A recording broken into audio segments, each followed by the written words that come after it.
Yornang. Good evening, good morning, good afternoon, good time zone to all of you. Hello, hello, hello. Let me say hi to everybody first. Hey, Sneo, congrats on first. Hi, Epion. Hi, Weshio. Hello, hello, hello. Hey, Autopex. Hi, Floppable. Hi, Umbekin. Hi, hi, hi, hi. Hey, Meadow. Hi, Generic. Hi, Rex. Hi, Zach. Hello, hello, hello. Hi, Tron. Hi, Quest. Hello, hello, hello. Hi, Yante. Hi, Kami. Hi, Misprint. This is the Spyro Dragon you kids love so much. That's right. And me yawning gamers. Hiya Autogunner, hiya Polly, hope it's been good, Hiya Star Fox, hiya Goblin, hi Big Buddha, hi Darkseid, hi Ninen, konbanwa. Hiya Fox, hi Sneo, hiya CG, hello, hello, the dragon's back, that's right. Wow, I see one. Hiya Mapu, and hi Silver Raven, how are you guys doing? We're nearly at the end of the week, you know. As some of you guys may know, next week Monday is technically like a holiday in Japan. So like today at work, like one of the like work notices was like, yeah, I know a lot of you guys are taking tomorrow off, and like for a second I was like, why is everybody taking Thursday off? And then I realized today is Thursday, not tomorrow, today, and tomorrow is a Friday. What's the holiday? Let me double check. I think it's like Mountain Day or something. It's like one of those. They have like, or maybe Ocean Day. There's a couple of those types every year. Let me see. Ah, yeah, Ocean Day. Sea Day. Wait, that's my day. It's my day. Ocean Day is for me. Man, I guess like, this summer it would theoretically be a good idea to go to the ocean, except it's like 30 to 40 degrees and you might die. But then again, if you're in the water, it will cool you down. Hey, Kompoto, hey, hi, Mintoki, hi. Doing good, got to hang out with your best friend this day. Let's go. Yeah, Mountain Day is a little late in the year. There is a Mountain Day, though. It's Joe Day, that's right, it's my day. Goeiemorgen to you. Woon je in Japan? Dat doe ik inderdaad. Al enkele jaren nu. Drinking water, let's go. I'm drinking some tea. Finally, the long-awaited Seaborn Appreciation Day. How do people celebrate it? I think, like, ostensibly, people can go to the ocean if they want to. But I feel like a lot of, like, working people just kind of enjoy the extra Monday off and make the long weekend to do whatever they want. I bet the aquariums are probably busy though. I wouldn't be surprised if the aquariums all have like special Ocean Day, special entry things. Like I think a lot of the national holidays, they like let kids in cheaper as well. Anyway, hi. I'd like to go someday. Nice.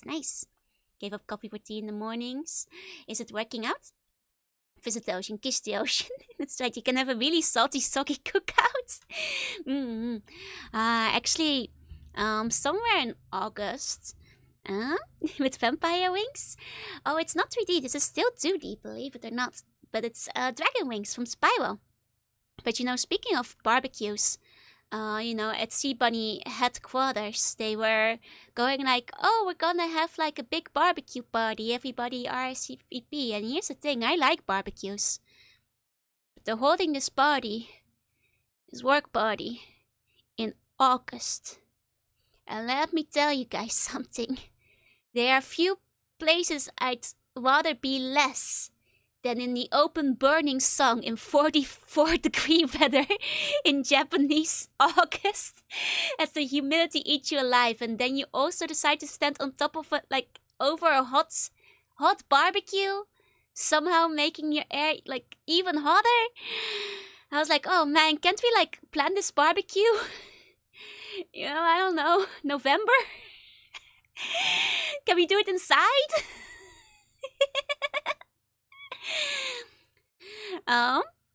Those things make me think of chicken wings. Do not eat my wings. The Spyro hoodie is cute. It is, right? It is. I was meaning to write your schedule to make, but I do hope Mega Man Legends is on a Tuesday. I probably will put it on a Tuesday next week. I haven't decided yet, but probably will be. Oh, and thank you for the follow, Shadow. Welcome in. And I feel like not to like a bigger degree than in other countries, Consumator. Like most of the time, I feel like just general precautions is enough, I think.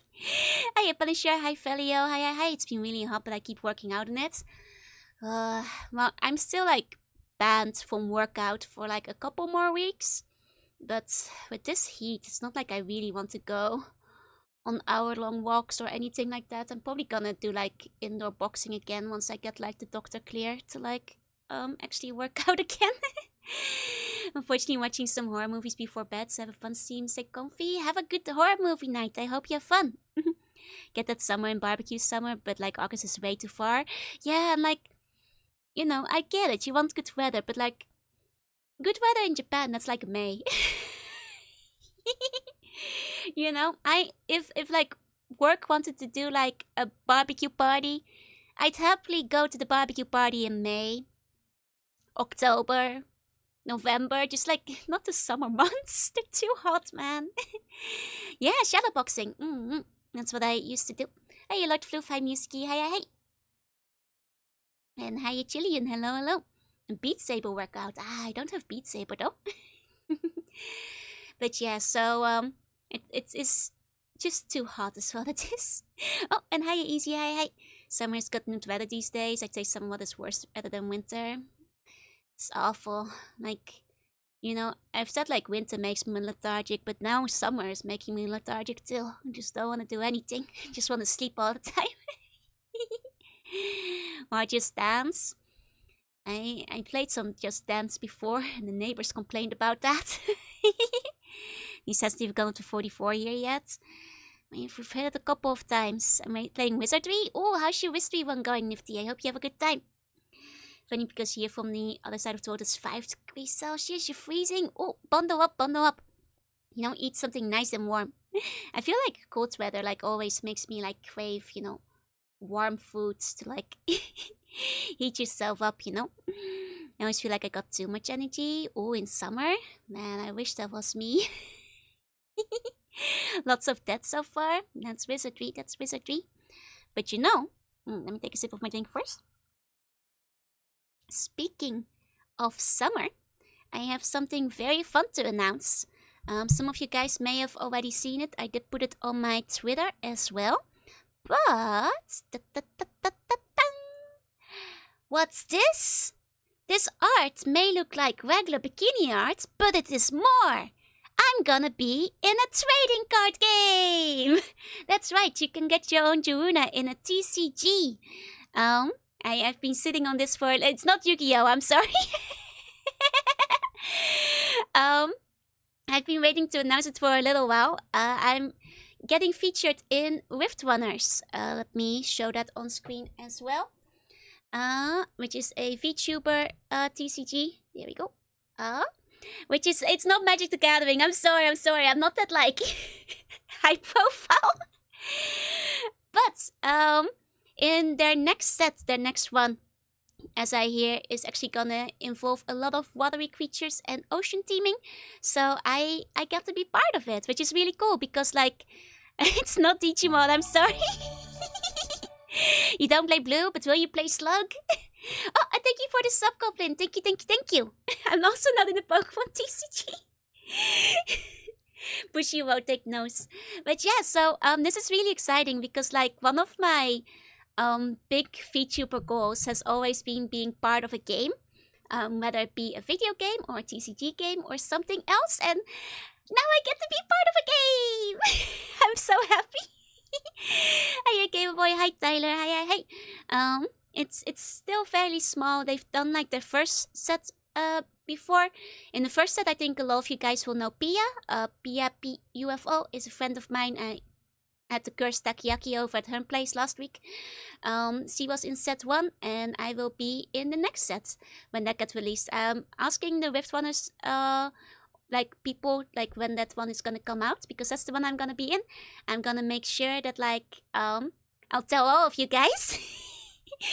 Again, when my card actually gets released, but I'm, like, so excited. Hi, Slip Slop, hi. I'm gonna have to spend all my money to pull a slot card. Do you have any creative control as far as game mechanics? I gave them all my lore and mentioned, you know, like, I've got poison, I've got water, you can even do darkness, and, like, kind of discussed the different types of teaming. And because the next set, I was told they wanted to do, like, a one part of it to be, like, beach and ocean themed, which is why we're bikini form right here. I actually haven't seen the exact details of the card yet, but yeah, we do have some creative control over the game mechanics. So it's very cool. It's very cool. Are they physical? They are physical, actually. I will give a link to the website. Please note that the current cards in their shop are the first one of the game, which means that I'm not in the first one yet. They're releasing their second set very soon. But yeah, they also have like the game available on, I believe, Board Game Simulator or whatever that one is called on Steam. So if you want to try out the mechanics for free, I guess with the purchase of Board Game Simulator on Steam, you can actually try it out online first. Hey, Sungats, thank you for the follow. Tabletop Simulation, thank you, thank you. I knew that I was like misremembering it somehow. He's also added Joanna card too. I know like some VTubers have more than one card in there, so like I'm secretly hoping I can convince them to add more dual cards down the line. No promises on like bonus ones, but I will be talking to them for like more duos, so you guys can all play the slug deck. Hey, Sky Thailand, Saya, hey. But yeah, no, this I just personally think is very cool. One of my big VTuber goals has always been to like make it into a physical game like this. And as somebody who was like very big into the Pokemon and Yu-Gi-Oh card game when I was younger, this makes me so incredibly excited. Might get me back into trading cards. I need it. Me too, me too. Don't worry, you guys. I will definitely mention it again once the set that Joel will be part of actually goes for sale. So you guys can try and get Slug Deck as well. Will Slug Deck be meta? You guys better make Slug Deck meta, okay? Like I don't care if my card isn't very good. You guys need to like hack into the game and find a way to make it good. I hope my card is good, but like, you know, if it's not, you guys have to figure out a way to make Slug Deck work. I'm asking my mom and dad constantly to get the booster Pokemon kits. Me too. If you mention to them the bot and dark stuff, maybe you'll be purple. I think it's quite possible I'll be purple because I did say water, darkness, and poison. When they asked for my preferences type-wise. I'll use off-meta decks, I will do it. Let's go, let's go! Want a token deck with my Seaburns? And there's the other thing, like if you just like want a single card and you play Magic Gathering, I guess you could still, you know, use it as like your your token card if you want to, you know?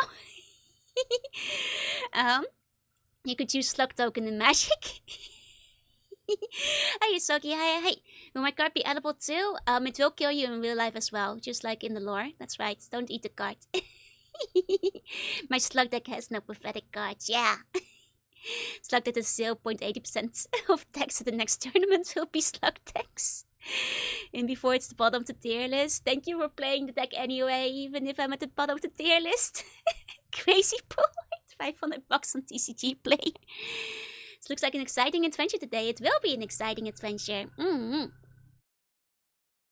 But yeah, I'm incredibly excited about this. It's like kind of a dream to be in a card game. So that's my big announcement for today.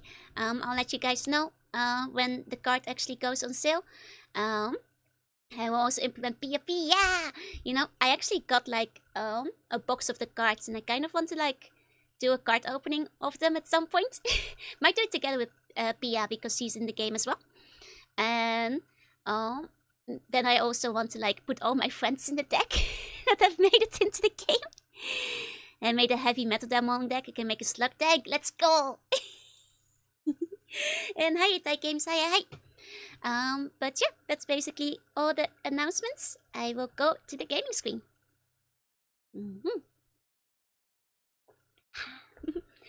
I want to make a card game myself, just have to find an interesting concept. It's time to build a hack deck. You know, that's fine, because that means I still get to be in it. And that's the most important part. Hold on, is my game not responding? Uh-oh.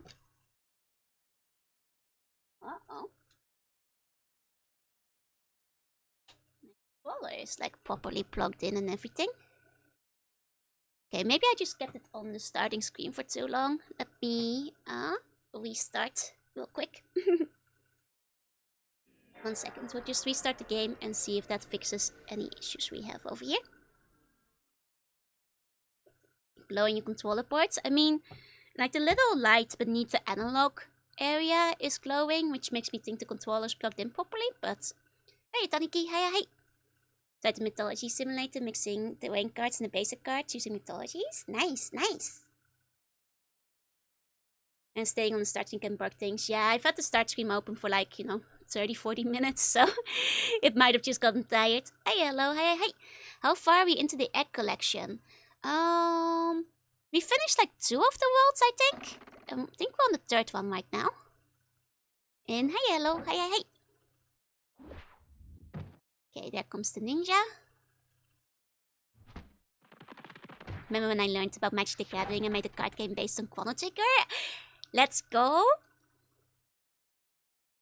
Oh, and thank you for the care back. 1 second. It seems we're still stuck on the same moment. Yeah, that's weird. Oh, I don't have the right memory card plugged in. Let me see.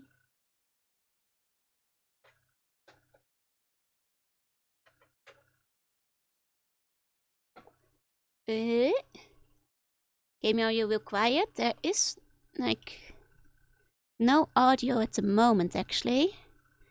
That's strange. Why is Spyro doing this? I mean, maybe if I just like put the disc in again.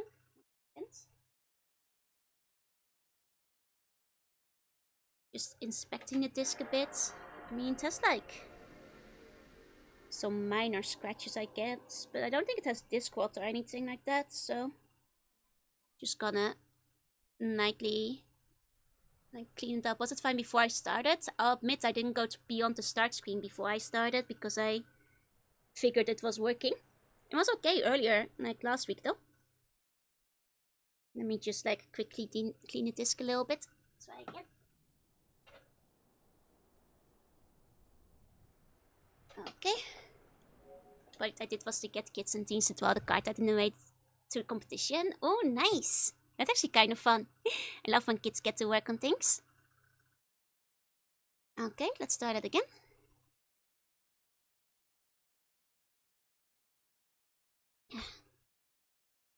PlayStation dies more at every stream. I wish it would stop doing so. I wish it wouldn't. But let's see. Okay, so far so good. Someone gets the card picked out and instant official cards in the mail. It gets used in the guild itself. Nice! Megwin Ledge may be in peril. Yeah, because that one's gonna be on the PlayStation too.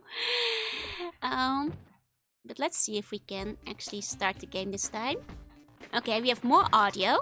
Promising. Okay, and this time... Yeah, last time the logo didn't load in either. I mean, I guess just like cleaning the disc real quick was... Memory card is not inserted? Yes, it is. Hold on.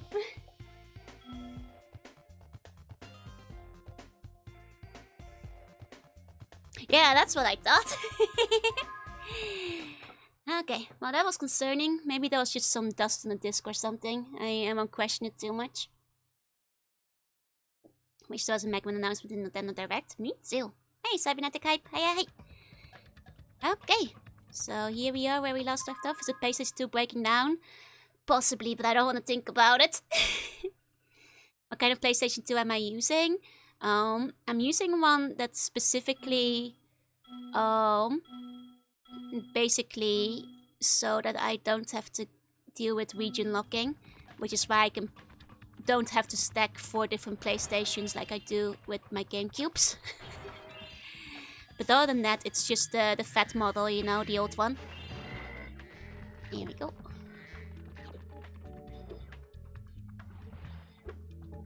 Okay.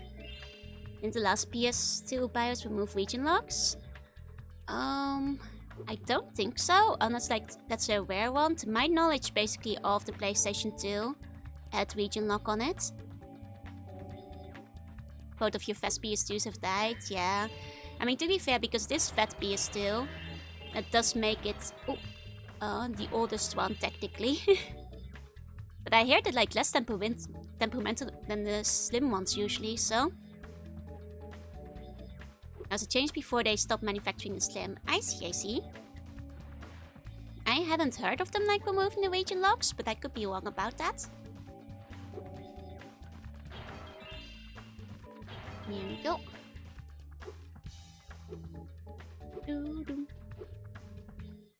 Hi again, Spyro. This power-up can make you invincible, but only for a short while. Use it to... Okay. Is this the first time we've had the invisible one? I feel I've seen it in thingy. Sabers come from X. They do. Hi, cuz. Hi. So they want to make a new PS, but it's worse. Like the later PS2's not having backward capability, right? Like I know that capture capability is a bit of a nightmare sometimes, but God, I wish they would try to keep it up.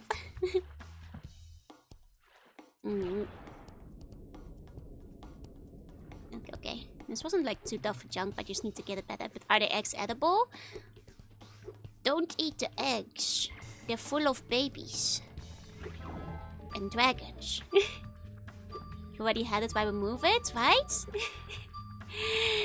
Like, you know, like I get why, you know, the PS4 might not have had it anymore because it was too hard to keep up, but I wonder if it was just because they wanted to like make people buy the older ones, like the more expensive PlayStations, which still had the backwards capabilities. Was it like much cheaper to ship? I'm not even sure. Might have just been trying to cool out customers to a certain type. Let's do it. That, or like on the pessimistic side, maybe they were doing like target testing and seeing if people would be unwilling to buy it if it wasn't backwards compatible, and then that influenced their decisions for the PlayStation 4 because clearly people didn't care enough. How else would you sell remasters if you could play games from the previous game? Aha, you wanted something here. I see the sea long as you would collect them with your life. Thank you, thank you. Need people on my side. Here we go.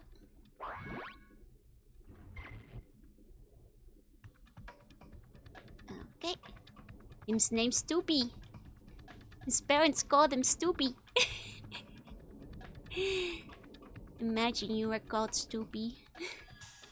Did we do frozen altars? Can't recall.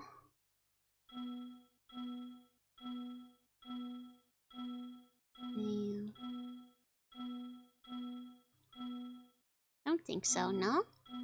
Seaborn omelette. Do not eat the seaborn omelette. Here we go.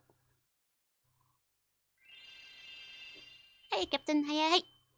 The reason my PS4 didn't have PS3 backwards compatibility might be because no one wanted to deal with the cell architecture anymore. That's possible. Welcome to Frozen Altars, Spyro. On behalf of the Ice Fairies, I want to grant you a special power for as long as you stay in our world. Yay! Mwah! Now we've got Ice Wet. PS4 is lucky I could play Bloodborne and Gundam Breaker 3 on it. Want to be a baby eater, you monster? Exactly. Horrifying. Why would you do this? I love the Ice Rats. You know, I think, you know, ice dragons are categorically cooler than fire dragons, so I can't help it. Sold us a laser defense system to protect us from Rhinox, but with these flippers I can't even turn it on. Why does he sound like You'd that? have no trouble using it though. Just walk inside. When you're done. Why does he talk like that? Like, weirdly sultry. Oh. Here we go. Funny pun intended.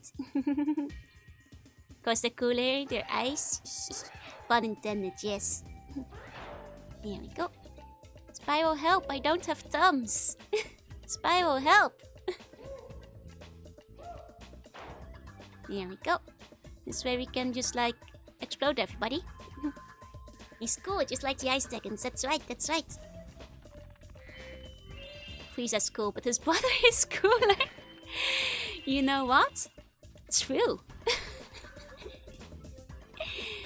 Factual. Indeed.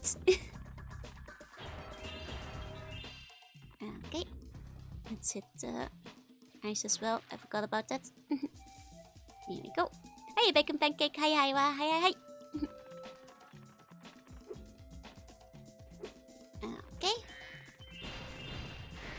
Here we go. Okay. If we're going by the law of aviation, should a dragon be able to fly? No. His wings too small for him body. Like the lure of Doctor, but our heart is all sea slug. Wait, Bloodborne is all sea slugs? Is this real? Is this true? Should I play Bloodborne because it's all sea slugs inside? If a bumblebee can do it, the dragon can too. Maybe enough I love Spyro, but I never finished the game. That's fair, I think. Like, especially if you played when I was a kid, when you were a kid. Like, some of the levels are like kind of toughish. So like, as a kid, like, I certainly didn't 100% it either. Oh. Here we go. And like, I got some help from friends and family members to get through some of the later stages here and there. Like boss battles I couldn't beat and all that. I was really bad at video games, kids. Me too. And I keep realizing that more and more when I go back to it and like beat it in like no problem at all. Games that I thought used to be hard. I requires a fair bit of dedication. Some levels were the death of me. Eustace and I were having a snowman building competition when the sorceress brought them to life with a spell. Since then, they've been stomping around, building ice walls, and generally causing trouble. Okay. Here's a voice for ASMR. If we get enough insight through Bloodborne, we would be able to see Joe's true form. Perhaps. It's possible. Couldn't even beat Donkey Kong 64. But isn't that like notoriously kind of like a hard game to like fully beat because it has so much backtracking and stuff? I say that not having played Donkey Kong 64, but I know it has like a bit of a reputation, no? No? I feel like, from what I've gathered. Here we go. And honestly, the games I did beat when I was younger often took me like many months to actually beat. It very much does. That's what I thought, yeah. It took me years to beat. It was a requirement in beating the Donkey Kong arcade twice that held me back. Oh, you have to beat it twice? Really? Hell. You know how annoying it is to 110% game would drive anybody insane? I believe you. It's true, if you just look at the madman's knowledge, the item that gives insight. Oh, well now I'm getting more curious about Bloodborne. It would be easy to get up to that treasure if you had something to stand on. It's like, I do kind of want to play DK64 at some point because it's like one of the rare games I missed out on. And Banjo-Kazooie and Banjo-Tooie are like some of my favorite games of all time. Even though I know technically it's not considered to be as good. It was like one of those games I really wanted to play as a kid, so I want to like, you know, go back to it and give myself the chance to. Okay. In Donkey Kong 6 Arcade you can only get one life and you get booted out and start from level 1. Ooh, that's pretty tough. Sounds pretty tough. Spice not on online service yet? Me too. But then again, Banjo-Tooie isn't on online service yet either. I have been wanting to play Banjo-Tooie again on stream, though I think I'll have to start hooking up my N64 for it instead. I have the cartridge, that's not the issue, but at the moment I don't have the space to add it in there. Okay.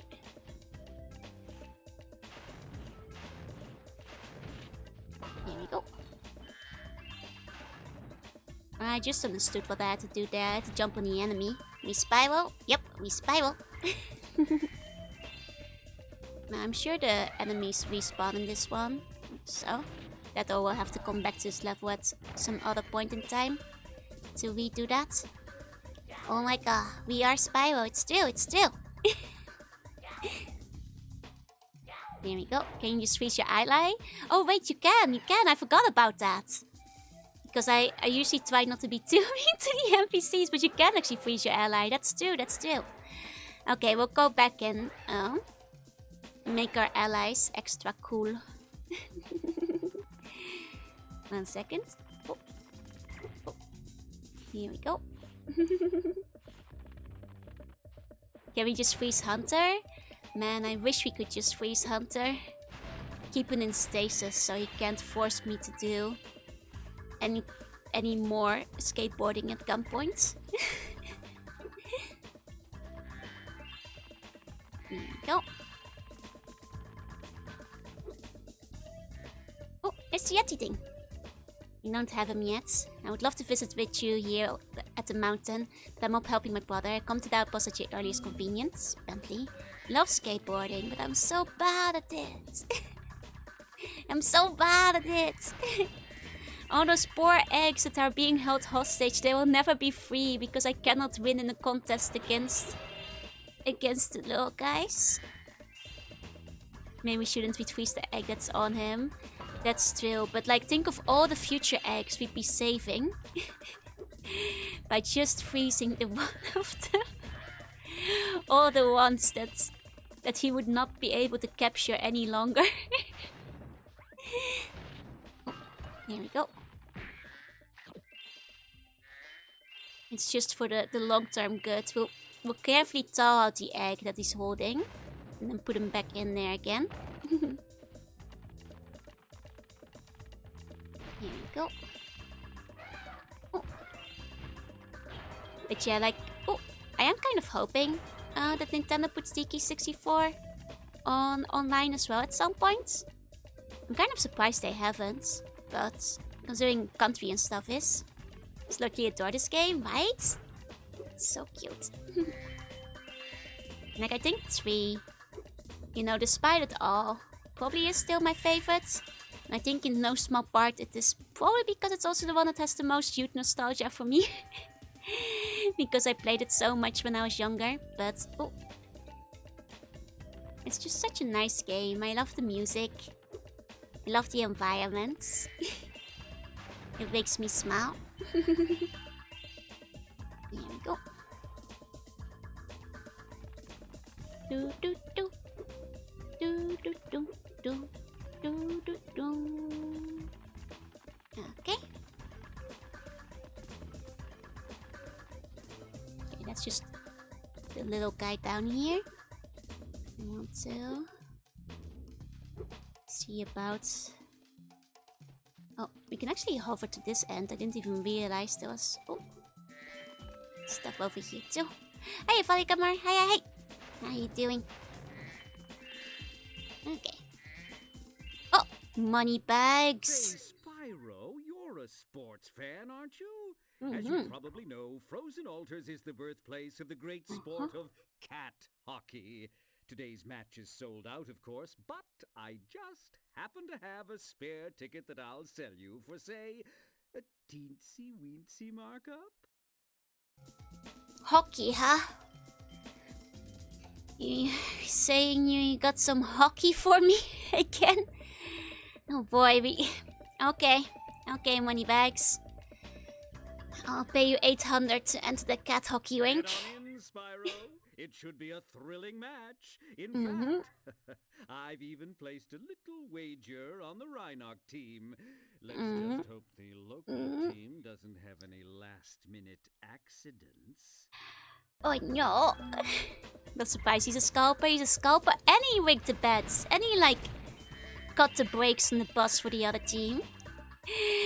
Our national team is really good at it. It's ice hockey though, not field hockey. Happy first day of a Spyro-tastic stream. Thank you, Cash. See 12 on my face. Yeah, no, like when I was younger I played hockey as well. Field hockey, that is. I challenged a Rhinoc to a traditional game of cat hockey, but I think I sprained my flipper during training. Would you mind taking my place? Oh boy, here we go. Great. Freeze the cats and push them into my goal to score. Is this what you normally play hockey like? Are cats involved, you guys? Want to mount a spell on the wall? Me too. All my skill is non-transferable, it's true. Okay, push frozen cats into the goal. Can you guys confirm, is this the rules of ice hockey?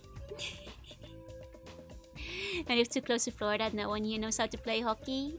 Don't freeze the cats? Oh, but we have to for the hockey. You know? Come on, Hyra. It's time to freeze the cats. Oh. Oh boy. Wait, is that Michael? Oh. I didn't realize that was Michael. My bad. Okay, that's one. It's one cat for me.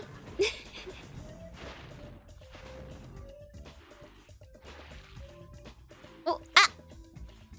I missed. Oh. Oh no. Oh no, the other guy gotta go. There we go. Oh no, oh no. Gonna freeze him first. There we go. Oh, can I push him into the goal? Hold on. What if I scored? Ah! I guess he set himself free too soon. I'm just wondering what happens if you score with him. Didn't know field hockey was a thing before today. Wait, really? I think field hockey is the original form though. There we go. Oh, I got him in the goal, did nothing. Well, to be fair, I wasn't necessarily expecting it to do anything, but I half wanted it to do something funny. I like ice cream, I don't want to beat the ice cream. It's too late. Gotta get into the goal. Here we go. I mean, it seems like these cats don't really mind though, so maybe it's okay. The cats seem largely unbothered by it all. Can I just get into the goal without being frozen? I'm not sure if it counts. You know, it does seem that once you're in the goal, you're allowed to unfreeze, but on the way there, I think you must be frozen to get inside. You know, I think it might be part of the rules.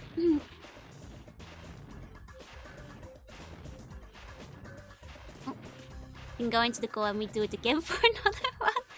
Are you saying we should be cheating at the noble game of cat hockey? The ever so noble and illustrious sport of cat hockey? I don't know, you guys. You know, I wouldn't want to honor the great legacy. Oh, let me give you a meow. Spyro does really love hockey, yep. And they sure did, they sure did. I mean, where was the team located again? It's not proper field hockey anyway. Yeah, no, like, might surprise people, but... Oh, I scored a goal against myself there. Seemed like an appropriate time, yep. Like, actually, you guys might be surprised, but despite how good Netherlands is at ice skating, ice hockey isn't particularly popular in the Netherlands, so when people think of hockey, they basically always just think of field hockey. Because that one is popular.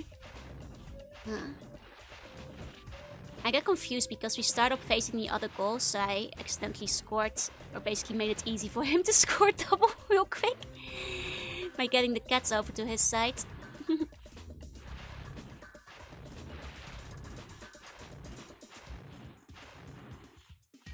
Man, I'm still no better at the ice controls in this game though. Here we go. I will say that like the sound Spyro makes when he scores really sounds like you just messed it up. Joe 5.0 is gonna be my ice hockey arc. I'm not so sure. We're gonna go to a sports arc. I don't know. I guess like either boxing or tennis, I feel. If a sports arc were to happen. Oh. Oh. Well, I think we're gonna lose again. Unfortunately. Oh.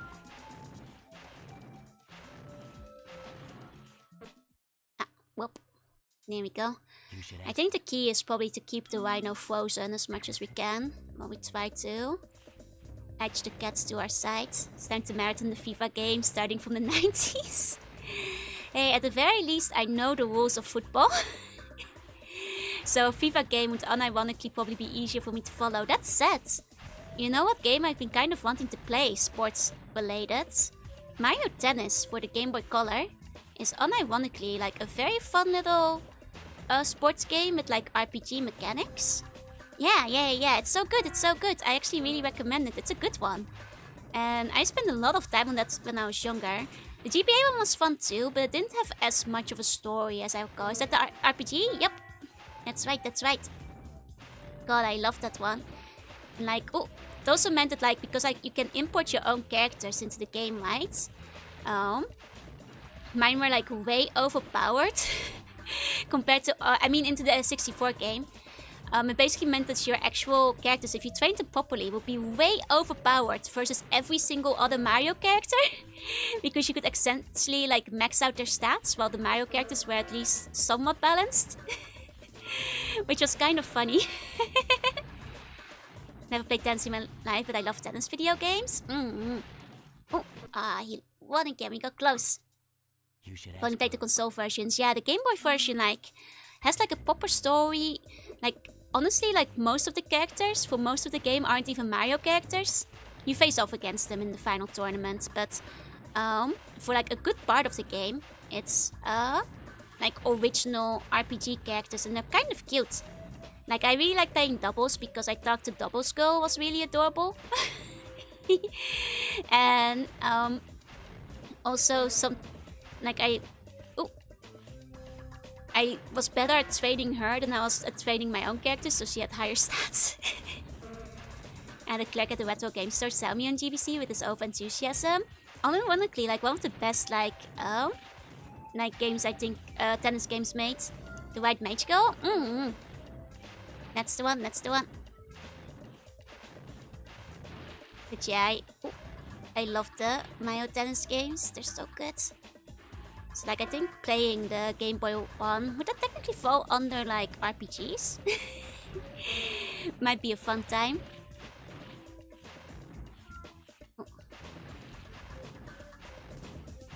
Okay. I think we're gonna have to change our strategy with this guy. We kind of need to like keep the fire hot on this guy.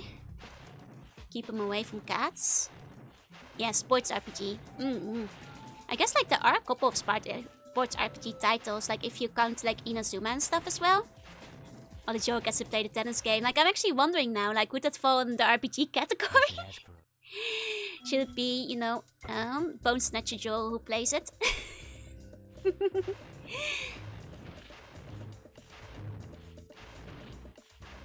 Okay. He's briefly frozen. Speaking of interesting Mario sports games, Mario Hoops 3-on-3 is unique because it also features Final Fantasy characters. Yeah. Like, I think like the Mario sports games like just have random, really interesting crossovers here and there. Which is kind of fun. But the best part is when they get just like various original characters inside of them, I feel.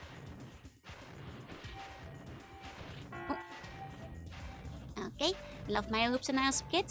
Unfortunately, Mario Hoops was one of the ones I never played. Though I did have Mario Golf as well, which is also a pretty fun one. The Kingdom Hearts of the Mario sports games, yep.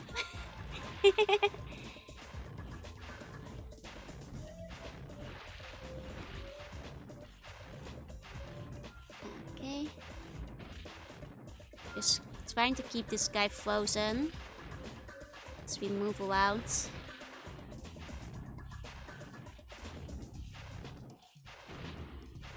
Oh no, oh no. I couldn't get him in time. Hey, Seal. Hey. Here we go. Got one in here. Keep this guy frozen. Oh, I lost him. Means he might be about to score. Oh yeah, yeah he is. Go on. I'm gonna just freeze him up. There we go.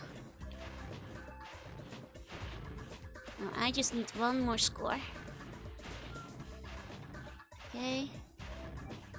Gonna focus on keeping this guy frozen so he doesn't get a score in. Here we go. Okay, the cats are right in front of the goal. If only I could get it in time. Hiya, Pesto. Hi.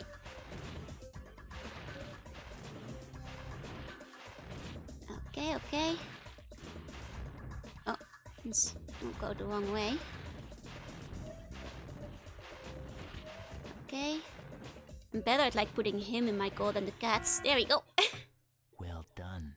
Got him. I think you deserve to keep the Champions Cup. That's cat hockey. But wait. That's a sheep.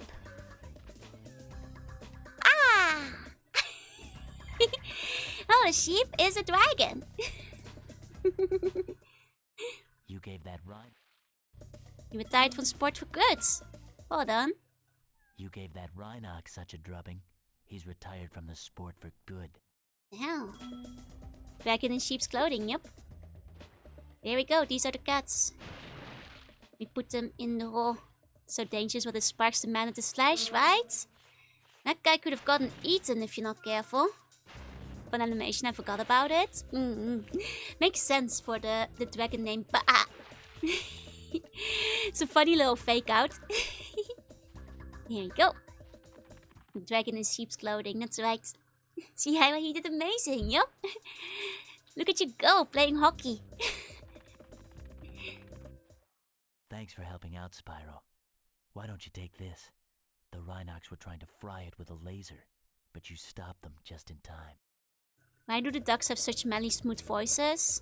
I don't know, but for some reason, like all the penguins are doing ASMR in this village, and it's very strange. Very, very strange. Feels so cold now, it's supposed to be nice and warm. But didn't that help you cool down? You know, getting a little bit chill? Question of voice direction here. The voice direction was do whatever you like and think is funny, I'm pretty sure, in this game. No, it's not even warm here? It's not warm? Wait, really? It's so hot in Japan.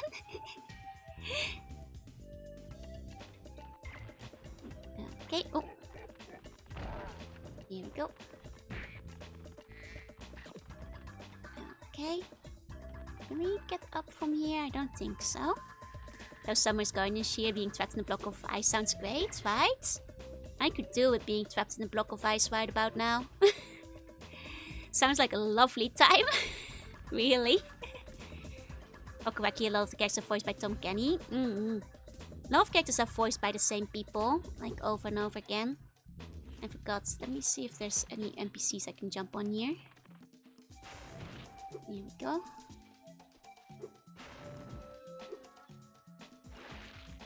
Yeah, I forgot NPC jump is how you're supposed to get around this level. Hey, hey, hey. Here we go. 30 degrees last Tuesday, then it's back to the 20s. Oh, the 20s is kind of nice though. Hi, Xaman. Hi, hi. Okay. Then we had some gems over here. Oh, oh! Went too far. Went too far. Okay.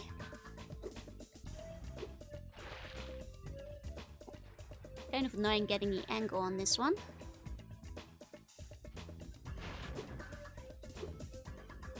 There we go. You know, I felt some guilt about, you know, freezing all the NPCs, but not anymore. It gets funnier every time. It's not bad, but I wouldn't call it summer weather. Sometimes even a bit chilly. Hey, better than like hot summer weather though. At the very least. That voice, he definitely sounds like he's supposed to be the North detective, right? And then this dame walked through my door. Right? Right? Strangely sultry voice penguin. Cecil. You send some degrees over this way and it's fine. Yeah, you can have some. We don't need this many degrees over here in Japan. It's too hot as it is. Okay. Let's see. Then from over here.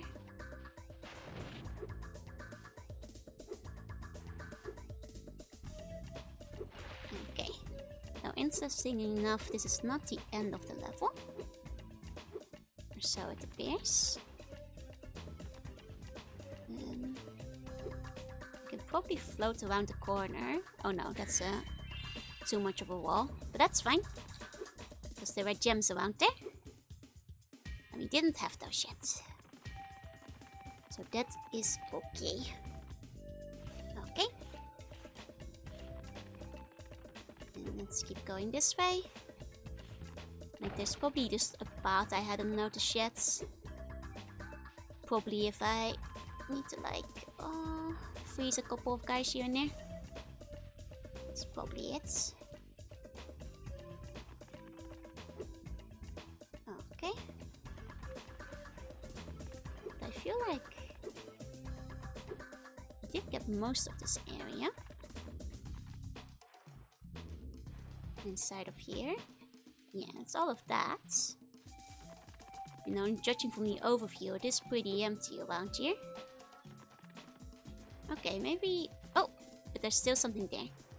Okay. Okay, okay. And then this just loops around back to this guy. Okay, okay. Let's see the bonus portal. That's over here. Hey, VR. Hey, hey. Okay. And this was just ice hockey. Wait, where did the other guy go? There was like a guy standing outside the ice hockey before.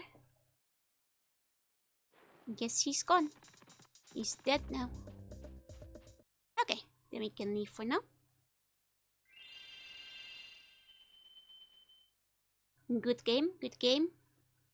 You won at the hockey. Okay. Oh, Hunter.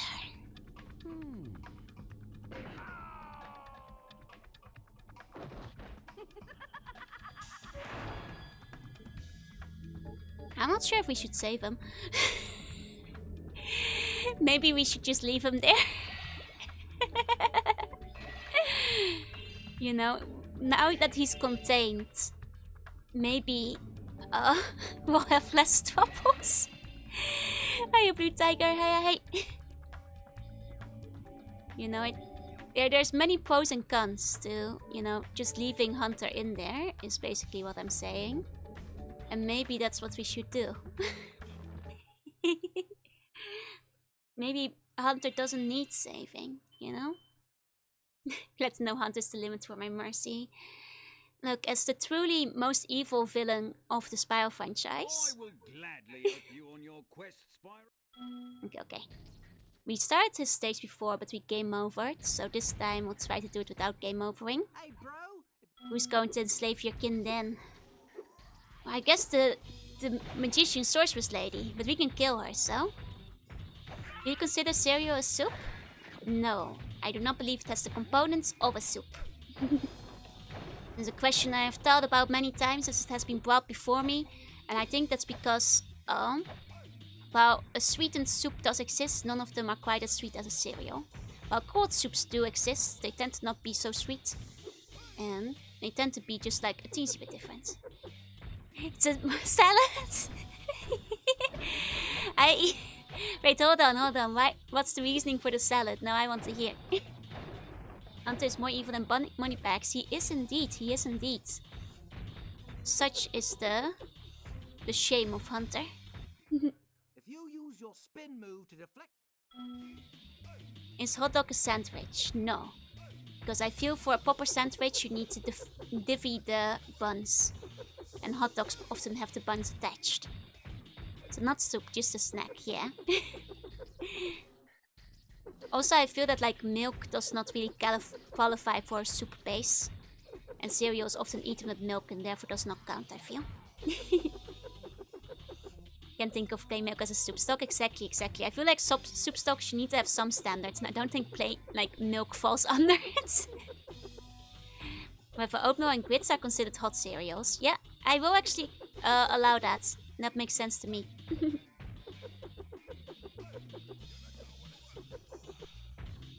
I need to talk to him? We have to get the timing just... You can eat the ingredients of the soup with it being in stock. I mean, yeah, but cereal will never, like milk will not be stock. It shan't be, it can't be. A hot dog is a taco. Which is also quite blasphemous because I feel like there's qualifications. Stock is a flavored liquid. I think stock is specifically flavored hot water, which has been brewed. If I pour captain crunchy to a bowl of chicken stock, is it soup? Yeah, if you put it in a bowl of chicken stock, it will be soup with cereal inside of it. That is indeed so. That is indeed so.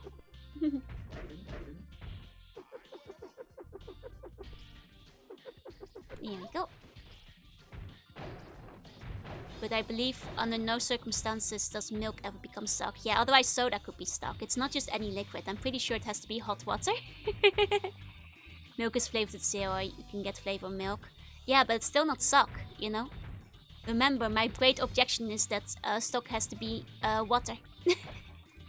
Milk, you know, soda isn't soup stock either, so milk won't be.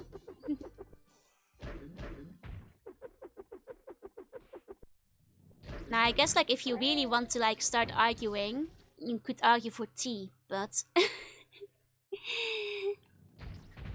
milk will not be. Subs, tacos, and hot dogs all have U-shaped bread is the real issue.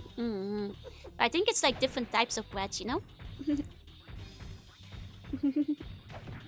There we go. Ochazuke is soup. I mean, it's a little bit too thick for soup, I feel. Because soup still has like a bit of a majority liquid kind of situation going on. The vast majority of the time. But here we go.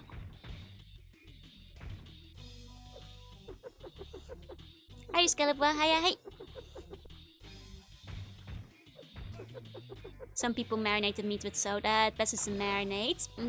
Hi Shikoti, hi. I suddenly recreate the primordial soup and it bleeds and screams when I poke it. Is it still soup? You know, the interesting thing, like, I read an article, like, my mom sometimes sends me, like, these science magazines, called Quest in Dutch. And because that way I can, like, read Dutch stuff once in a while. And they're quite interesting to read as well. And, like, one of them was talking about the composition of, like, water in the body.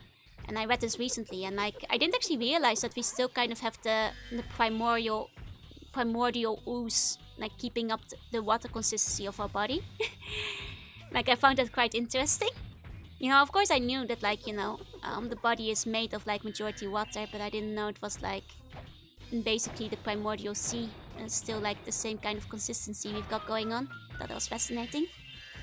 Wait, Yetis with this one. Actually, it has some interesting stats about, like, the distribution of water as well. I'm kind of tempted to grab it and, like, read it out to you guys. Because... Another gong! Great! I bet we could cause an avalanche with this one. There's more, like, water in your bones than you think. I didn't know about that. Soup isn't bound by temperature, they say. Which means series isn't discounted from the definition. Thought of the base. I mean, I feel like a cream-based soup is quite different than, like, actual milk, I'm afraid. So, I'm sorry, Bren, you're not gonna convince me on the soup is cereal argument here. Our bones are stealing our water? They are! The dastardly things, the dastardly things that Bonord keeps getting up to. Here we go. Hold on. And, like, most of the water is actually kind of just floating, like, you know, where do you think most of your water is? You might think, like, you know, in the goo, like the blood and stuff. But a lot of the water is just kind of floating about between your cells for the majority. Hey, okay, hey.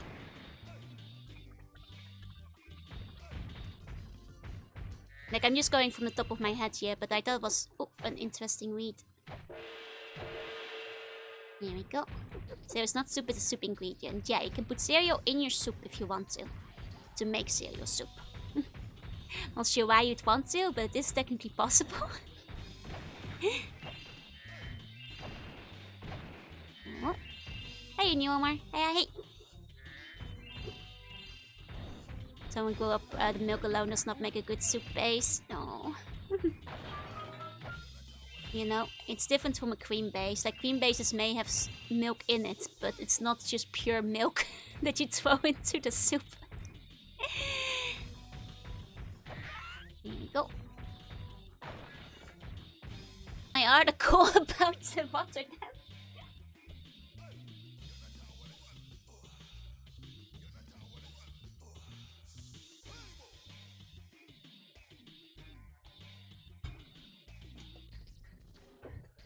Yeah, whoa. Am I back? stream doko.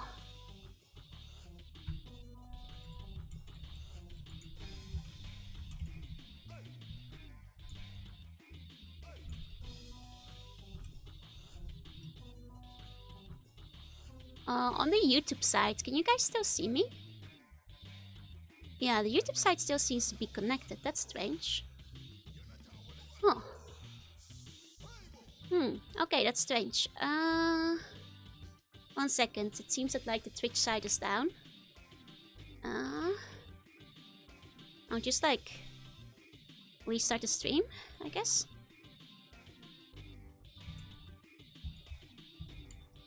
Oh, we're back? Okay. I was about to restart. I guess we get stream killed over controversial stupid opinions. The Twitch, YouTube, Jaruna Civil War, let's go! Yeah, strangely enough, it didn't drop out on the YouTube side at all. It was just fairly weird. Usually when the internet dies, like the internet dies entirely, but I could keep seeing the chat, so that was very strange.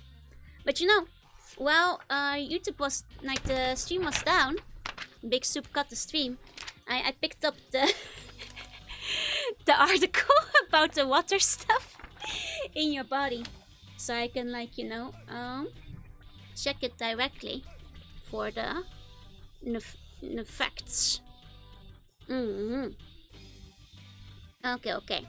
So let me see.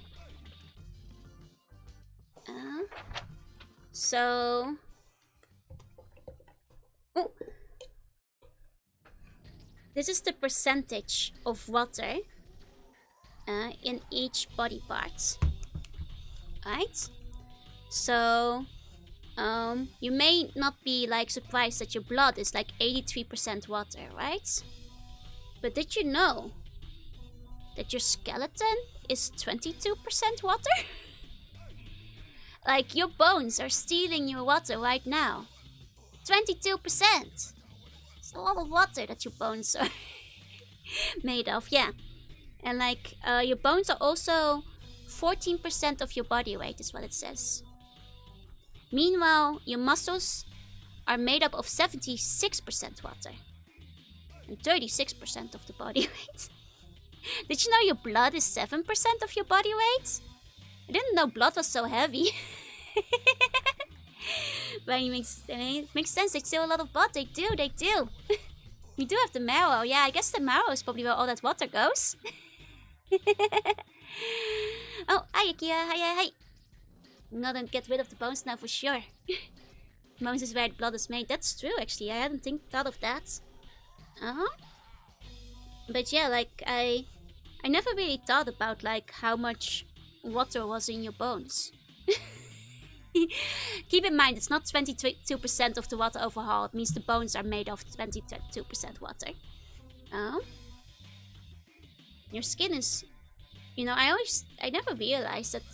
Oh, there's like a lot of things that like are surprisingly like full of water. How we will make blood if we donate our bones? Oh, it just appears. Don't worry about it. Hope you're having a good stream. I am. The bones are stealing water to grow and eventually kill you. They do. And they steal your blood. But yeah, I remember reading that and thinking it was like, oh, interesting. You know, in the same magazine, because like I said, my mom sends these sometimes. And like, I remember like thinking like, wait, this doesn't seem like accurate. Like, you know, geographically speaking. And then I realized that like the other week she sent me one from 2006. And I was like, wow. Okay, that explains why some of this information doesn't make sense anymore. But you know, most of the articles are still very fun to read. Because it's mostly about various different scientific topics. The bones are stealing water to grow and eventually kill you. It's what they do, it's what you do. Yeah, the bone doesn't need the marrow. In fact, once you remove the bones, if you want to like just like a little sip out of the marrow, I encourage you to. It's quite tasty. You know, it's sea slug approved. But oh yeah, that was just the thingy I saw the other day. What does this guy have to say? Hold on. Hello? stinking Rhinoc has blocked the way with this box. Mm, Shouldn't be any problem for you to push it out of the way, though. Yeah, pushing it. Had a weird nightmare last night? Oh, I'm sorry to hear that. I hope that, like, chilling a little bit will help you feel a bit better. I let my dog have the marrow for being a good boy. Dogs love the marrow. Animals in general, like, love the marrow. I think it's just humans who, like, don't usually go for the marrow. Here we got Charlie. Hiya, Glitch. Hiya, hi. Here we go. Dogs helping us by getting rid of the bones. Dogs are one of our greatest allies in the battle against the Bone Lords. They understand exactly what they need to do against the bones. Here we go. Now since the moon get blown up from the Death Star? Man, you had a wild dream. By comparison, I think my dreams were just a regular amount of tuning for the most part. Oh, and a little bit embarrassing here and there. But nothing too crazy. Here we go. I have been sleepy though, so I've been, generally speaking, sleeping way too much. Okay, grabbing all the gems. Okay. Okay. And then, wait, have I gone to this cave over there yet? Not yet, not yet. Okay. Wait, where does that go? This goes like a whole other direction. Hold on. Maybe it's too soon for you to go.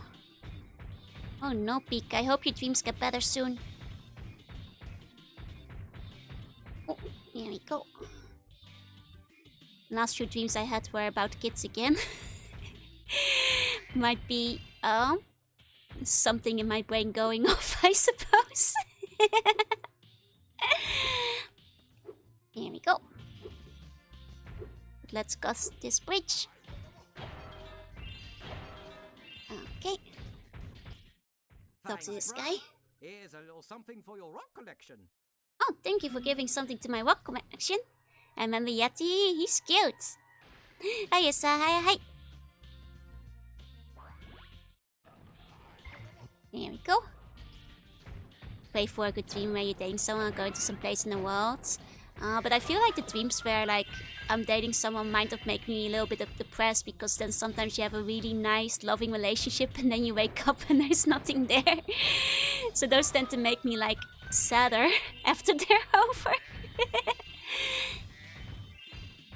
By contrast. Okay, egg! We got the egg. There's still something over this way, so let's go see what we got down this side. Oh, thank you for the care pack. I'll sit up straight at the very least. Oh, I thank you for the bumpy. Thank you, thank you. Is it one capture of Genji Ito with the dreams? Like the dreams that feel like they go on a long time and you have like a whole life that you're living.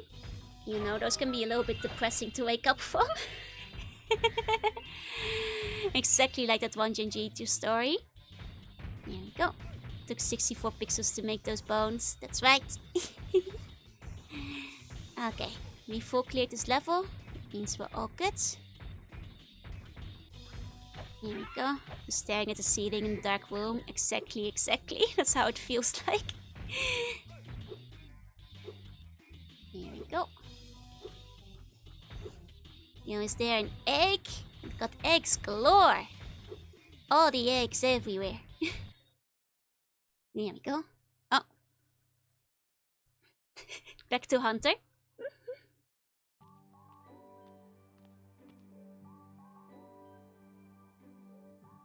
Hello, I thought you might be hungry. Thanks. Did you bring any chips? I'm sorry this happened, but I tried to warn you.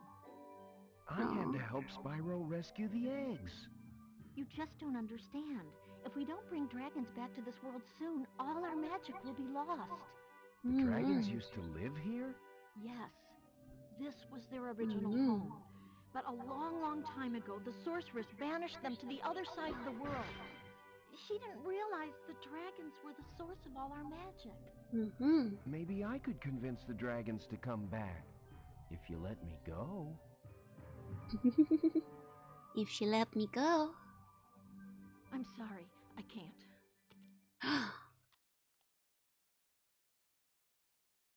Just desserts. He can stay in there. Hi, Adam. Hi. Button stock can be created by boiling the freshly hatched minions of the Bone Lord. That's right. Voice acting still holds up. I feel like, there's like some pretty okay stuff here and there, yeah? The happy dreams just make me jealous. Yeah, same. Yeah, Hunter, those things you've been trying to keep as pets. That's right. Maybe stop trying to make them go extinct for a second. Frozen altars. Did we have frozen altars? We did. Okay. For now, at least. Let's try and focus on the ones we haven't visited yet. Okay. Mermaids. Have I been here? He's been nurturing dragons? No, he's been like just holding them in eggs and being like, oh, I guess I'll give this back to you, Spyro. I was gonna keep it as a pet. It's like, what the hell, Hunter? What's your problem? Hunter! You can't just do that.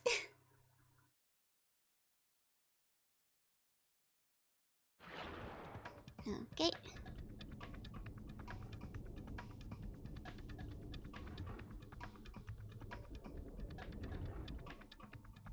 Okay. Oh, there's one on the edge over here as well, I think. Okay. Where have we not been yet? Missing a couple of levels. Did I go into here? Frozen altars I've been, yeah. I mean, have you really been alive if you haven't thought about keeping another sentient bee as a pet? I'd like to think, yeah?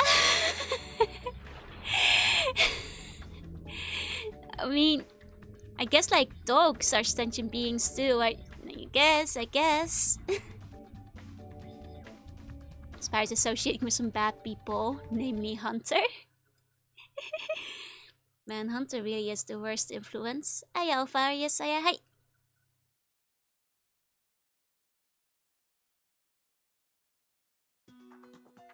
Okay, we haven't been here yet. We urgently need your help. The evil cat wizards of Felinia have stormed our castle and captured our princess. If we don't stop them right away, they'll force her to marry Prince Azrael. Oh no. So that's how the fairies actually have like, small variations in designs depending on the level they're in. The difference between sentients and sapiens, true. Maybe Spyro should try keeping baby cheetahs as pets. Yeah, see how actually Hunter would probably be okay with that. He'd probably do it himself if they let him. You know, Hunter can really not be trusted with anything.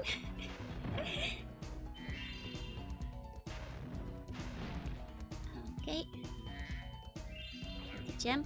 Oh, I suddenly remember this level. I think I struggled with this level a bunch when I was younger. Can't quite remember why yet, but I guess we'll find out soon. Wouldn't you see the Yoshi? Yeah, he's a psycho. He'd probably be like, oh, cool, Spyro. You got a pet and he looks just like me. You know, like, I doubt he'd even care. Man, I do love these cat wizards, though. They're really cute. I love their design.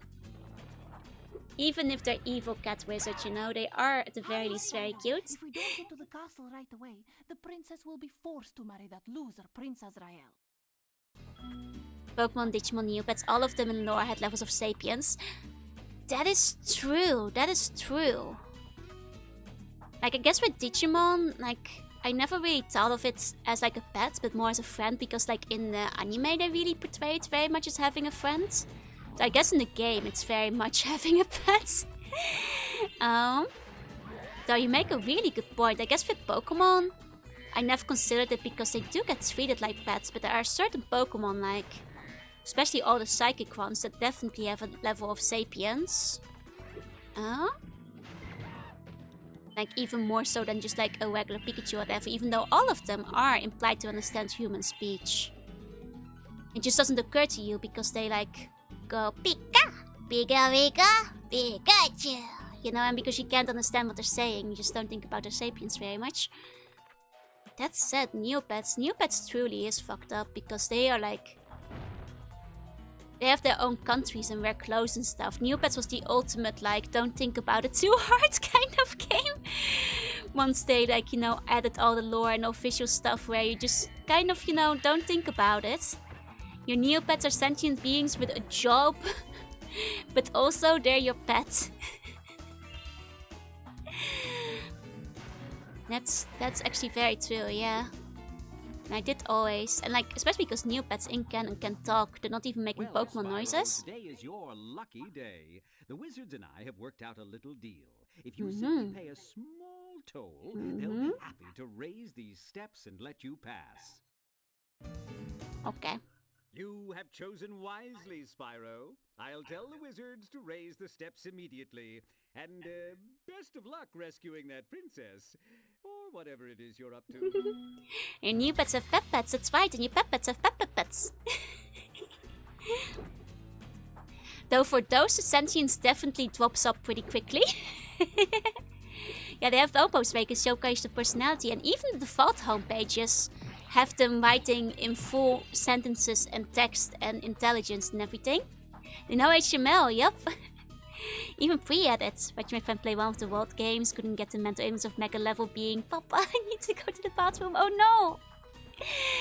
I mean, it's the worst when you have like a Digimon like Angemon, because then it really is just, well, it's just kind of terrible. Hiya Clem, hi. Digimon World's implications are the worst whenever you have a Digimon that just looks like a dude. Unfortunately. Oh, there we go. Benjamin. Speaking of Neopets though, they're finally like, kicking off the new plot, which is very exciting though. Now that the Battle Dome has opened, unfortunately on the new account I made for like VTuber stuff, my Neopets are all dramatically weak, so it's really hard to participate in the Battle Dome. Because they're only like level 22. Hiya Clem, hi. And even the weakest level currently is like level 45. Seeing any of the humanoid Digimon go to the toilet, it's just weird, it's so weird. It's really a human, but you can't see the face thing, yep. Digimon aren't your friends, they're your toddler child. Which is so much worse when it's a Digimon that looks like a dude. Neopets are the homeless person you feed.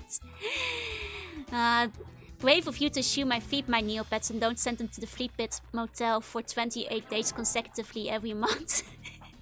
As is tradition. As per Neopets' norms and regulations. Battle Dome, are you pitting sentient creatures against each other in gladiatorial combat? Yeah. Like, one of the most extensive parts of Neopets is the Battle Dome. But I have been kind of lazy about, like, training my newer pets, so... Hey, Vaizo, hi. You know, it's actually fairly extensive. Like, you have weapons, spells, armor, like, all kinds of stuff. You have to, like, manually train your new pets over, like, long periods, so they have, like, better stats and stuff. Like, it actually takes a lot of time. Like, people have, like, really strong ones are to be feared. Okay, I feel like this is a jump that can be made, but I'm not making it right now. There you go. Yeah, Digimon, the only thing where the cat evolves into an angel woman, yup.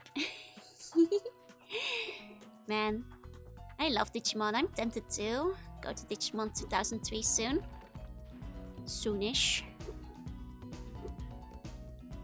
Because I feel we might be ready for the torture that comes with it. Which is Digimon 2003. Actually playing the game. And I've got any good at the Battle Dome, printed out my armor PNGs and put them in a little paper dodo. Let's go, that's like one of the... That's a really good idea. Man, that reminds me of like Neopets used to have like the art tutorial pages and stuff, which were so much fun too. Like that's how I taught myself to draw. You know, it might actually be fun to go over those on stream someday. This is not Digimon World 2. Now that's true torture. You know, so I've heard say Though I don't own Digimon 2, so I don't know quite how bad it is exactly. You know, I've heard the stories, but I do not fear the true extent of it. For I do not know the true extent of it. Oh wait, we've been to Fireworks Factory. Oh, I keep getting lost in this area. It's extremely slow. Yeah. As I recall from 2003. So I keep stretching. My back is a little... Today. Point is keeping our sentient beings pet is only a problem if you perceive the stage not the pet is necessarily inferior. Well, the thing is, like, I think if you consider them to be on the same level, they are now your friend and not your pet anymore, technically, because having them as your pet, you know, implies a certain level of ownership. Which is weird when it's like, oh, you know, Anjumon.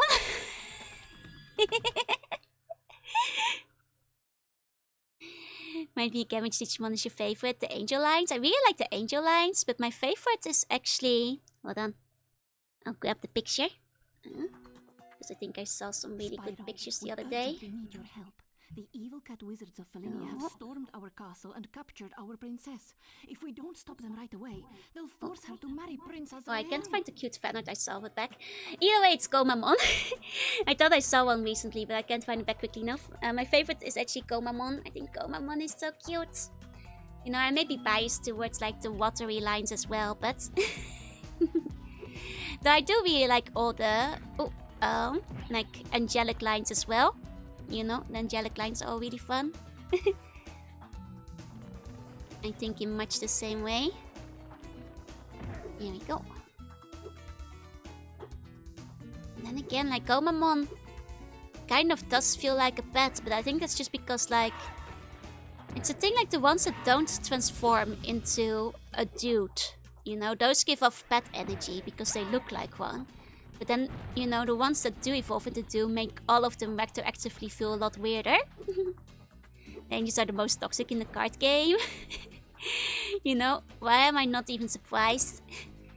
To be fair, the angels are like, generally speaking, the angels and devil archetypes are all like the strongest types like a lot of the time in the anime too. So, that's unsurprising. Do we consider Omnimon a dude? I would consider Omnimon to be within the dude territory, yeah? I'd say so, I'd say so. Hi, Ursago. Good morning, good morning. Okay. There is no time to lose. Prince Azrael and his cat armies are about to steal our poor princess. Oh no! Good morning, good morning. It's like how in Pokemon you can walk around with God in your paw pocket. Honestly, the fact that Arceus can be captured is the funniest thing. And to make it make logical sense, I can only imagine it's that like he just does it because he thinks it's interesting. And like he finds you worthy and he's like, oh, fuck it, I'll just travel for a little while. Take a break, break out when his kid dies. It's called a pet owner, and owner is legal formality. Only one doesn't make it weird though, Warkarumon does.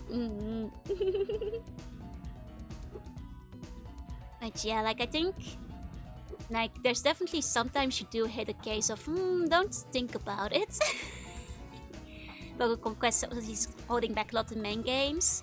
And I'd consider that canon personally. Like, I'm not sure if it's considered canon officially.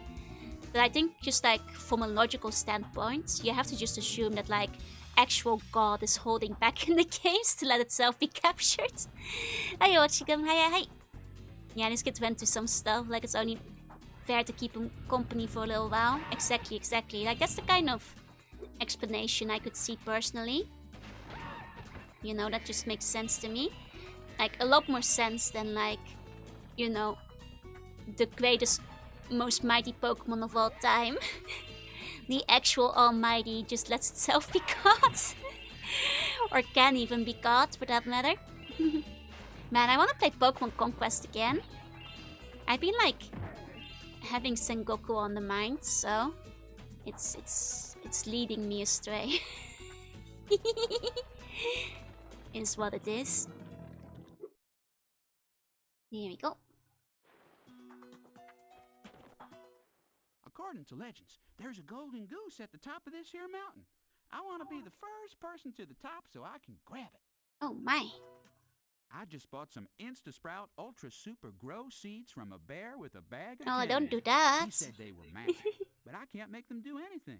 You can have a couple if you like. Sengoku Rounds? Probably not on stream, no.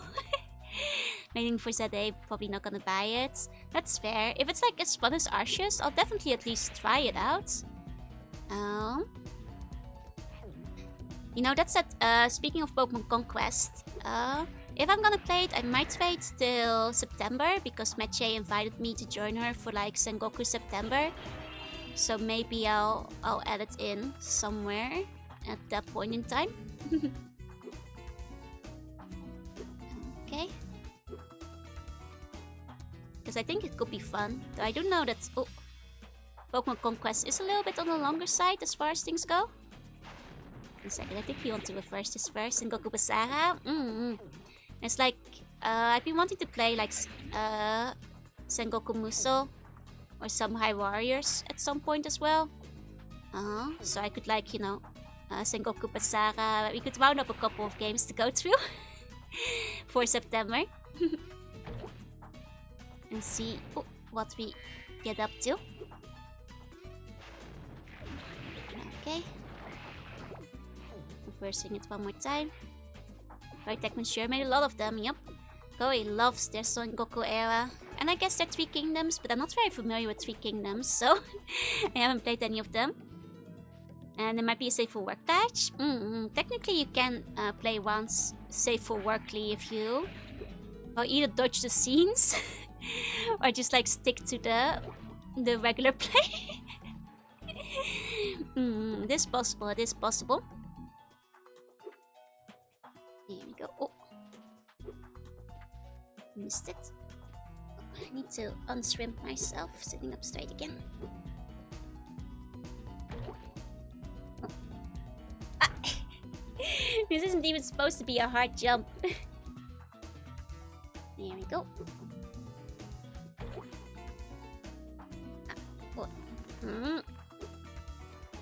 Come on. This is not supposed to be hard. Okay, let's jump. We just need to bounce higher. Just have to bounce higher. Come on, come on. Come on. It's just the start of the level. There we go. Hi, Don. Hi. Nobunaga's Ambition stream when? I've actually already done Nobunaga's Ambition. First game, second game, and the latest game. But I'd love to go back to Nobunaga's Ambition at some point. Surprisingly, Nobunaga's Ambition is how like a lot of people found me then. Like not necessarily on Twitch, but like that VOD that I posted on YouTube, like I had a lot of people like actually looking at it. I wasn't even aware that like so many people would be looking it up. Didn't allow new Dynasty Warriors? I believe they do. Though Dynasty Warrior is not Nobunaga. That is Samurai Warriors. What about Gear and Screed? I would like to play Gear and Screed at some point. Sengoku outsmarted you. Yeah, I was kind of happy though, because I always, you know, for the people who wear that during Nobunaga's Ambition, I get a little bit embarrassed going like super far into Sengoku stuff. Because I know it's kind of niche and like a bit of a lot. But I was so happy a lot of people enjoyed it, you know? What's the pinball game, an Okinawa game? Technically, it was like legally distinct, all names changed kind of, but all of them were basically referencing a lot of characters from that era.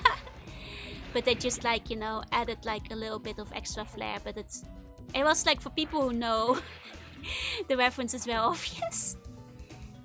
There we go. Nope, it's not a fiasco like 9 was. I think we can cross our fingers because it's been a little bit of up and down, but like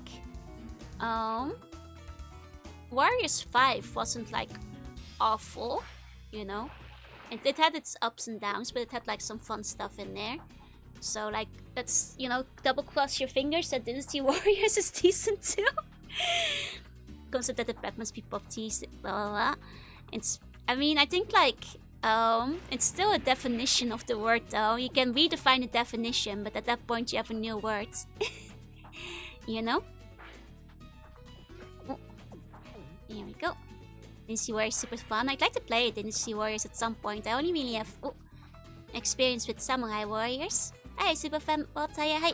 And like, what was the one that was like on PlayStation? That was like Dynasty Warriors-esque, if I recall. Here we go. Something to do for a friend. That's true, that's true. Just missed the Dynasty Warriors Gundam. Was thinking about the new one I bought. I kind of would like to play the Dynasty Warrior Gundam at some point as well. It's been recommended before. Okay, let's try this seed. There we go. Wait. This is just more flower seeds. That's confusing. Here we go. Oh, can we go full Gundam in the future? Full months? I'm not sure if we'll go full Gundam, but we can have like a bit of a Gundam moment. Was there a third spot where I needed to? Maybe on this side. Hold on. Let's try and swap these. We'd never get into it. That's fair. You know, like the Muso style of gameplay isn't for everyone. Gundams and Jeans 3. That I do plan on getting done at some point. That I do plan to do. Especially since last time we talked about it, a lot of people weren't there for the first 2 times, so I feel it's time it makes a return. Played 1 and 3 a lot on the 360. 3 was a bit unfinished, but was the best for just causing destruction. Oh, but 1 had a very good original story. I see. Gundams and goats. Like, I feel the third one, we might go a little bit of a wild card, you know? Oh. Like various dress-up items that haven't been done yet. There we go. Like things that never came up in the past too.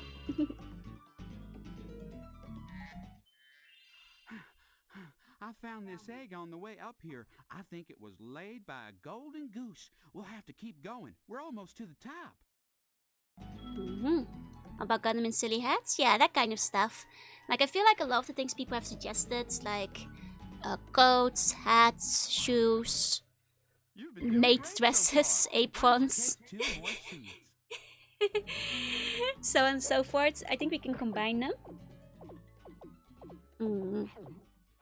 She must pay only. It's possible. I wouldn't know because I haven't played those specifically. The Gundam ones. I'd like to. About Custom Mobo, that gaslights us into thinking it's Gundam.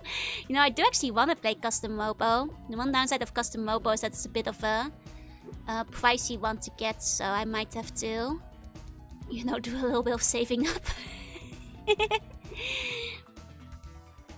Oh. Here we go. Okay. Okay.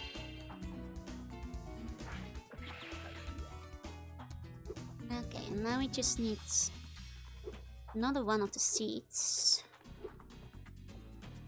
The small ones. Oh, wait, we have another one of these. Okay. Perfect. Perfect. Was too pricey over here, then again neither were the Gundam figures. I mean, I feel like the last time I checked it was like a teensy bit pricey. But I will admit I haven't checked super recently. Custom Mobile would be one of those ones that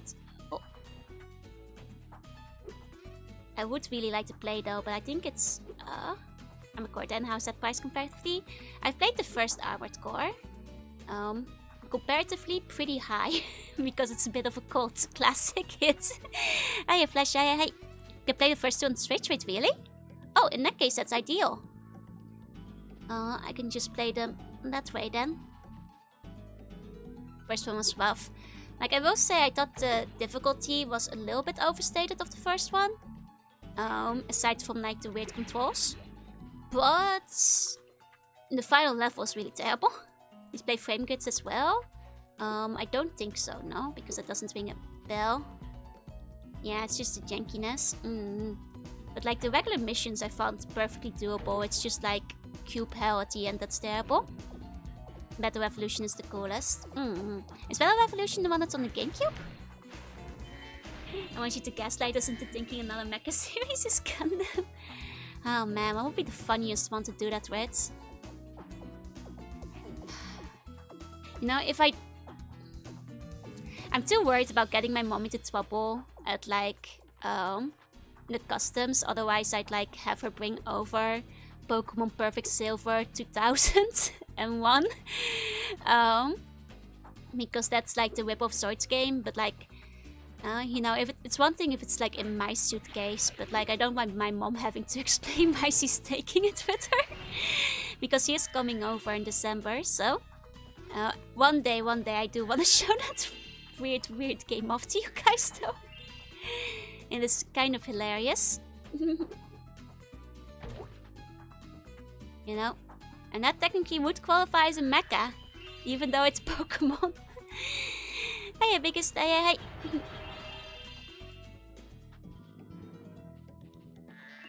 Okay.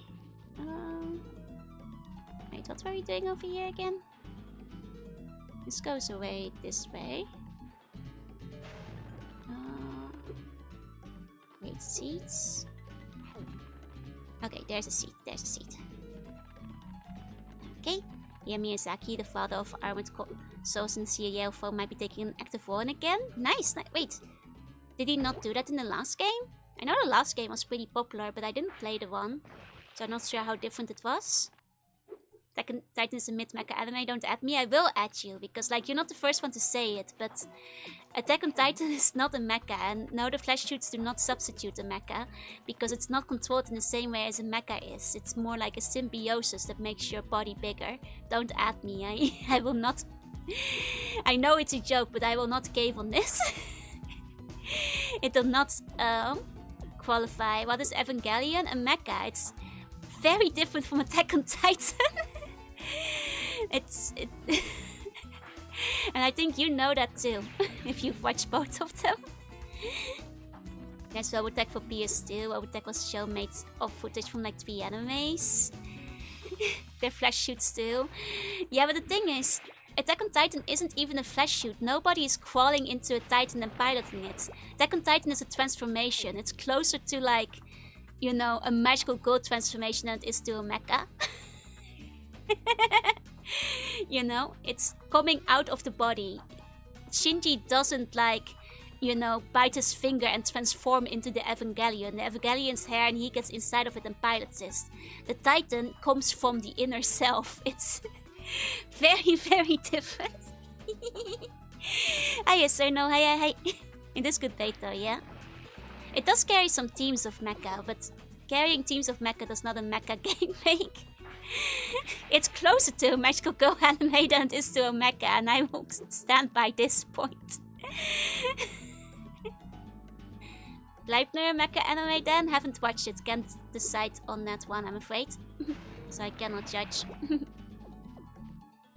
Miyazaki's first game is directed by AC4 and AC4A, but they were the only ones he was directly involved in. I see. Here we go. And also, like, even Eva, you know, joke as much as you want, it does actually have a mechanical part involved. Doesn't follow the trope of the mecha, but it's mecha because there's a mecha in the thing. There's a suit, you get inside of it. It's mechanical and you pilot it. You know? Remember Magical Girl Fantasy Isekai mecha series? Nice. Go.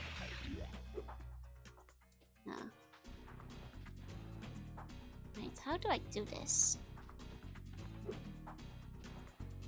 Need to get over the first one somehow.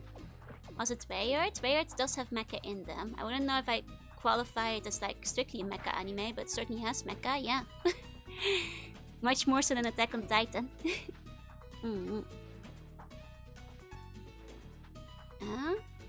Thing is it really mechanical? Yeah. It might be partially mechanical and still like include like flesh parts, but there's still mechanics involved. Oh, thank you for the care package. Thank you. There we go. Just love the Attack on Titan is a mecha joke, but it doesn't work because by all means it's not a mecha.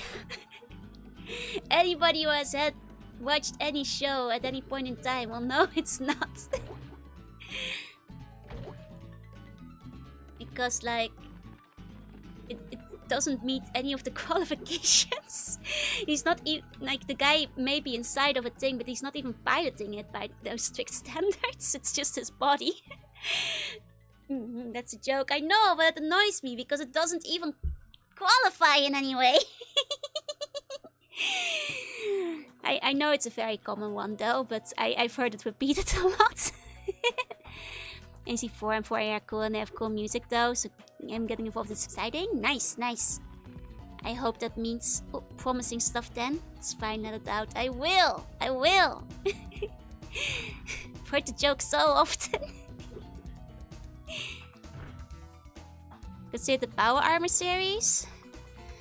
I mean, closer to a Power Armor than Mecha, but once again, they don't put it on, so no. Say it qualifies as a Neuralink? It doesn't, because there's no Neuralink, it's just them. No, I guess once again it's closer. And take Domino stance and call it grotesque, but like... even the grotesque is still... It's a Power and Armor subgenre. I don't think it qualifies as Power Armor either, though. The shifter can be cut out. I mean, I'm afraid that my opinion is not gonna be shaken on this one.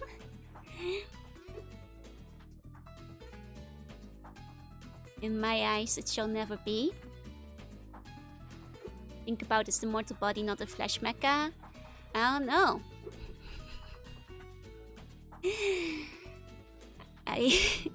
You know, you guys know that mecha technically is short for mechanical, right? What about a Firefly Star Whale? Have not played the game, cannot judge. You're not your body, you are your brain. Your brain is part of your body, technically. Most Power Armor is a subgenre. Ratatouille is a mecha though, right? He gets in the head and pilots. You know what? I'm happier to accept that Ratatouille is a mecha than Attack on Titan. You know, in that case, you know what? I'll accept the cook being the flesh mecha in that case. At least it's two separate entities. There's a division. David and Goliath is the original mecha anyway. Man. If you get stuck. Hold on, I'm restarting this part of the puzzle. There we go. Firefly pilot's a mech, but the mech is alive and born as a mech. That's still mecha. The mech is allowed to be alive, that's not a problem. It's just that the mech has to be separate from the pilot. For the most part. There are exceptions, but like, I'm not going into them because you guys are gonna argue the Titans are exceptions then. Hey, welcome on. Hey. Sprung like Gleipnir. It was brought up earlier, but I can make a verdict on Gleipnir as I have not read it.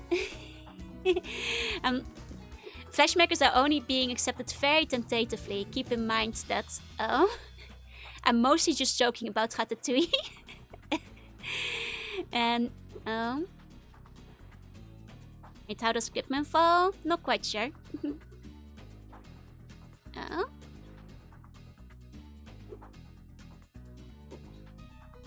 Wait, where were the other seats? Well, that Jumbine, haven't seen it. Now they put in some weird interesting stuff. Here we go. This body but a medium to which a born performs physical actions. You know, the thing is, words have meanings, and so does mecha. What about Endomon? Is there a smaller Endomon controlling him inside of his brain, piloting him like a mech suit? Because if so, sure. If not, no. And I gave the meaning. You gave the meaning for mechanical. You didn't give the meaning for mecha. Just because the word mecha derives from mechanical doesn't mean it's identical in meaning to the word mechanical. That would be silly. Endermon is a cyborg, then Endermon is not a mecha. Does Parasect make Pokemon a mecha? No, it's a parasite. In fact, like, if we're gonna put it that way, I guess like Ratatouille is more of a parasite than anything else. Not about to wait to Warhammer 40k. And made of blood and bone. I'm not sure. I don't know enough about it.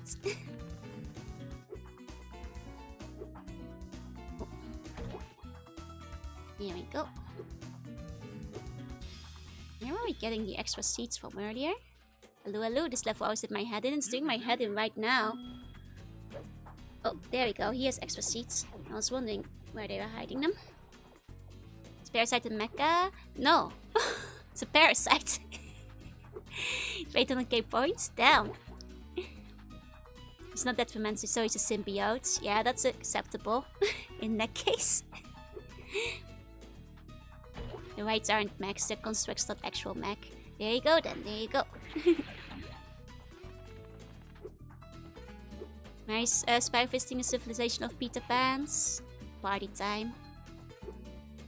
That's why.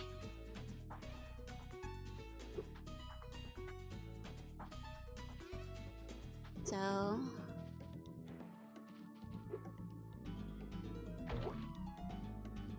I feel like I'm too dumb for this final puzzle. Not quite getting it done.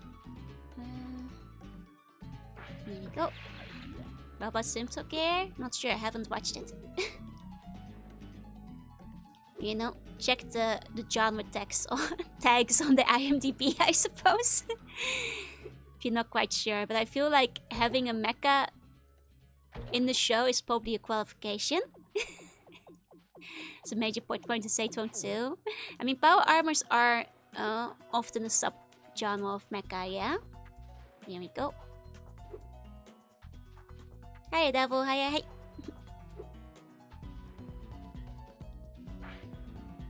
Okay. Same for Gears transformation hero show, so it's basically animated tokusatsu.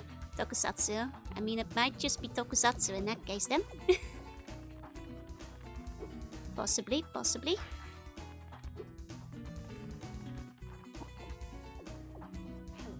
I mean, tokusatsu can have mecha and robot in them, but it doesn't necessarily have to be one. Here we go. Okay, I think we have to exchange this one with one right back. Is my hoodie a mecha? No, that's clothing. Oh. There's a lot of mechs in Warhammer, but the Wagborn's construct isn't a mech. The Super Sentai mecha, it can have parts of mecha, and it can include mecha, robots, and genres. It doesn't have to be. It can be. It doesn't need to be. Sharpon a mech, he combines like mecha swords. He could be, I guess. So sorry what I started. I mean, I think the answer is usually easier than you guys expect. It's just, it's not Attack on Titan. Which I feel gets brought up every few months. And I will never ever agree with it.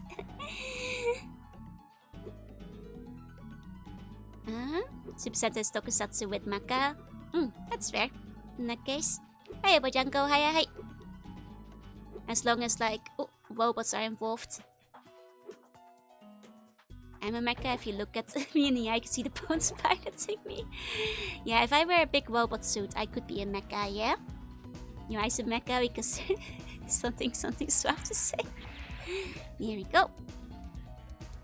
I mean, I read the Attack on Titan manga back in the day, but it's really... Well, reading it live, when they kind of hit just like... You know, 3 years straight of slow, boring political intrigue was kind of where I lost my will and interest in the series. Then they do the time skip, and I feel it never got better after the time skip either. Like, really lost its momentum during, like, the slow political intrigue that they do for, like, 60 chapters straight and then the time skip doesn't salvage anything. Was interesting in the early chapters though. Here we go. Is Spyro a mecha? No.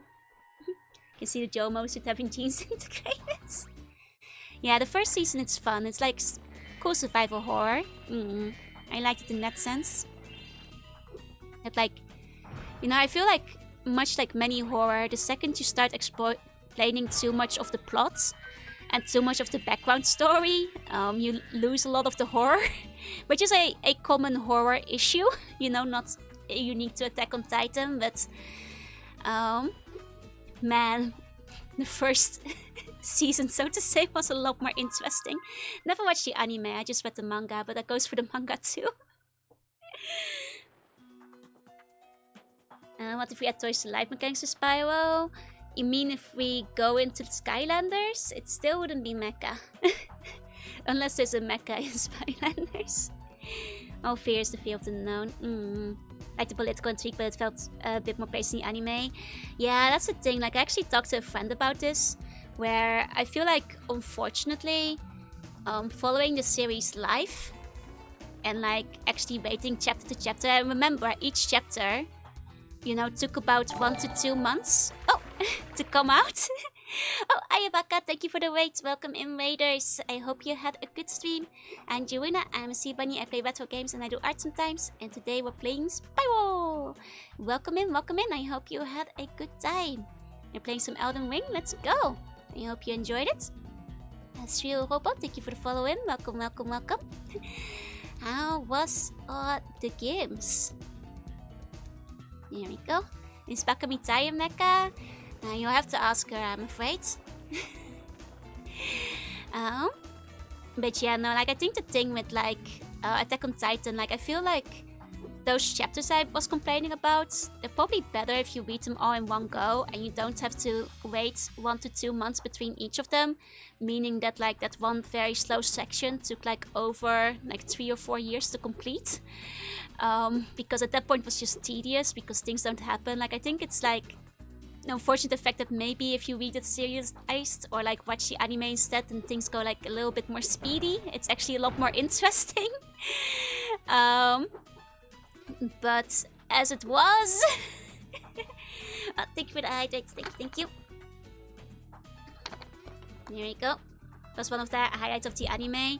Yeah, you know, I'm actually willing to accept that because maybe, you know, if you don't have to wait a whole year for it to conclude, I could see it actually being a little bit more engaging. But for me, that was the time when it started going downhill. Because certainly after the time skip, things never really recovered for me. Don't know how that got pinned. Oh, I figured you slipped. Here we go.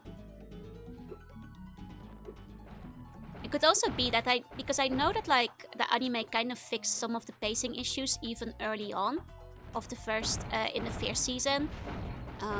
Like made a lot of the order in which things happen a lot more logical. I wouldn't be surprised if they actually fixed some of the pacing issues in the anime again, because they already had a history of doing that. Just generally speaking. Would not surprise me at all. There you go. Now I forgot that we're still like, technically just in a level. The big level. Here we go. The live action. The live action wasn't even well received in Japan. People hated it.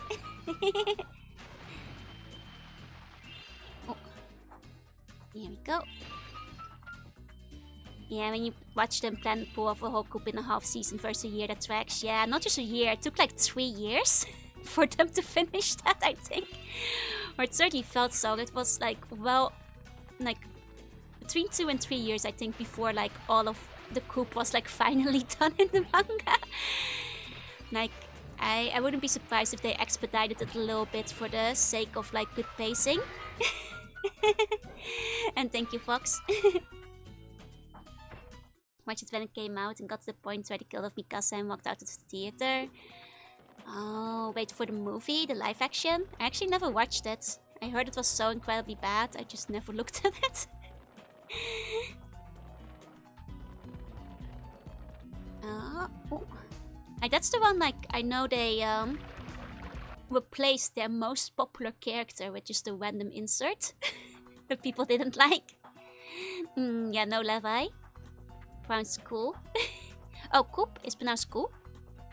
Silly French. Why must the French act like this? But yeah, like, oh. And like, you know, I've been to like a couple of live actions, and usually like even if they're not quite as bad, like in Japan people tend to be like a little bit gentler with them, but that one got like ripped apart. People hated it. Won't be able to pronounce his name. It's silly. Like they can just pronounce the katakana for the name. Like it was always a weird reasoning. I wonder if it was like planned early in production before they realized that like the guy was gonna be like one of the most popular characters in the whole show. Because otherwise like it just makes no sense to take him out of the movie at all. Oh, here we go.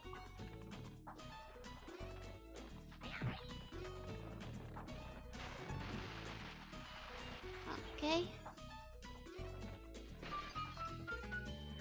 Okay, grab gems. Okay. It's too much of a problem solver. He had to go because he'd solve every issue. I mean, he could have just literally made the live action follow the series itself. Could have done the first arc or something if they wanted to. Hi, Spyro. Oh my. Prince Azrael, just a dream used. Oh my. The other fairies and wizards won't let us get married. What a dreamy cat. So we're going to elope. By the way, Azrael says you can have this egg if you don't tell anyone where we went. Okay, your secret is safe with me.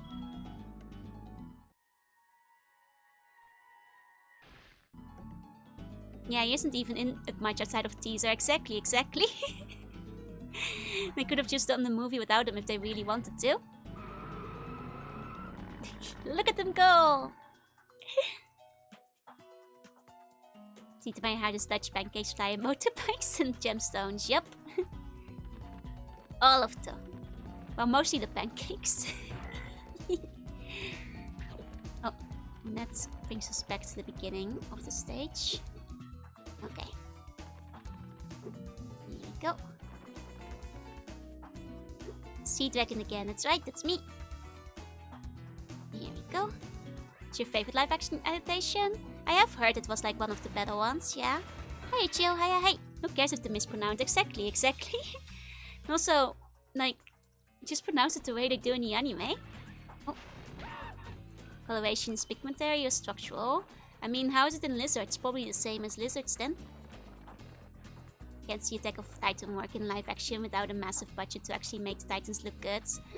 I mean, at the height of its popularity, I think they could have pulled it off, but... I never saw the live action, so I'm not sure actually how the CG looked on the Titans. You can probably look up images of how it turned out.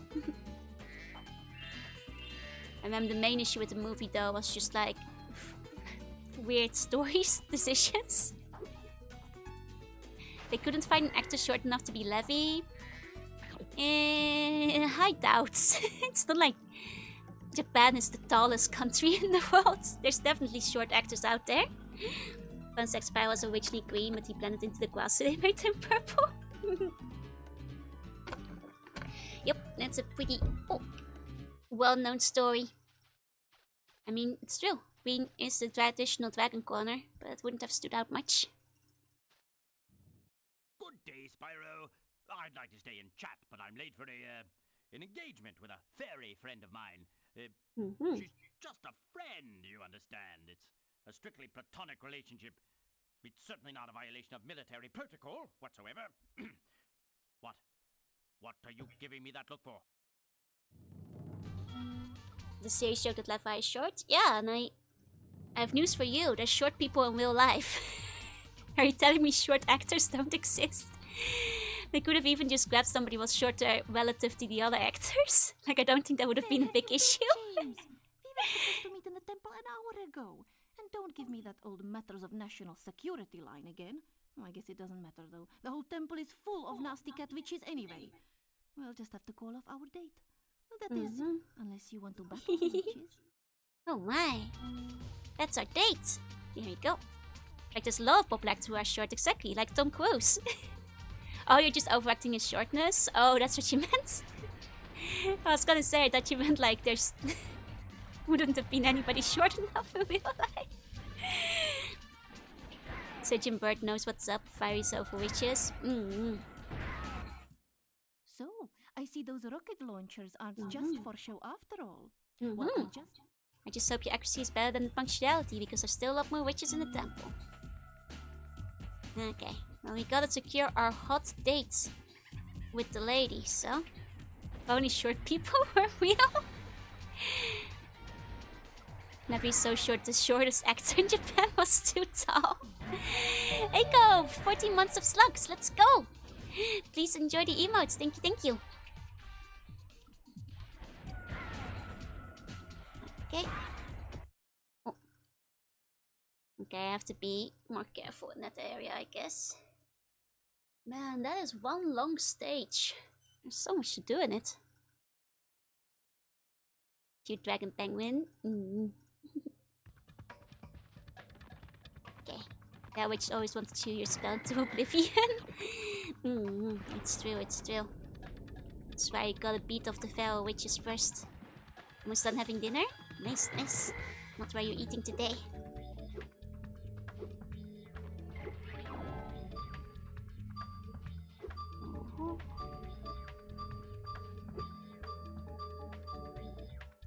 Oh, just have to go up there. The feral witch is helping us if they hate bones still. I mean, I suppose they could help us if they truly hated bones as much as they say they do. I'm not sure if they actually are. Oh, hi Yorina. Hi Libby. Hi. Libby's so short he cuts the national average. I don't know. I see, I see.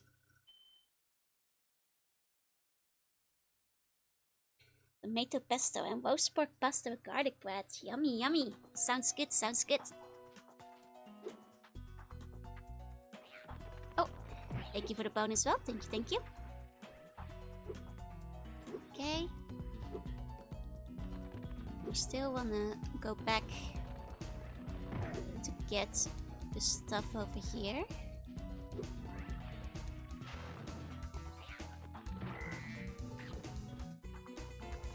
In the sergeant section. The big O! Let's go! Big 1-0 on the bone skill. Here we go. Okay.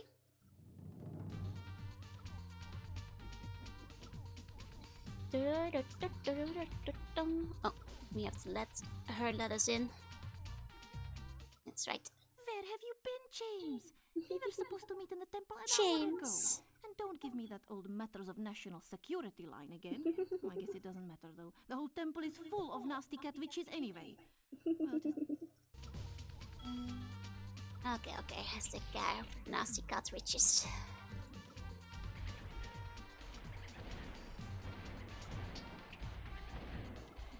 Okay.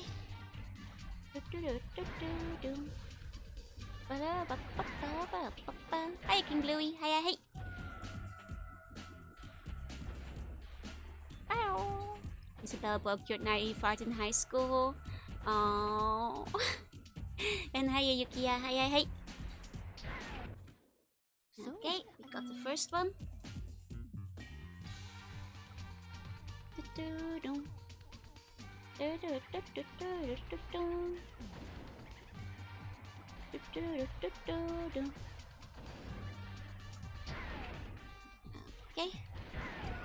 Oh. Can't get too close to them. Okay. We actually don't even like use any attacks other than bashing into us, huh? Here we go. Dangerous, the cat's wishes. Very dangerous. Oh, we got a skill point. For what? What did I get a skill point for, I wonder? I don't actually know what they assign them to most of the time. Does anybody happen to know? I must admit, James, I am impressed. There are still a few witches left, though, and this time they mean business. They even turned the floor into deadly blue ooze. Oh, be careful, okay? Deadly blue ooze. Oh no. That's how you know they're serious.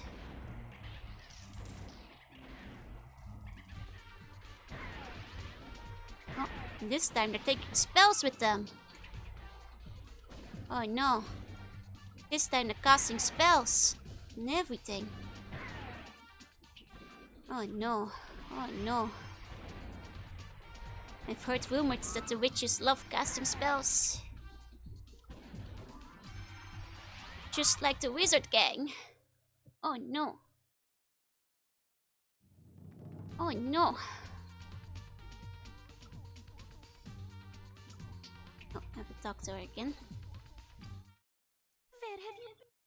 Oh, do I have to start from the beginning again after dying? Oh no, I think I have to. Shadow Witch Money Gang, yup. They love casting spells.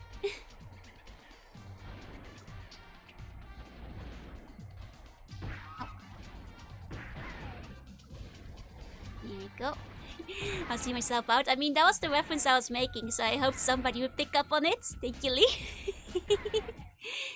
So. Okay.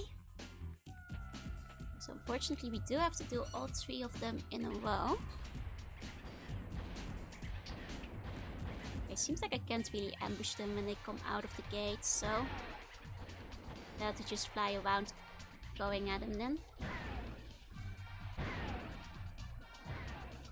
Okay. Here we go. Now to this day I still haven't actually watched the video of the Shadow Wizard Money Gang. Like, I only know the quotes because of how often it's quoted. Oh, Kiteki, thank you for the raid. Welcome in. Chaos Cat Raid and Snoozing Bear. Hello, hello, hello. Hiya, Eiling. Hi, Kiteki. Hi, Otis. I hope you had a good stream. To all the raiders, I'm Joanna. I'm a Sea Bunny. I play retro games, do art sometimes. Today we are playing Spyro. Welcome, welcome. Playing art? Nice, nice. What were you drawing? And hi, Otis. Hi, hi. Oh, I died. Jerry's is an old meme now, the new one is a tiny wizard dude. Oh, I've seen pictures of that, yeah. Love Spyro, let's go, let's go.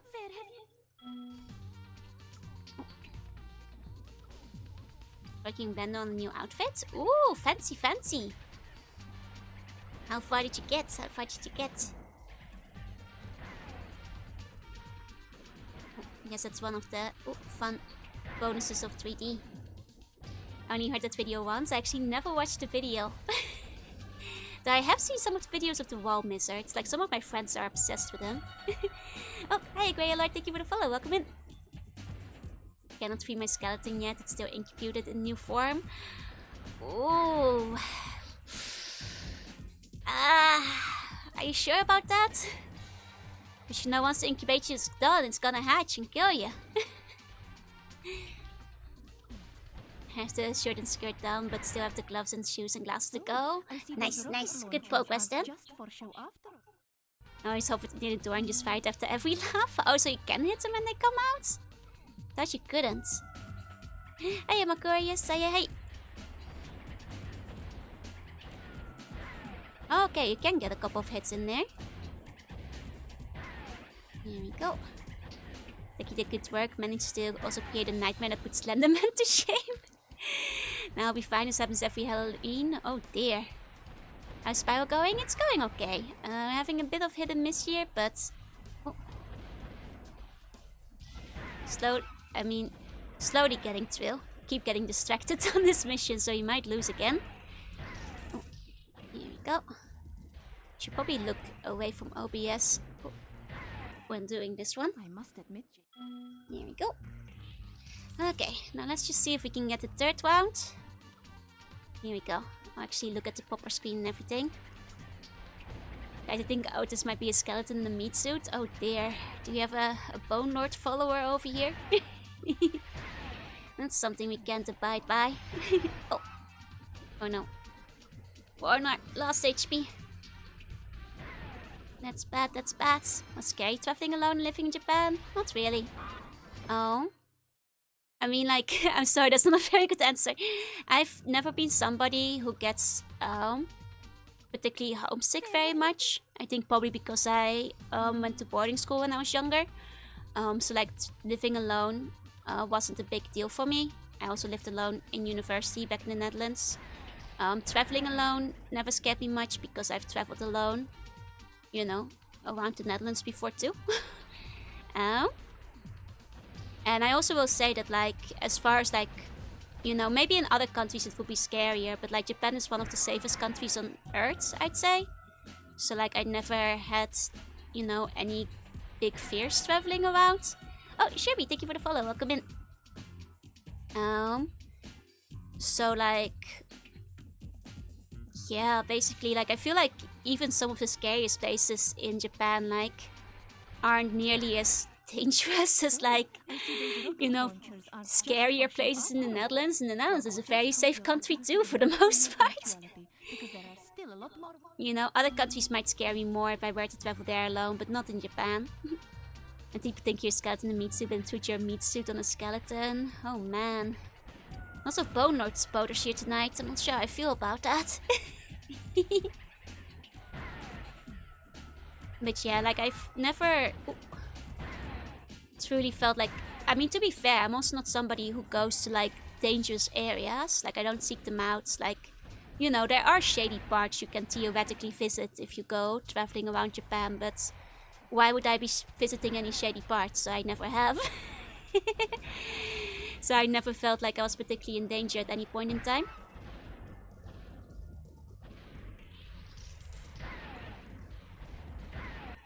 Okay.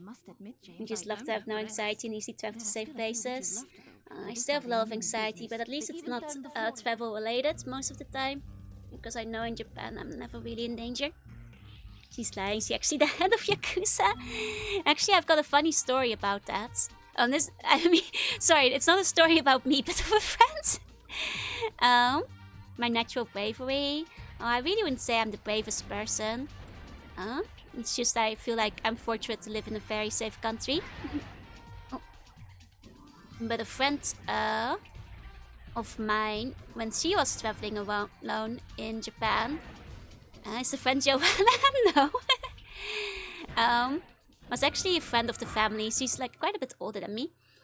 But like friend of the family was traveling around Japan, and when she did, this was like in the late 90s, early 2000s. Not sure if it's baby or just a few screws loose. It's actually laziness and apathy. The absolute exhaustion of like the idea of needing to like move again was worse than living in the ghost house. Did you speak Japanese before going there? Very basic. Like literally barely anything. I just had M5 before I moved to Japan and then improved as I was there. Not very well, basically. But yeah, no, so like this lady went to Japan by herself, and she told a story about like how one day like she actually like nearly got like run over by a car, and then like the guy who stepped out to apologize like really made sure she was okay, really scolded the guy that like nearly ran her over, etc, etc. Was like in a very fancy suit, and they invited her over, and that's the story how she had an apology dinner at what was probably one of the Yakuza offices. Like in the late 90s. And I was like, damn. Can you imagine? Like basically was like taken there in like a bit of like a car cascade. They apparently treated her really well. As far as things went, but she told me that like she was very nervous. She told me a story once she learned that I was gonna go on Japan on holiday for the first time. But yeah, no, apparently they had been extremely polite to her. Did she meet Kiryu? Who knows, she might have. She might have. Yep. Late 90s were at the peak. Dragons and Donuts. Hi, Billy. Hi. And like it's been a while since I heard the story, but I remember when she described it at the time, I was like, oh man. That's like a wild story to kind of accidentally stumble yourself into on holiday when you're like backpacking by yourself though. Like she told me like everybody, you know, around the table was like, you know, dressed exactly the way you expect. Majima over Kiryu. I believe you, but oh, I never played the games yet, so Majima is the guy with the eye patch though, right? To be fair, if I'm just going off the vibes and pictures I've seen of him, I'd probably like Majima more than Kiryu too. So, I see those rocket... Oh, hi, regular. Hey. They're probably toast. Oh yeah, like I think they were desperately not trying to make like an international scandal happen, probably. You know? Because if she actually had to go to the hospital and like sued them, or like had to take one of them with her to the hospital as a witness and had them signed, you know, like they could have probably been in a lot of trouble. I think that's probably what happened there. You'd love Zeo Majima. He like seems like he has like the most chuny energy, so I probably would like him. Like from the little bits and pieces I've seen. At the very least. Where's the final cat?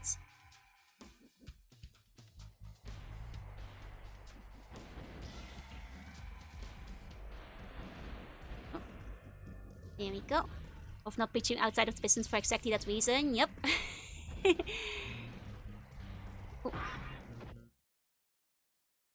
Can be especially troublesome when foreigners get involved because then you can have an international incident on your hands. So, yeah, that's the story I heard back then. Here we go.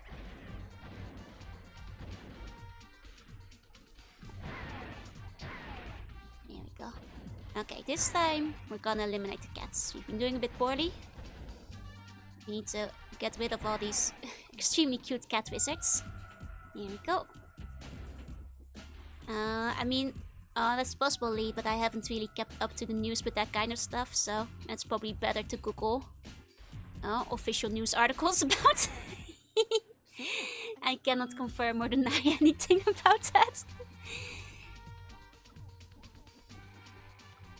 Okay.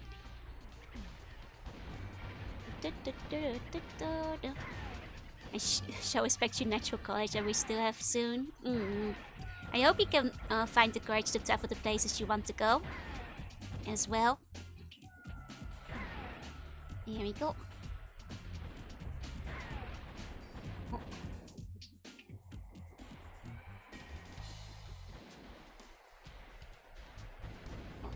Okay.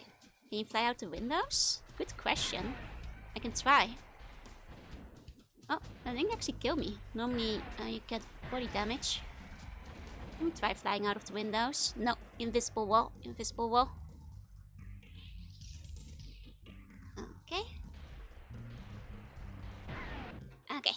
I must admit, James. I'm impressed. Okay.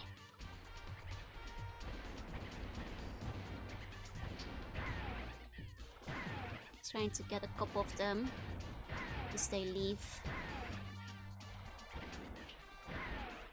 Okay, got half of them. That's the right view of Shrek when the dragon smashes the last one. Use it while Sergeant Bird all the time. Oh, nice! I think Sergeant Bird is one of my favorite side characters in this one. Yeah, cute penguin. That can comprehend the concept of getting off the blanket when she wants to get under. Oh no, internal conundrum. Wants to get under but is on top of? How do you make it work? Did it, James? I knew you weren't the leader of the hummingbird resistance movement for nothing. Now we have the temple all to ourselves. But first, I have a present for you. Oh my. Hey, Nova. Hey. Abby. And hi, Black Coyote. We even got the temple all to ourselves, but it's blocked off. I'm an adult sometimes, but she's a good doll. When I was younger and I had a dog, she really liked hiding on the blankets too, which was really cute because sometimes she just like stick her tail out. Oh, I forgot we're not bird anymore. I can't fly like that. Oopsie. Okay, I was trying to do like the quick flap, flap, flap, flap, flap with Spyro's wings. That is not possible. Cannot do that.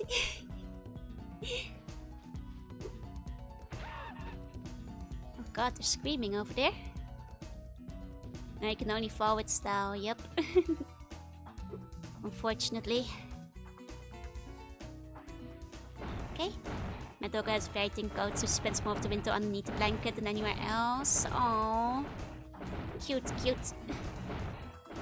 Let me not look that way for a second. There we go. We've been those ways. We just need to figure out where the pot is. The pot is like around here somewhere, no? Would have sworn it was. Oh, there it is, yeah. On the other end. Okay. She's also a big dog and have a single mattress. Oh. Mr. Very easy to proxy off of.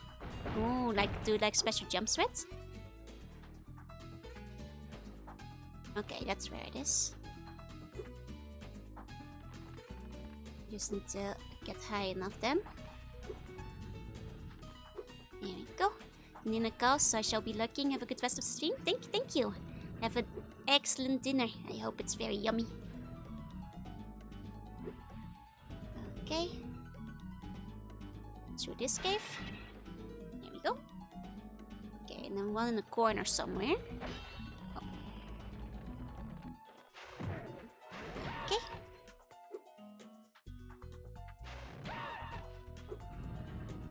Oh. Missed it at the last second. Okay, which corner? What's that guy guarding over there?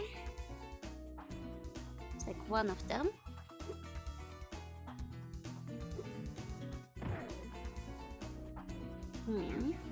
If you leave a level, a portal which is underwater a mere frame before Spyro was supposed to die, it's possible for you to enter the walking state. You have permanent swimming air until you die again.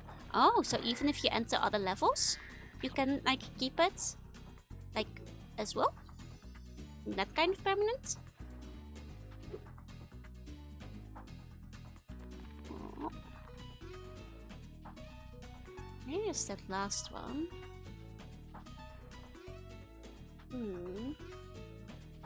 Mysterious. Mysterious. Maybe around here? There's one over there. There's like a little cubby in the wall. That's not the one. That's not the one. Okay. Up over here? No. Still not over here.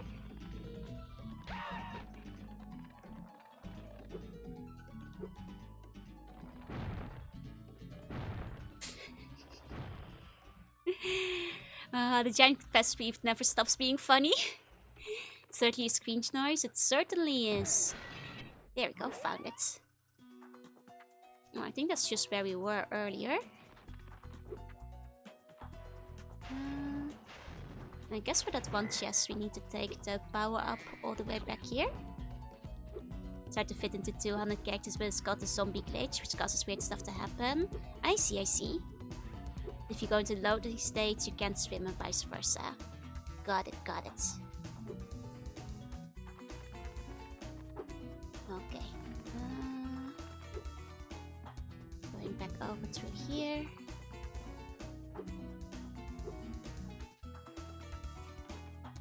Okay. Up and around. Like, is it anything to jump from here? Not really. Frozen altar snow and tosses you in a zombie state. Power just keeps sliding forever and ever. Oh. That does not sound very beneficial most of the time. Or at least doesn't sound like it would be.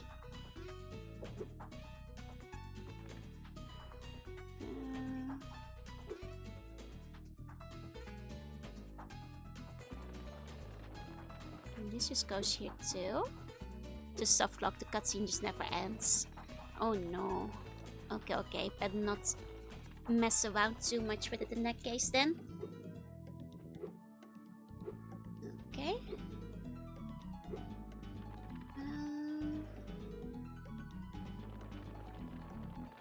I'll just keep going in circles till I find what I'm looking for. There's still another thing I'm searching for here. Oh man. This time the face goes to basically every place, huh? Wait, is this where it goes at the end? No, I don't think so.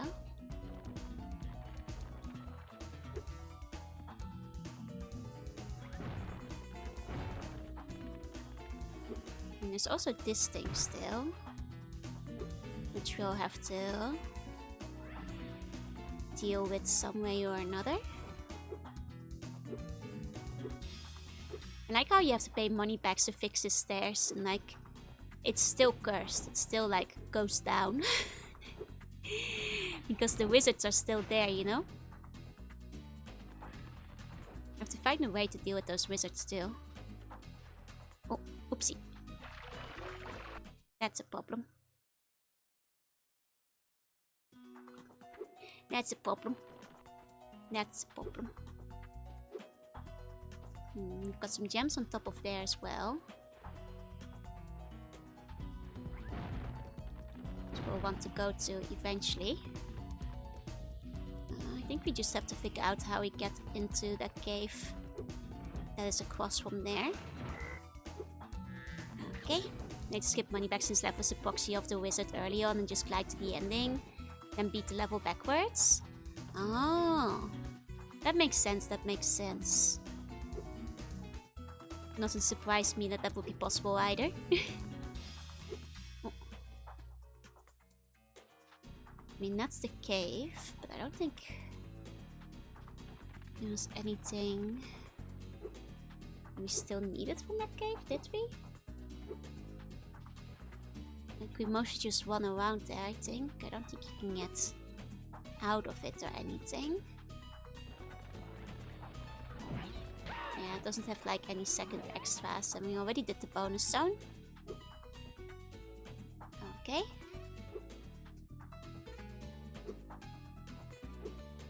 Okay. And from here...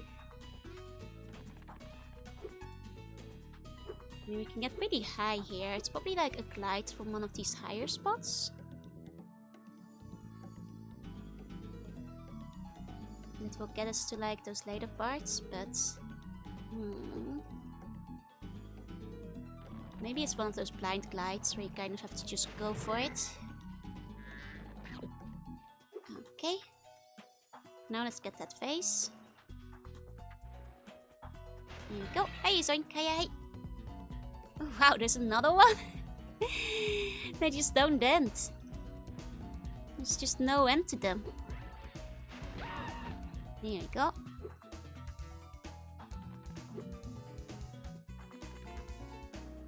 I mean, I can probably fly over one of these. I'll probably just about make it to that platform, but will that help? Like, do we get to... Searching bird is just like this one level, yeah. You don't actually get to play with the bird in the stage like we do in the other one. Oh, hey, Zoink. Hey. Okay. So that's not it. That's not it.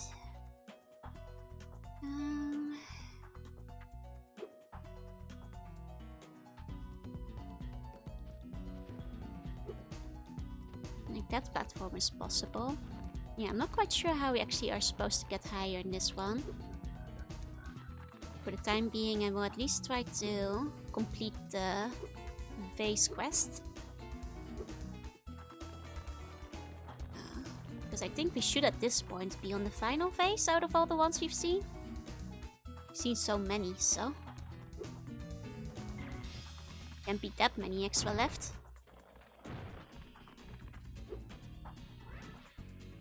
Unless we can climb on from behind in any of these areas. No, it's not like they have ladders. Okay. There we go.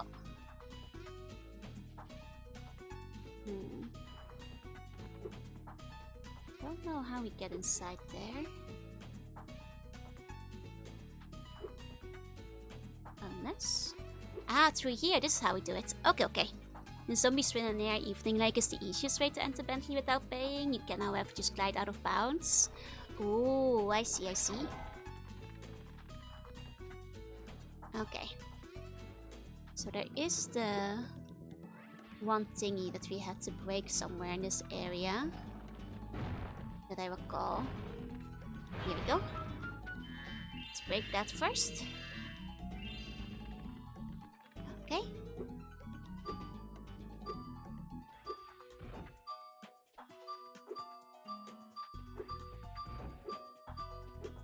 Okay, okay. Now we're on to something a little bit more. I forgot there was like the turn around here. Okay. And then from here. Yeah, we've got the ones across, but I don't think we can fly that far. Can at least fly for this guy. Okay. And then we can probably make it here. Yeah, yeah.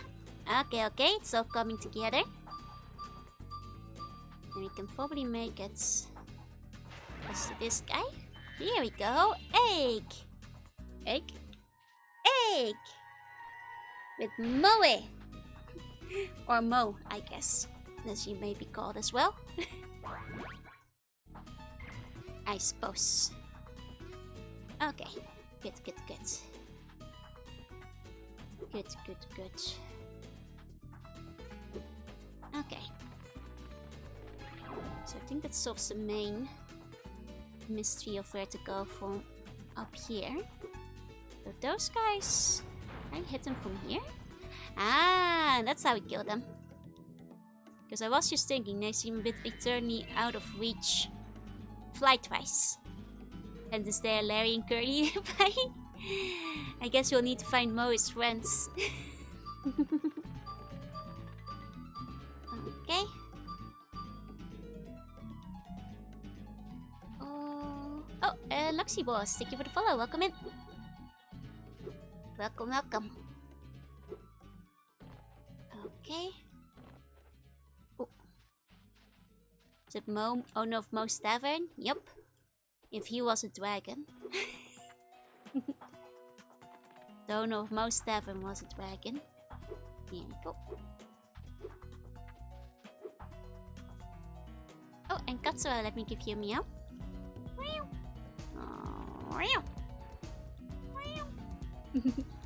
There you go.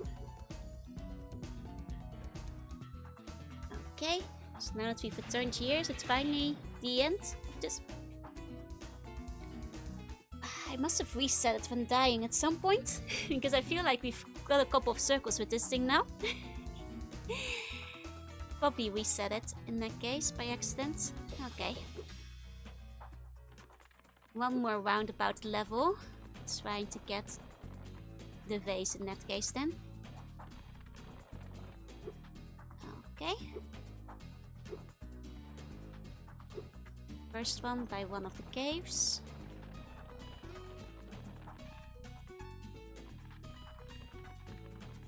I'll just keep going around. I think it's the caves that are up ahead here. Let's have it in here. Spyro's arch nemesis faces. Indeed. The struggle, it's real. Okay. And the one that's like inside the cave from there, so we need to make the jump. Okay. Hey, Chief Fire, hey! Okay. Got it. And the one that's in one of the corners. One enemy left alive in the entire stage. What will he do? Will he remain faithful, trying to serve? I'll also have a defeat of the Spyro on account he just keeps gliding through them.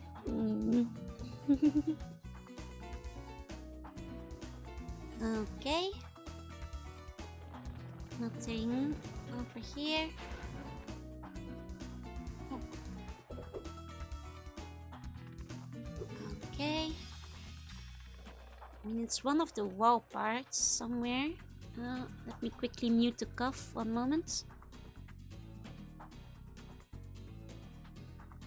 Here we go. Let's keep looking around. Spyro is ironically the most patched of all 3, so you could argue that the walls are more suggestion in the entire trilogy. I mean, all of them are a teensy bit broken, at the very least. Just a teensy tiny bit. I mean, that's kind of part of the fun of all the games though. The things that haven't been patched out.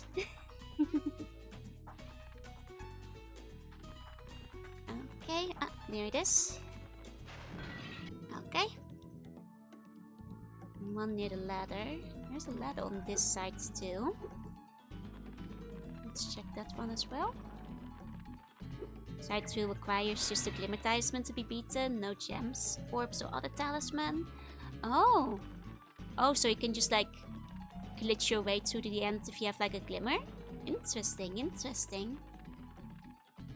I mean, I guess the other talisman are mostly for like getting to the other levels, huh? Same with the gems and orbs, so if you can skip the other levels. I guess in that case, you'd only need what you need there. Man, this is a long chase of like... Oh, the vases this time.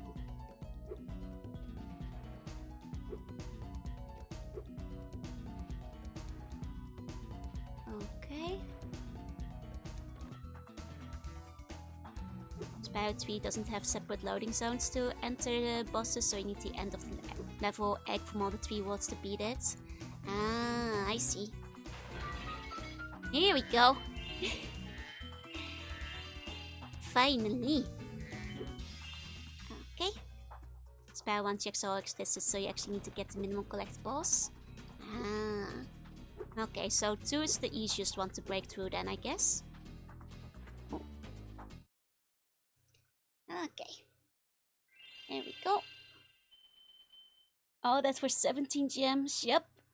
But because of their vase, I'll do it. I'll do it.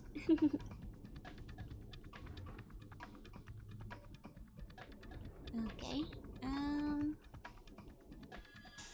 What stage have I not gone through yet? I feel like I've been to most of them. Hold on. Frozen Altars, Lost Fleets. And I guess Frozen Altars you still have some stuff to do. Yeah, they all have like stuff inside of them. Oh, wait.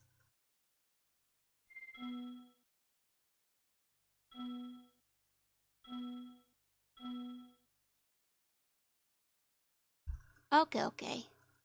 Oh, but I actually did get all the characters out of them, so we can go to Scorcher's Pit. Oh, thank you for the cat back. Let me stretch. There's a couple of them we can't get yet without the monkey, so we're gonna have to backtrack for these anyways, which is why we're not being particular about them right now. Okay.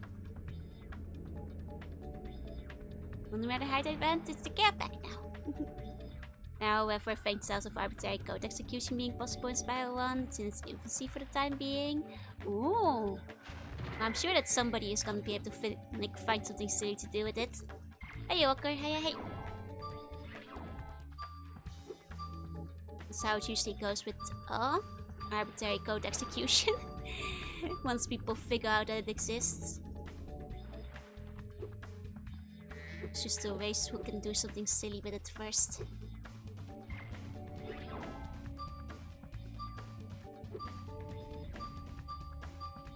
Okay. That's definitely a jump we can make though, so I'm gonna keep trying. Just need to come at it at the right angle. I haven't heard anything about Spyro 3 having any, but wouldn't be surprised if the 100% cat got cut in half for a second time. Oh, you think they can like go even faster? I feel like a lot of Spyro speedruns are already insanely fast. But I guess it is the kind of game where like people can just keep making discoveries, huh?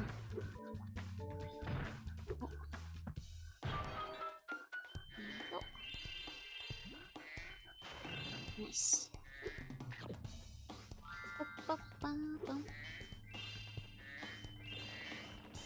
Okay. Going on stop here. Oh, we got all the gems in this area. Beautiful. Perfect. And we get Ted. Hello, Ted. Goodbye, Ted. Okay, beautiful. Stop to these guys. Is ready for launch, Spyro. Hop aboard whenever you want. Okay, the rocket is ready for launch. Here we go. See. Wait, the fairy princess is here? Thought like one of the regular fairies would come. Hop on, Spyro. Aren't you supposed to be on your honeymoon? Engineering has never failed. What about your eloping?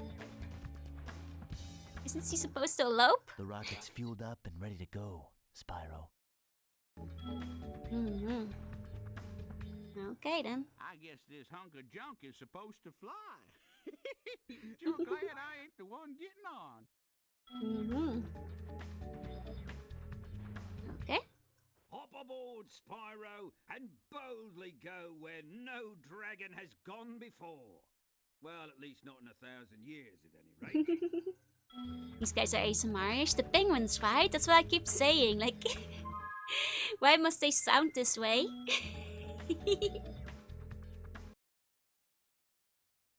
I think the boss battle we get here is the one I got super stuck on when I was a child. That's it. I've had enough. I'm going to create a monster to end all monsters. And I'm going to send it out to destroy all the dragons, even the little hatchlings.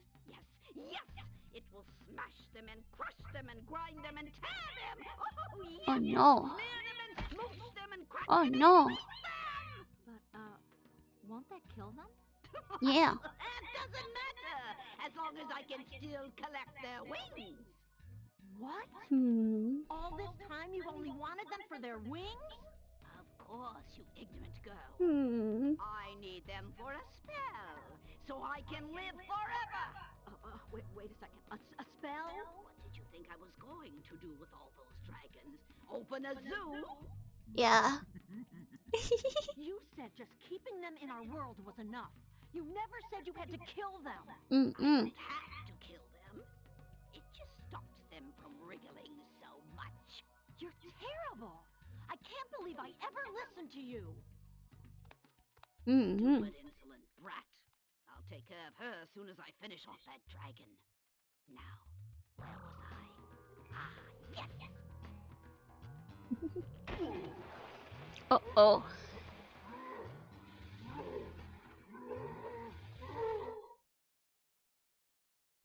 Oh. Now, to be fair, as a kid, I really struggled with the boss that came before this one too. But I think this one I could hardly get past. She's the queen of all the reptilian cars. She's a nice lady. Our last stand, Spyro. The sorceress plans to use this monster to destroy every iota of her opposition, beginning with the two of us. Alas, there is no time for ruminating. A battle awaits us. I will endeavour to assist you by means of a steady provision of combustible projectiles. Now if that's new enter easy mode. Is there an easy mode?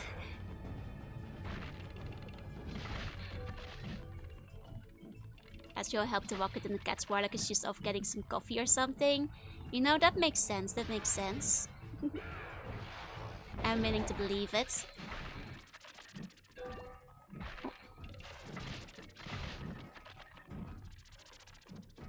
Projectiles? Uh-oh. Oh. By Jove, we'll have some fried crab tonight.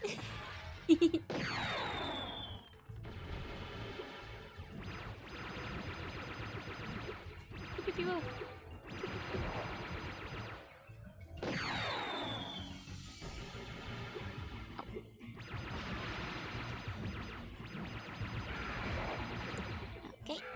Difficulty of damage adjusts based on the collectibles and amount of deaths. Oh, I see, I see.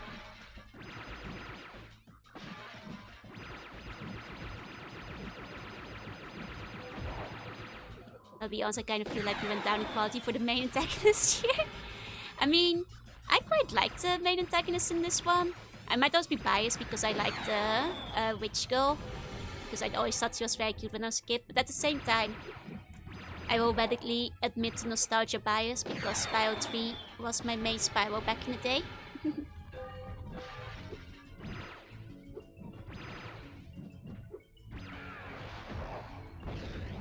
Okay. It's actually going surprisingly well. I might have just confused him with the last boss. I think it was the boss before him. That's the one that like gave me particular amounts of trouble. Okay. Then like Nasty Nork and Whipto more. That's fair, that's fair. I mean, Nasty Nork will forever and always remain a classic after all. Oh, Ken, thank you for the follow. Welcome in.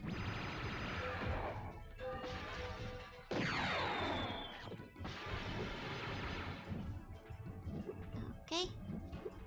Some enemies are replaced by the gem they drop and bosses are less aggressive. Oh, I see, I see. Okay, wow, we actually did first try it. No, I think I was just thinking of the last boss again, and I struggle with the most. I think it was just like the cat level that gave me a lot of trouble in this area. Spiky gave everybody trouble, yeah. And I think it was Spike that I had to have like somebody else clear the stage for me so I could continue playing when I was a kid. The escape. Hi, Bianca. Did you bring any more food? I'm starving. There's no time for that, Hunter. We have to stop the sorceress. She's gonna kill all the dragon hatchlings. Wait a minute. Why should I trust you? This could be another trap. You're in a cage, you furry numbskull. How can I trap you by letting you out? I don't know. You sorceress types can be sneaky. Look, I never thought we were gonna hurt the dragons. Come on, we don't have time for this. Rest in peace, former Rhino Guardsman. I played this when I was a kid too. It's a fun game, right? Sorceress is the easiest boss. I mean, I think partially because some of the bosses in the other game are like surprisingly hard as well. Spyro, I know you don't trust me, but I want to help you stop the sorceress. There's a way to open a hidden portal to her lair, but it'll take some very strong magic. If you can find more of the dragon eggs, I think my magic will be strong enough to open the portal. I'll come find you when you have enough eggs, okay? Okay. Come find me when I have the eggs. We can make a trade. I've got the eggs, you got the magic. Let's make this work. So crazy how Spyro has different bad guys to deal with, yet Crash always has put up a Cortex. But there are some other reoccurring Crash Bandicoot villains, so just not the main villain. They do come back. Love her exit sound, very ASMR heavenly. There is no voice lines outside of the cutscene, so he just stares at her. I mean, he does his best, you know? He does his best. Saki! Oops.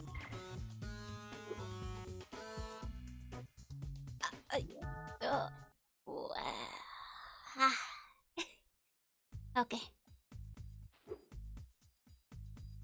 Here we go. Here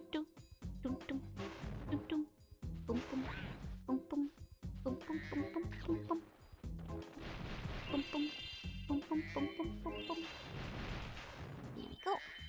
Be mostly for the main bad guys. Fair enough, fair enough. Like Cortex does remain the main bad guy. For the Bandicoot. I guess like Spyro like actually finishes his bad guys off. And that's why they're not coming back at the end. By the time he's done with them. Even like in Midnight Mounts are the only home modes you can die in without glitches. Oh, I mean because there is a hole, yeah? Oh, Ken, thank you so much for the sub. Please enjoy your emotes. Thank you, thank you. The main villain in the third game is Uka Uka. Trophy in the forts and oxide in CDT. Question amazing. That's true, that's true. The true villain is Uka Uka. As well as the trophies.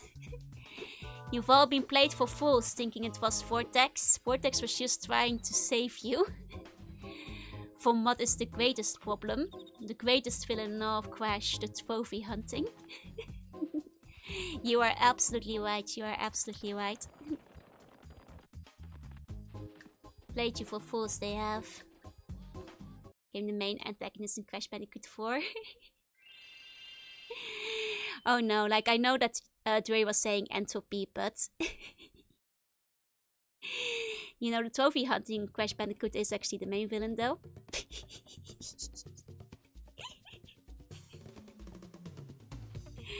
I'm sorry, bad joke.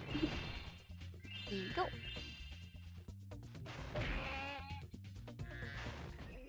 Shh! Spyro, don't tell anyone, but we've stolen some magic from the sorceress. We're hiding here whilst we practice using it. Unfortunately, we've had a bit of an accident and turned everything into crystal, and it seems to have aggravated the indigenous creatures. Oh man. That's a shame. Happens to all of us. Reposting some next parry, there's always a system bringing Ripto back, regardless if it makes sense. I guess Ripto... You know, they should bring back Nasty Nork though. I feel like he should come back. Crash may not finish off his villains, but he realized the true enemy, unlike Spyro with Hunter. True. When is Hunter finally gonna be the villain? When will they finally acknowledge it? Like Entropy was meant to be the bad guy, of course, just like, nope, it's me. You know, we finally need the true Spyro sequel. The one where you have to stop Hunter from, like, enslaving the dragon species as pets. The one that we've truly been waiting for. Hey, Inferno, hey.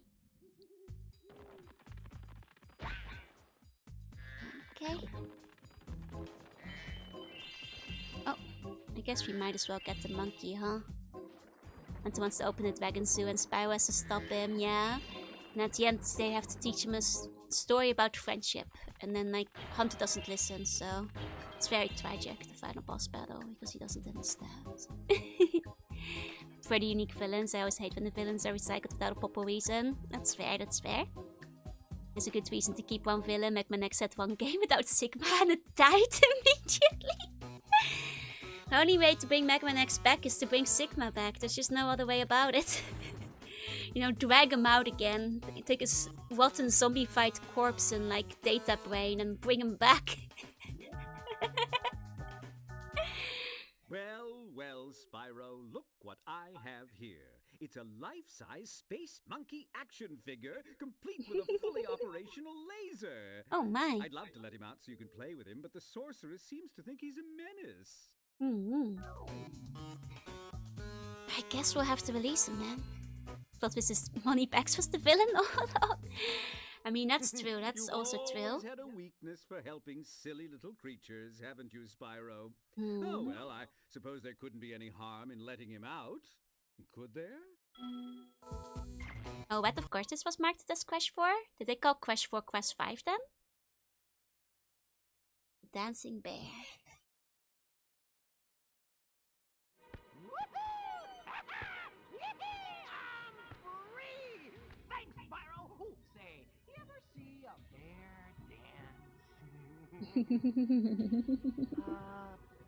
No. It's your lucky day. Check this out.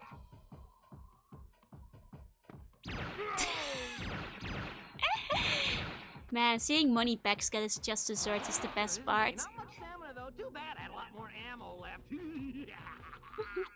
Anyway, I heard all about how you've been fighting the sorceress and her armies and kicking all that butt, and I just wanted to say, huzzah! Yippee! Huzzah! Wish I could stay, but my homeworld's been overrun by Rhinox since I've been captured. If you happen to see the sorceress, tell her I'll be giving her dancing lessons real soon. Know what I mean? You bet. Later. He talking. Hiya, Cubo. Hi. And then they got the next one, Crash 5. Okay. And is there like, did they have a Crash 6 too? But did they go about time? In that case. Wait, it was still called, no, Crash 4. That was a bit confusing. Crash 4 the second. Hi, Ting Kong. Hey.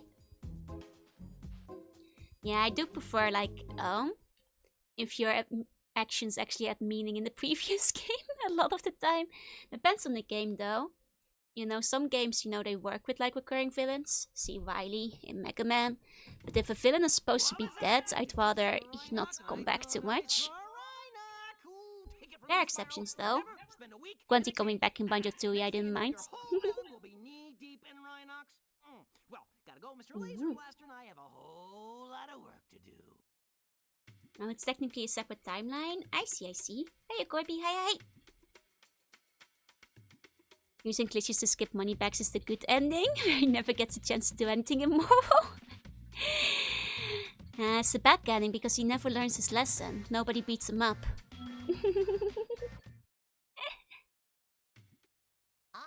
Agent 9, my favorite pupil. Welcome back to my island laboratory. I'm afraid Rhinox have taken over the whole island. Perhaps you could stop them before they destroy all my research. Okay. Which was handled in a funny way, so I'm happy with it. Exactly. I think with Grunty it worked, because she also got to be all skeleton, you know? And she was kind of like under the ground anyway. She wasn't really dead, I guess. That one should be limited to 1 resurrection per game. Need another Crash 4, make it a sub-franchise like Final Fantasy 7. Try shooting these dummies to get warmed up, but be careful. I think a Rhinox might be hiding among them. I mean, I think Resurrection works if it's like works within the setting, but it can kind of trivialize that in a lot of cases, so I think it needs to be used very carefully and very sparingly. Yeah, Gwenty had quite a number of bad endings for herself, she sure did. Oh, we have a real Rhinox in there. Here we go.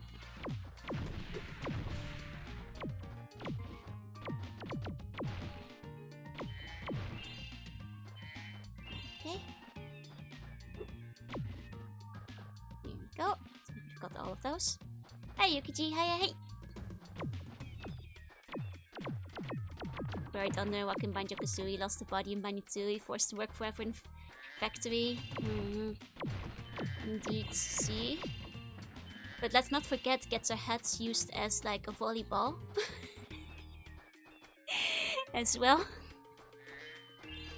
Works if your villain is meant to be a force of evil, if the story is light and the plot and more cartoonish. Exactly. Which is why I think it works in Banjo quite well, because it's like, it has cartoonish elements. And like if it's a force of evil, like something undying and eternal, like I think it can work too. Here we go. A vast number of Rhinox are waiting. Expect blah blah blah. Shoot the red button. Only Kazooie would think of something as using Grunty's head as a kickball, right? God, it's so funny though. It's such a good ending to the game. Here we go. Try to act like it's everything before it never happens. I mean, it sounds like if they're counting Mortal Kombat 1, it sounds like they might be rebooting the series. Am I wrong in thinking so? Because that sounds like it's the way the name is. Because like reboots are a whole different matter. Could be trying to get a timeline. Yeah, Dracula and Bowser. If you are allowed to come back forever and ever. Though a good Dracula that is kind of satisfying in and of itself, because Dracula does have like a lot of, you know, rules regulating his existence. At least traditional Dracula does. Okay. Here we go. Yeah, classic villain works with a bunch of classic heroes. Like Bowser. Or Dr. Wily. Ganondorf. Here we go. And of course Dr. Eggman, exactly.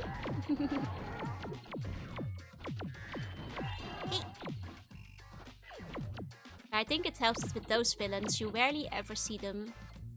Well, it depends, like, of course, like Ganondorf has encouragement, but with Dr. Eggman, you rarely see him die on screen. You see them get away, so I don't mind him being reused as much that way. Breaking out of jail. And you shoot them as they attack.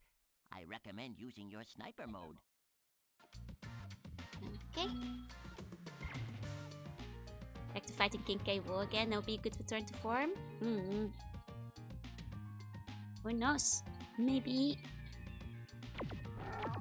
one day there'll be a time. You know, if they put 64 on. I mean, the Donkey Kong Country series has done pretty well, right? Like, you think they might make some new stuff with it, since it was quite successful. Hey, Jesse, hey.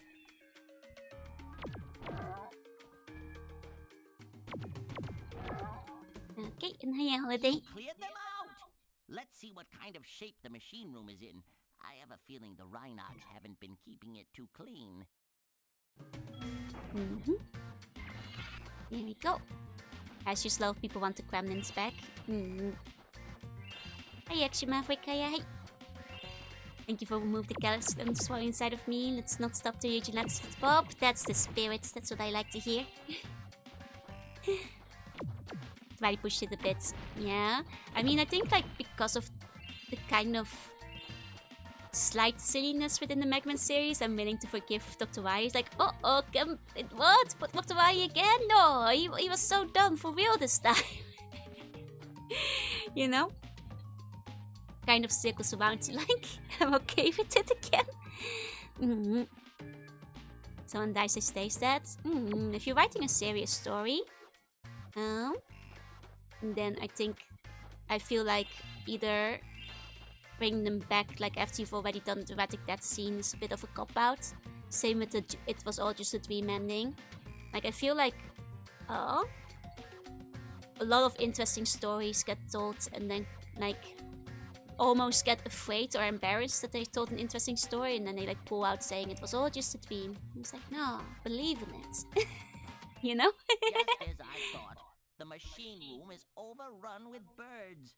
To target the birds in their nests, you'll want to use sniper mode. Then zoom in for pinpoint accuracy. Okay, spirits can work in a lot of settings. Yeah, ghosts and stuff definitely work in a lot of both fantasy sci-fi as well. Here we go.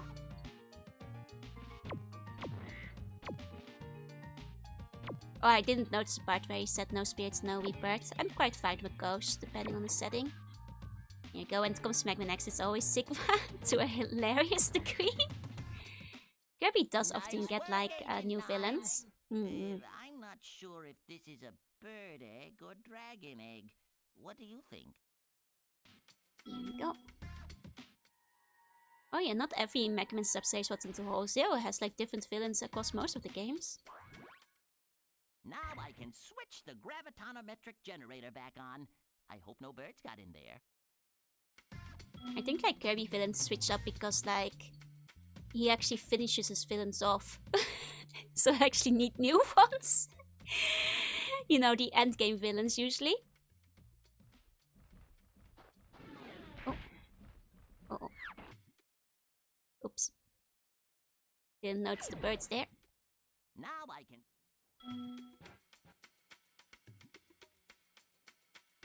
Oopsie.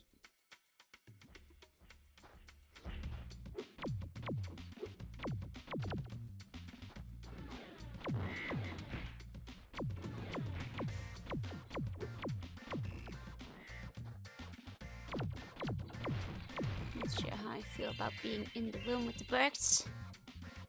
There we go. Kirby doesn't leave any true evil alive, he even gets rid of their souls. You know, eats them alive. Also, King Dedede has almost set the title of villain. I mean, that's because, like, he's not really a villain, you know. Even at his most villainous, you can kind of chalk it up to extenuating circumstances or self-defense. Reoccurring cosmic horrors would rather come where considered for the Kirby games. Okay, from let's do that still. Yeah, new cosmic horror, Kirby's got it every time. Exactly.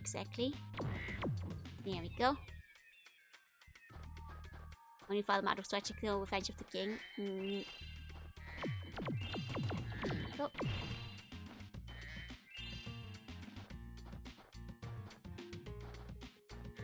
Like, he's certainly been an antagonist, but he's hardly evil. There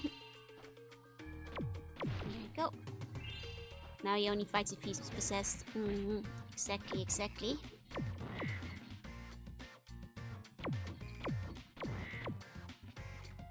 Okay. One more. There we go. The lab's clear, and it Birds smells great. better in here already. Follow me outside, where I expect we'll find some Rhinox wearing armor. You'll need a more powerful weapon to defeat them.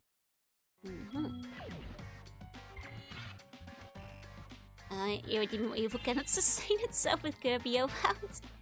Wait, Sakurai voices dead at King Dedede? I didn't actually know about that. If it takes place in the afterlife, I'm not fully against it. I'm quite happy with like spirits and stories. Didn't need to get redeemed or deleted. By my calculations, the bombs in this handy vending machine should be highly effective against armor. Give it a shot. Okay.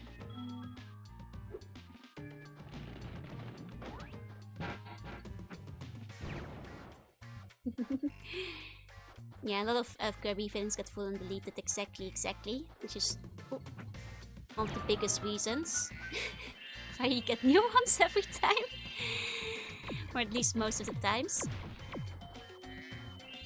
There we go. But I think there are certain villains that are perfectly fine staying around though. You know, Bowser, Ganondorf, etc. Now he voices him in Smash, where he made the story's big hero. I had no idea that, like, Sakurai was Dedede's voice actor. That's actually a little bit funny. Okay.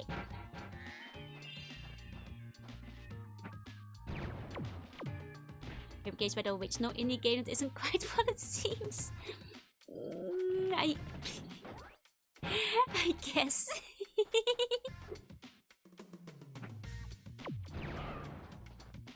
There we go.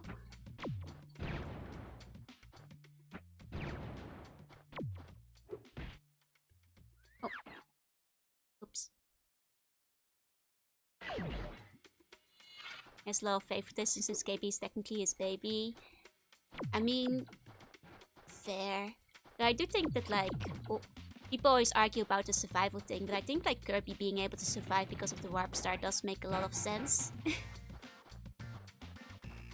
And it helps that Kirby is a very player-friendly character for, like, new players to start with, making it make sense for the story mode too. Oh, hey, like, hey. I just my Kirby lived in the beginning of World of Ultimate. I feel like people often chalked up to favoritism, but I feel like there's like a lot of logical reasons for him to survive. Little humanoid, that's a monkey, is what it is. Here we go.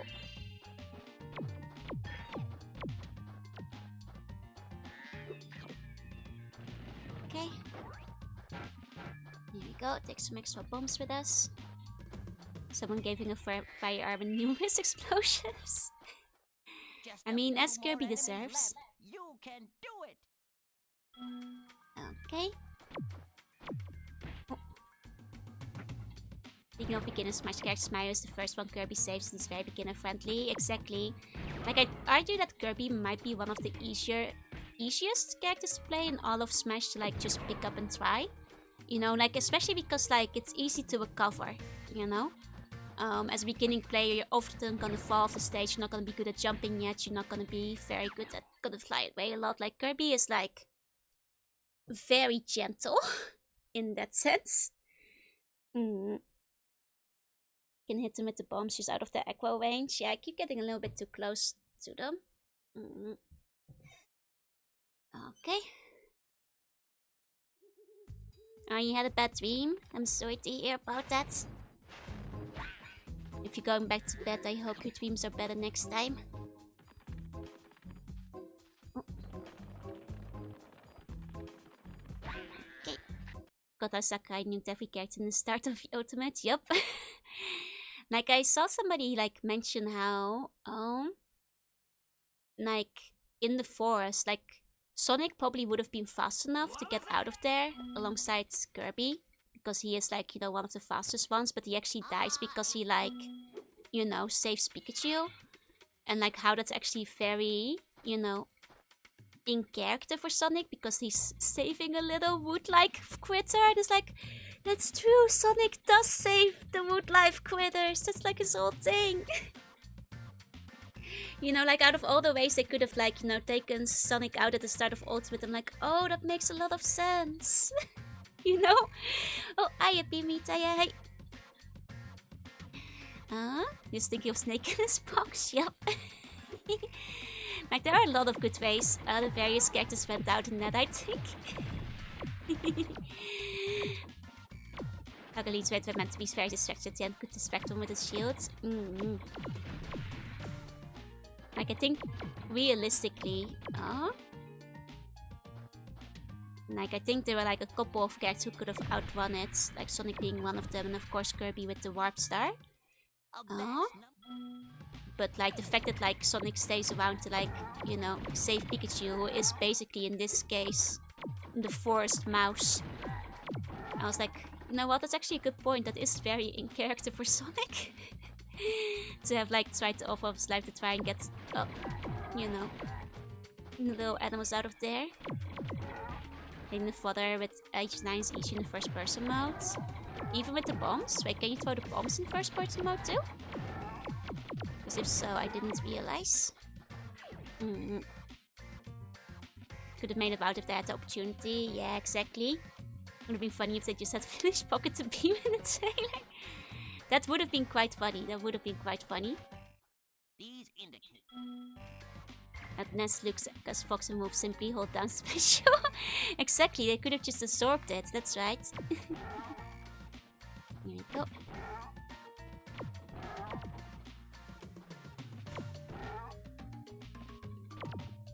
I ate some pizza. Nice. I hope it was good pizza. You cleared them out. Let's see what kind of. Oh, and hi, Najox. Hey. Okay. Let's keep moving. Speaking of this, I find it extremely funny that Kikias immediately lost his lucidity from fear of this. Just as but Smash is still enjoyed. I think the thing with Smash is like anybody can enjoy Smash. Especially if you play it in like fun mode and not like competitive serious modes. Like, it really is a game that you can just pull out. And main is Kirby. I feel like Kirby is a very friendly character. To try as well.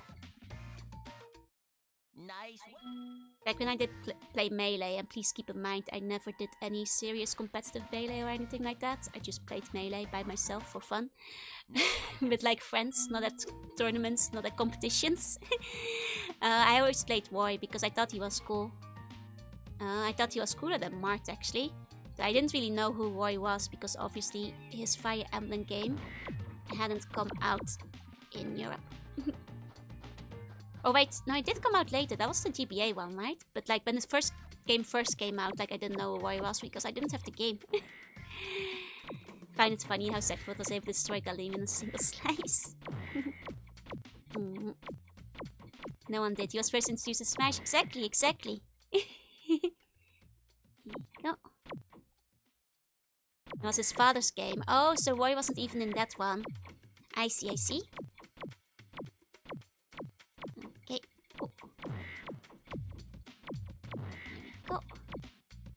The GBA game was only Japanese. I thought the GBA game was one of the first ones to be released abroad. Huh? The lab's clear, and it smells better in here already. Follow me outside, where I expect we'll find some rhino. But my first Fire Emblem was the... Oh. Yeah, it was about the game. Exactly. That's what I thought. The World GBA game did come out later. Was put in there to promote it. Did come out in English. I was gonna say, like, I did remember... By my calculations, the bomb... It's appearing eventually. Okay.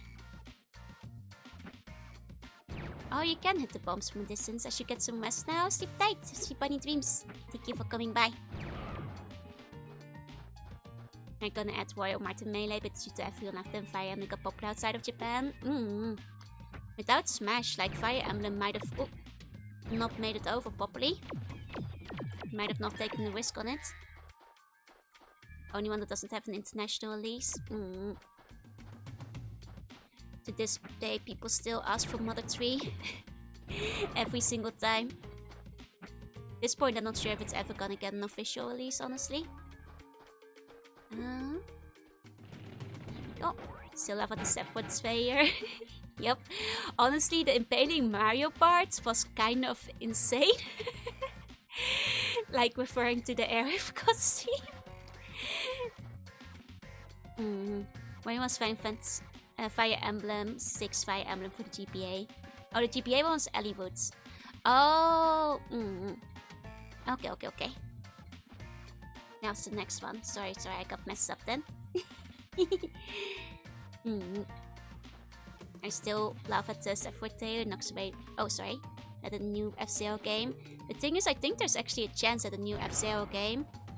Like, I feel chances for a new, like, Mother 3 being released are slim, but like F-Zero, considering you had like the F-Zero 99 or F-Zero 100, whichever one it was, which was like a relative success. I'm pretty sure like Nintendo was like gauging like interest, seeing if like anybody would be interested in playing a new F-Zero. I think people were interested enough, so I wouldn't be surprised if they actually put one out. Here we go. Already, always remember when someone added this song holding out to a hero. Oh, I don't think I've seen it, I'm afraid.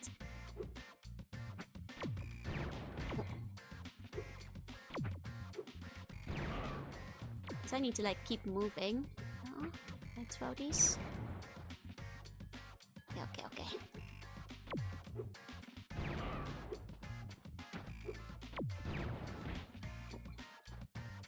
Very bad at throwing these bombs. Could increase their profits by just translating it and releasing it on DBA for Virtual Console. I mean, people would love it, but they're holding off on it. I'm not sure if they're ever gonna do it. These F-Zero fans get real weapons, smash it down, going to my poor custom robe with my to me costume. Man, I feel you. Whenever I say things like, oh, it's a shame that this character isn't in Smash. Like 9 out of 10 times, somebody will be like, oh, they are in Smash. I'm like, no, they're not. I'm like, no, they're like an assist trophy. And I'm like, don't you mess with me. We all know that having an assist trophy is not the same as having a character in Smash. Like, how dare you like, even suggest it's on the same level? What I would like for Nintendo to do for our new F-Zero is to make a trailer for DX, if not better, and give it 30 player online. That would be nice. Yeah, like Shadow, you know? Like, when I say I want Shadow in Smash, like, I mean, like, you know, either Sonic Echo Fighter or a fully unique character using, like, Shadow's moveset. I do not mean an assist trophy. So don't you dare suggest he's already in Smash, because we all know that's not what we're talking about. Some fan made a really good looking 3D remake mock-up trailer for Mother 3. It looked official. Oh man. Yeah, Sheldon could at least have a Shadow skin, right? Right? Exactly. Like, Peach got to have a Daisy skin. Why not Sonic? People were not happy when they saw Bomberman get the assist trophy treatment. Bomberman would have been a fun one, I feel. It's such a classic character, you know? It's like right up there when it comes to like classic, you know, game mascots that like I think would have made a really good addition to the lineup. Really is a shame that he hasn't been added yet.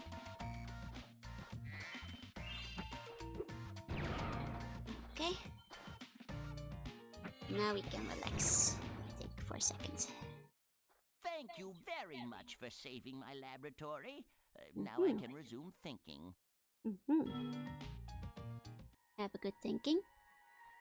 I'm a fan of Daisy, so when I saw Daisy, my neurons activated.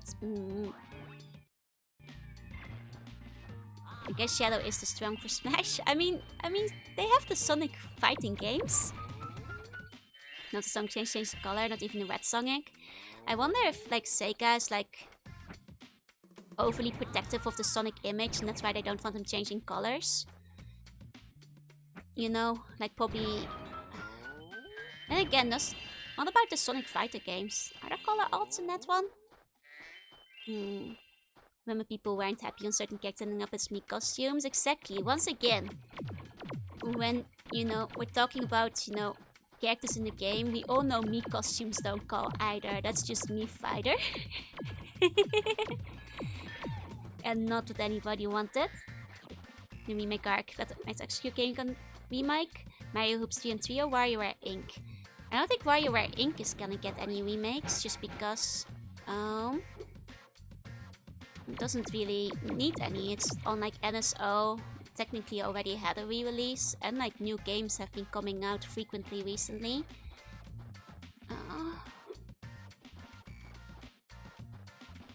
But like maybe new Wario Land, you know, could be nice if they're like working on them. Like HD version of Wario Land. I could see that if we're talking like remakes. Nuad is looking a bit different today. Yeah, this is actually Doom. I'm actually playing Doom. It's like Sans from Cuphead, Fall Boy, even Shantae. Like I feel like that's like fun little cameos. And especially for like, you know, smaller, you know, game studios and stuff, I feel that's like a very fun little addition. But like it's certainly not the same as having a character in the game. It's the Doom Monkey. Island 1 to 3 with addition to detail 4 would be so nice. Yeah, like I think that's the kind of thing I could see them do. Like they've been like retouching like a lot of the Mario series spin-offs, you know. Luigi's Mansion, Mario and Luigi. So like, why not Wario next? Can I aim this thing straight? I'm gonna run out of bombs. There you go. There we go. My mad friend who generally got really mad over Isabelle getting added as a character over Gino. I mean, I feel sorry for your friend, but like as much as I like the Mario RPG and Gino, you know, general publicity knowledge-wise, Isabelle is definitely the more popular character. You know, but you know what? Now that Mario RPG had a remake, Gino might actually stand a chance for Smash. You know? Not sure how well the remake sold, but... Am I late? Not at all. Hiya, Henry. Hiya, hey. Miss 3D platform games? Me too. Can aim bombs by holding down the button. Okay. Here we go. Spell wasn't a real character. Remakes would essentially having someone replace you in your life. Huh? What? I mean, like, I'm personally, like, I don't think remakes are supposed to be a replacement. I still play the originals anyway, but, you know, I don't mind a new generation being introduced to franchises, especially because it raises the chances of new games getting support, merch, and other publicity. You know, they have their place. No. That's what they've become. Yeah, that's what happens with bad remakes, that's true. Honestly, Gino getting a return to Super Mario RPG remake is good enough for me. It just becomes unnerving. I don't know, like for me, there's not a single remake that has replaced the original for me. I still go back to play them, I still consider the originals first and foremost. I'm afraid I don't share in your experience. Joanna is the real character. Joanna is real and she's a human. She's just a villager echo, that's true. It would be funny if Gino picked up the Mario toy instead of the other one out.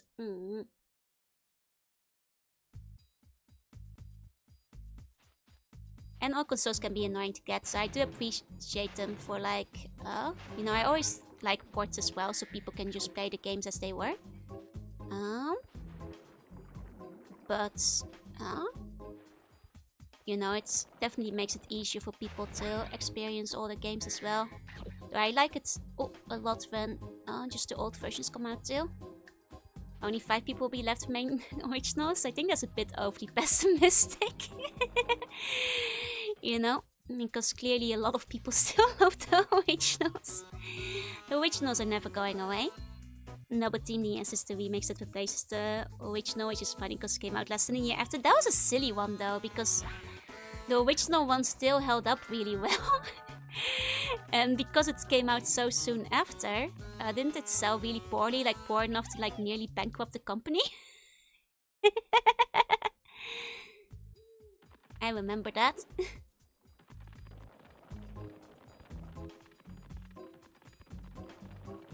I mean, like, you guys know I don't really play a lot of remakes on my stream, but I'm not like categorically opposed to them, especially since it allows franchises to make a comeback and also opens up rooms for new games for franchises that have been long forgotten.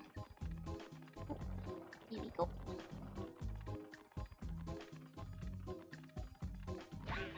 Okay. I will always encourage people to try out originals if they can. For example, the Spyro ones. I think the Spyro games still hold up extremely well. Here we go. Miken.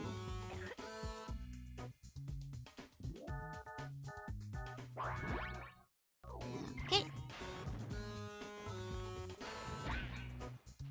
Oh, we got 99 eggs. Look at us go.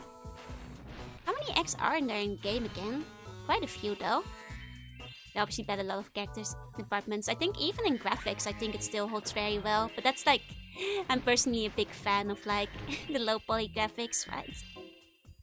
If one dimension changes to something different, I mean that's up to the game publisher.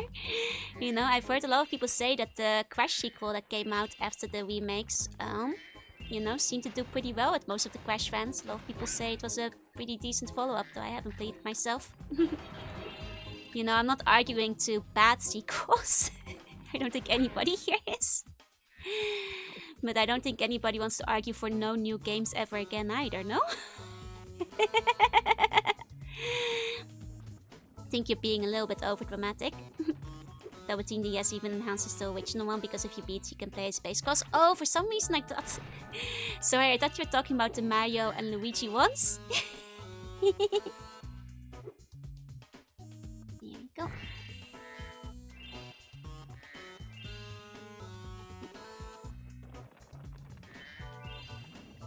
Okay. Whose favorite games are bad remakes could not be me.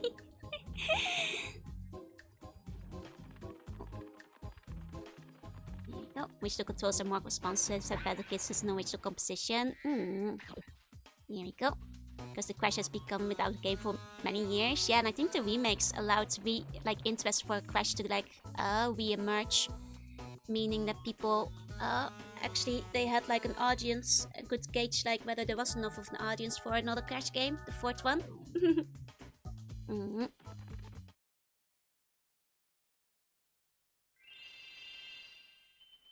Here we go.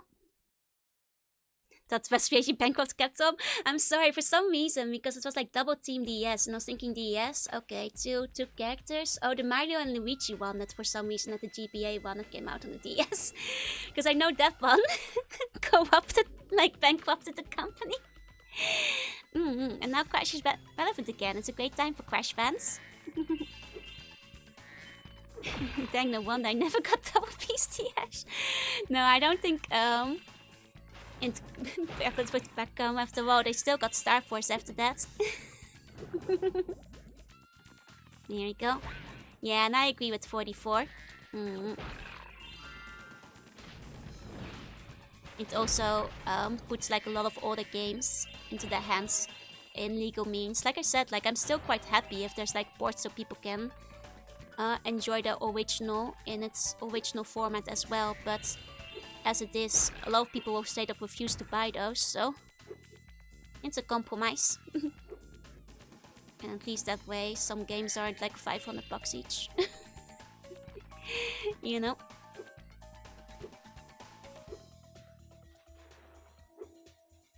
Okay.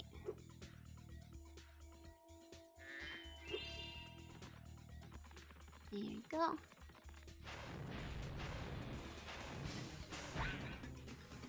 Okay.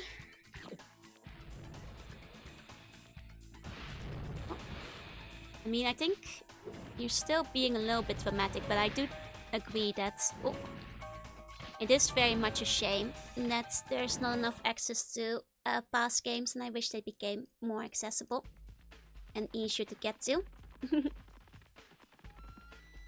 And same just really love going out of the way to make sure it's more convenient in every possible way. The better remakes I can think of are all the Capcom games released like 3 years from the original. I haven't played any of those, I'm afraid. Okay. There we go. Note any convenience in the pop where they often immediately go out of the way to patch it out to discourage the incentive. Oh no.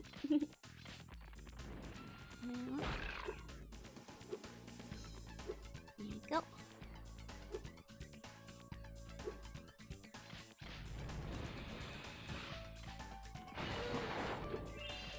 Okay, how do I kill those big scorpions? Ah, it's just fire. I just wasn't doing it right last time then. Here we go.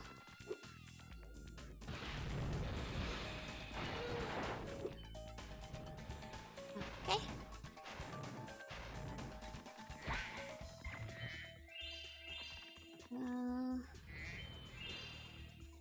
Dragon's Dogma Horizon is a great remake, but it's like saying Monster Hunter. I haven't played any of those, but I trust you on it. Here we go. They should always be treated as separate. I agree with that. And that's because in my opinions they always are gonna be separate and not a replacement at all. I don't think that's like what it's supposed to be. Also, I'm sorry Björn, but I'm gonna like put a stop to this conversation. I feel like you're getting a teensy bit heated over there. And I don't want to derail the chat too much with it.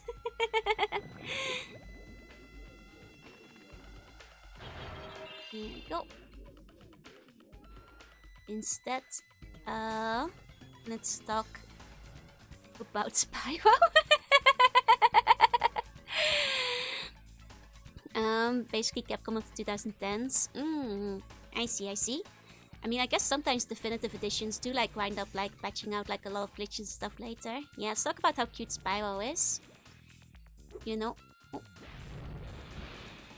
People were saying like originally Spyro was supposed to be green, which might have been cute, but I think purple is gonna be hard for me to beat. There we go.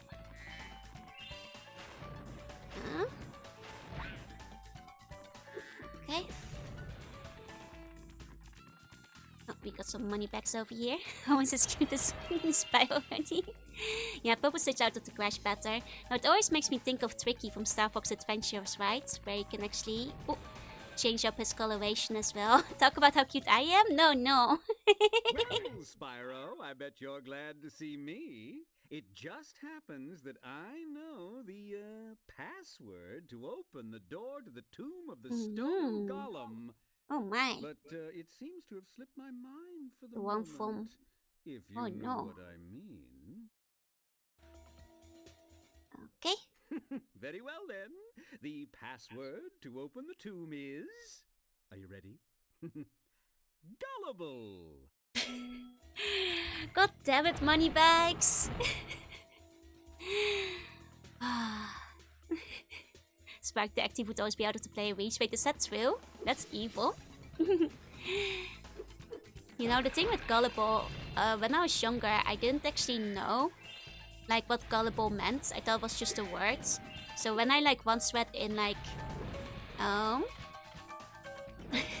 like a webcomic, it said something along the lines of like, did you know gullible isn't written in a dictionary? And like I was, you know, 12. I didn't know English very well. I was like, oh, guess gullible isn't in the dictionary.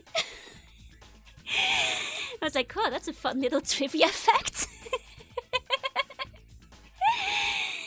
Have you ever played any of the Star Fox games? I have. I played the original 2, 64, and Adventures. You know, on the pods.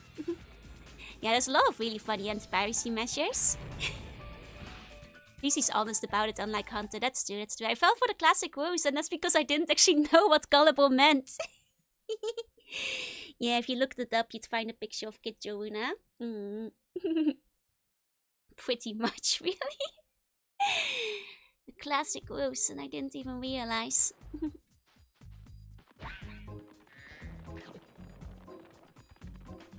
Okay. Have you played God of War Ghost of Sparta? No. I have played the first God of War. A long time ago at a friend's place, but none of the ones that came later. So this is one of my favorites. Haven't played Assault yet. I would like to someday. I don't own the game though, unfortunately. Wanna know how to keep an idiot in anticipation? I'll tell you next one day. Funny other one of those where they really got me. So like in the Netherlands, you have Donald Duck is a very popular character. I'd argue he's more popular than Mickey Mouse. Most kids, when they're younger, they will have a subscription to like Donald Duck magazine. And if they don't have a subscription to Donald Duck magazine, their friends have a subscription to Donald Duck magazine and they read it at their friend's house. Like kind of a national icon. Not sure if he is still these days. You know, haven't been in the Netherlands in a while, but basically what I'm saying is that Donald Duck put the ruse on me once upon a time. Have I played Ninja Gaiden? I haven't. I've heard that stuff though. So, basically, you guys probably know Donald Duck has his cousins. I think in English they're called like Huey, Dewey, Stewie or something. In Dutch they're called Quick, Quack and Quack. Well, he also has like the girl equivalents, which like I'm not sure what their English names are. I'll grab a picture of them. Like what's the girl equivalents of the nephews? Like he has like the nieces. Donald Duck, girl. It's like apparently they're called April, May, and June. They might not be popular, you know, outside of like the Netherlands. So it's okay if you guys don't know about them. Here we go. Catherine Duck. But what's important, I'm gonna grab a picture of them, is that like the girls, like they used to have like a very classic hairstyle.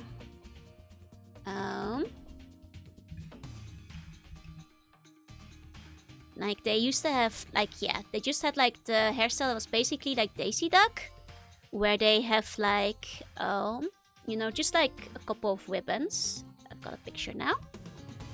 Here we go. So improperly they made a completely new and gold trio. I mean, in the comics they've been around for a while, for a long time. Basically, you know, many decades. But then when I was younger, they kind of updated their look to basically put their hair in like ponytails. Like I'll find a picture of like the updated hairstyle at some point. Yeah, I think it's like this one. In Dutch they're called Lizzie, Yuji, and Babetje. Which why it took me about to find them. But the way they introduced the new hairstyle in the comics is that like on the back of every Donald Duck magazine, on the back of the comic, they had like a thing where apparently the girls were experimenting with like new hair products, and that's how they got the new hairstyle. And then like at the end of the comic, like Daisy Duck is like, oh no girls, that's not hair product, that's glue. It's not gonna come out for a whole year. And that's like kind of how they give them the new hairstyles and explain why they don't go back to the new one, like the old ones, even though, you know, Daisy Duck doesn't like, you know, their new fashionable look. It's because they glued it into the whole thing. And it's like, so they kind of set it up to go back after a year. Of course they didn't go back. But I subscribed to the Donald Duck, was like, oh, you know, I don't really like the new hairstyles, but I guess they'll be back in a year. So like I was actually like, I remember the date and everything. And then when a year later the new ones came around again, I'm like, why didn't they go back? The glue has worn off. What's going on here? They said like, it's been a full year. I remember the date of this one-off gag. Guess what? That was just their new updated design. They never went back. And I remember thinking like, man, that is so very, very strange. What happened here? What happened here? Suffering from Stockholm Syndrome. I guess at that point, you know, they all got over it and decided to like their new hairstyles. But yeah, like that's one of the, you know, the gullible story reminds me of that. Must have been some real strong glue, right?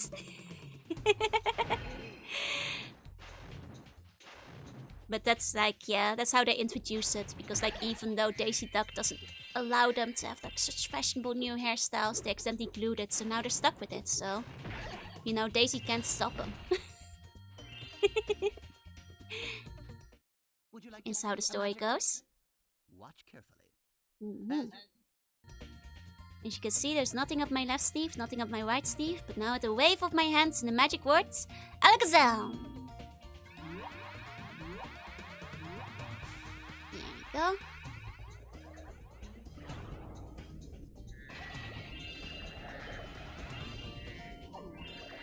Okay, reminds me of the lady from like 2022 or something who accidentally used Gorilla Glaive spray on her hair. Oh my god, do you think she was inspired by like late 90s, early 2000s Donald Duck? Because that is more or less what the ghost did in that one. When they used the hair product.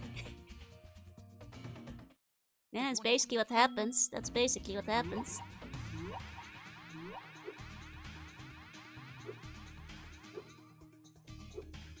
Okay.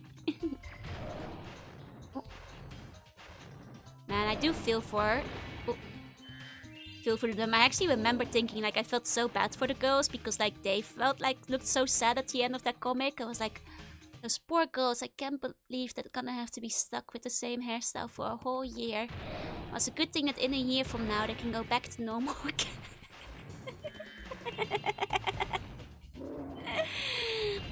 As a kid, you don't understand that it's just like marketing reasons to change their designs. There was never any intention of going back. Not even once.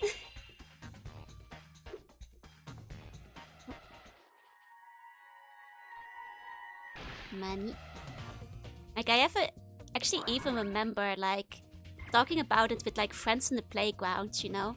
Because I was a kid and I was like, you know, a whole year has passed. Like, do you guys remember like last year and like this month on this day, like they changed their hairstyle, but they haven't gone back yet? And like my friends look like at me like I'm insane. I'm like, oh, you read the comic, right? It's like a year ago. They said they were coming. I think I might have been the only kid like autistic enough to like pick up on that and actually wait for it to happen. But I did remember like talking to my friends like, oh, this is just all wrong. That can't be right. I clearly recall. I think the glue actually did wear off and they just decided to beat the hairstyles. I think if, you know, I were to write in a message to the comic writers to ask what it was all about, that would probably have been the official explanation. Abracadabra!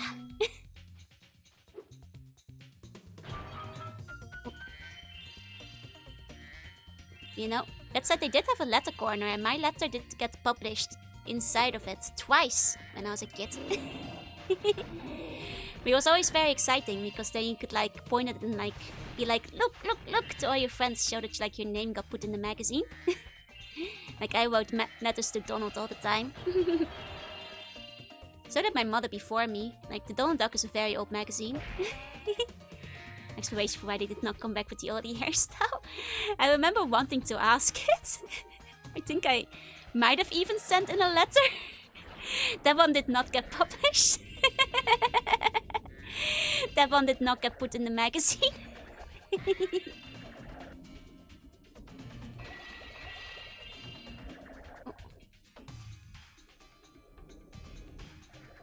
You know, maybe it should have been.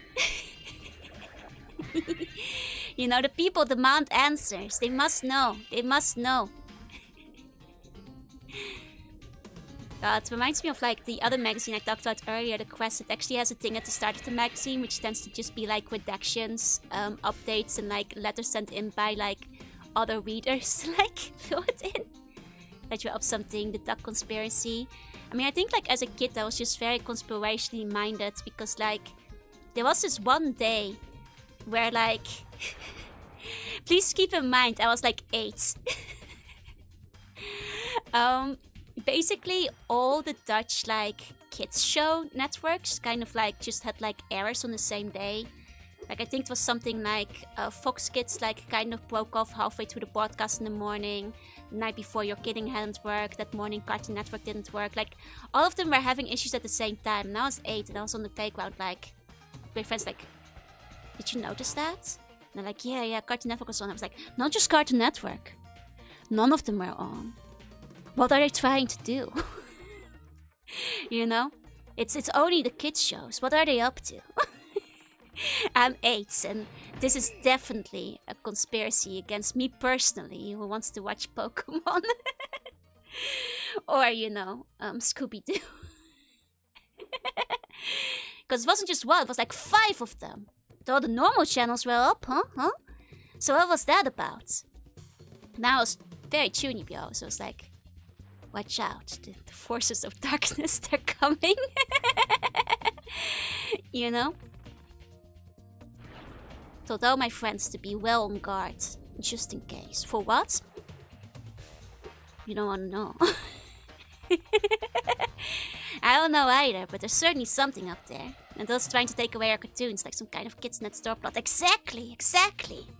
Do the teachers know? Well, the thing is, I mentioned it to my parents. And to the teachers. And the teachers were like, I didn't notice that. I don't think it's like, you know, they were like, I don't think anything's open. I'm like, yeah, but it was all the channels. What do you mean you don't think something's up? I know the truth. I know what's really up here. And I'm like, what do you think was really up? And it's like, the adults wouldn't know, would they? The dark hair becomes the Mandela effect. Kijura is my Yoshi. Kijura was very Chunibyo. You know? Very Chunibyo.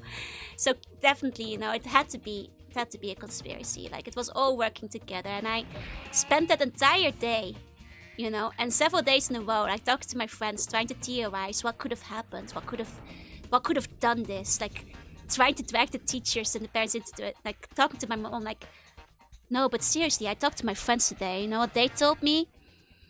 They told me that like this channel went down as well, and my mom would be like, what about it? I'm like, no mom, you don't get it. They took the cartoons away. The Bone Lord was responsible all alone. Sounds like a good origin to Joanna becoming a porter, yeah. I was like, you know, it's very strange. They didn't mention it on the nighttime journal at all, you know. Both the adult, you know, news show and the kids news show. They didn't mention it. What's up with that? You know, they're keeping it silent, and for what reason? This kid sure has a great imagination. Yeah, essentially.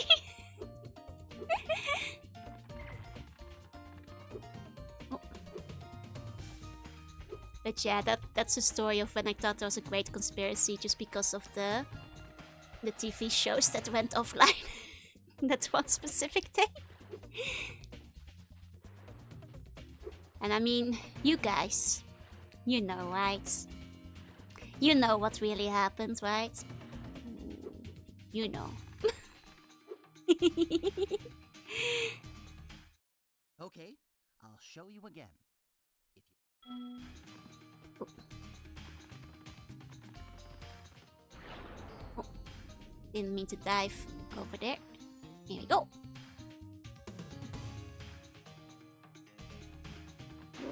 But honestly, like the investigative like reporter thing, like I was like, I think I might have even like written like my own report on it at the time, which, you know, the world wasn't ready for the truth, so Kid Joe knew too much.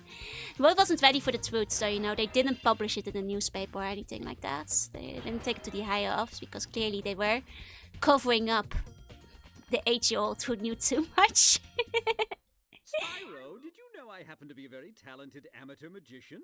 My specialty is the amazing extending bridge trick. I'd love to show you, but I need a small donation first. For my expenses, you understand. 1,000 gems! Rip off. Hocus pocusy, zigglies, and make this bridge get long again. Oh. My throat is starting to hurt a bit today. So just being theorizing about kids' TV channels going down. Yep. Well, I suppose I could show you my new trick. As long as you promise not to tell the great Zamboni. He steals all my best work. That damn Zamboni. Joanna in straight jacket is something I can't imagine. Oh no, please don't put me away. I've changed. My puny brown days are behind me. I am not nearly as puny as I used to be. Someone called Knuckles money bags took the master emerald. Damn money bags. X. No, don't press X to doubt. I swear, I'm much less puny than I was in the past. Comparatively. Hiya, Gabio. Hi. I will admit that it's partially due to the fact that I don't think there were many people more puny than I was back in the day. Like, God, that's a tough barrier to clear. In relative terms.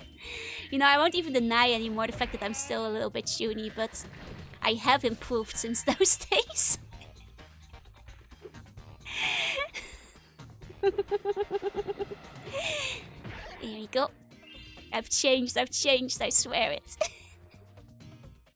Well, I suppose I could show you my new trick. As long as you promise not to tell the great Zamboni. He steals... Will become more tuning this year. I have become a little more tuny. So how many disasters did I stop with my Dark Dream powers? Last night's stream wasn't super tuny. I was going to use it, but last week though. My magic just keeps bouncing off. Last week though. Last night's stream was relatively ish more normal. We need to consult with Joanna. Here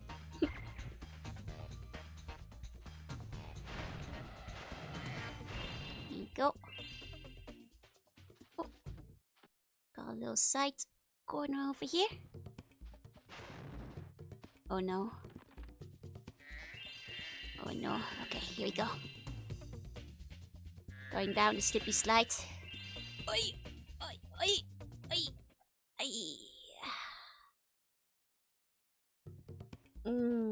Hold on, let's clear out the things on the edge before we go down the slippy slide.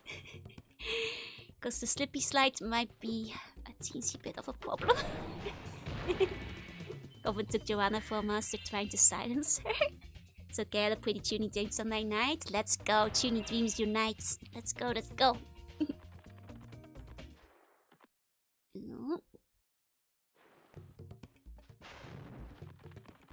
Okay. Yeah, I'll look at the real screen and everything while I'm on the slippy slide. Hi Azu, hi. Oi!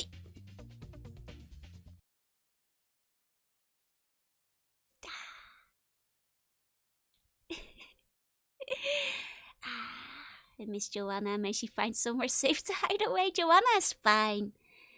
They're not silencing her, I think. You know, she'll be there if, you know, we need to clear anything of crimes again one day. I'm sure she'll return. She'll return when she's most needed. Is what we'll say.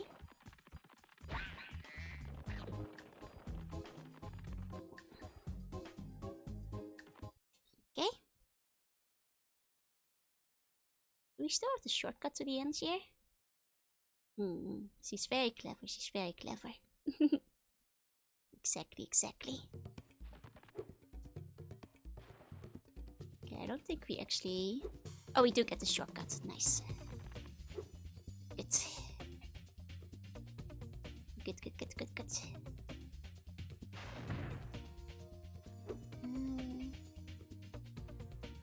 Not sure how we open that one up yet. Oh, we do have Yeti mode. That's right. Oh, and here we have flying mode. Oh, right. We have this guy. Oh no. Oh no. He is significantly faster.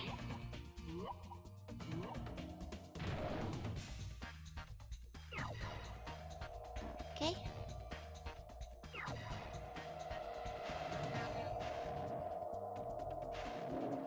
Need another star over here. Here we go. Oh, gonna run out of energy soon. Uh-oh. Okay, at least we didn't falter at that. When the world needed her most, Avatar, I mean Joanna, disappeared. Is the V or a 5? It's a V. When I first made my account, it's actually very silly. Like, I often joke what it stands for, but it just stands for VTuber. At the time, Joanna wasn't available, so... I compromised. Sometimes I wonder about changing it to Joru now that I have a partner, but my whole branding is Joanna V, so seems like a pain to switch away from. Like, that's actually faster than your non-boost speed. No, I don't, right? He's like, I mean, I guess like the actives are generally speaking faster if you're like not cutting them off, but still annoying. Oh, man, I'm so bad at this.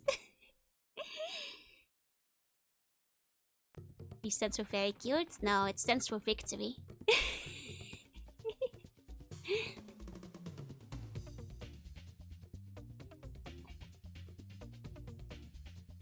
Here we go.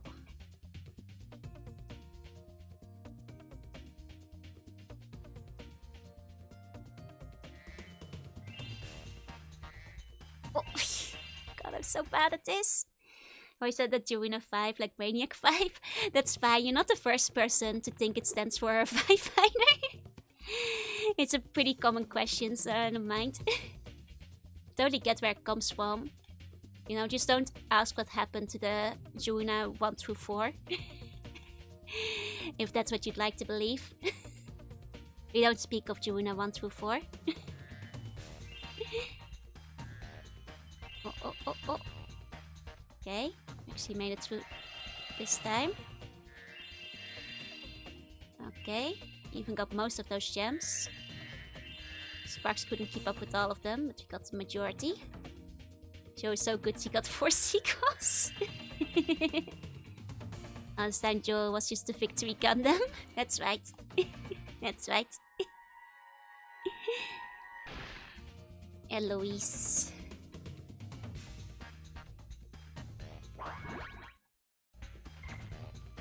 Trouble with the trolley, eh? Oh god, it's trouble with the trolley all over again. Oh, she got 4 sequels to yours. They keep making them. They keep making them.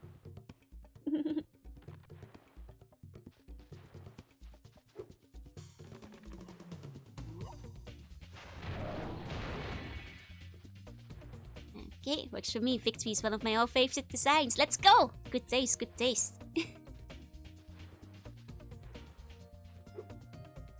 V stands for the vault where she keeps the bones.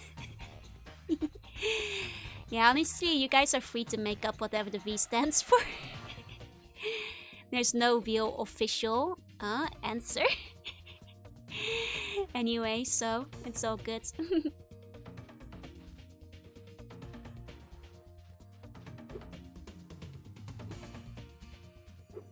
Here we go. Maybe if my favorite protagonist Gundam. Nice!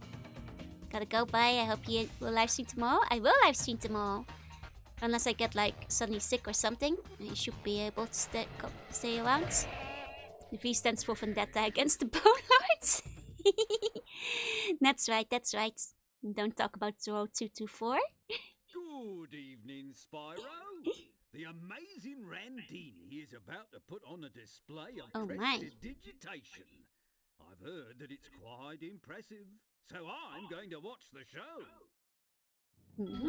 Johuna voor Tobbe. En Johuna van de Zee.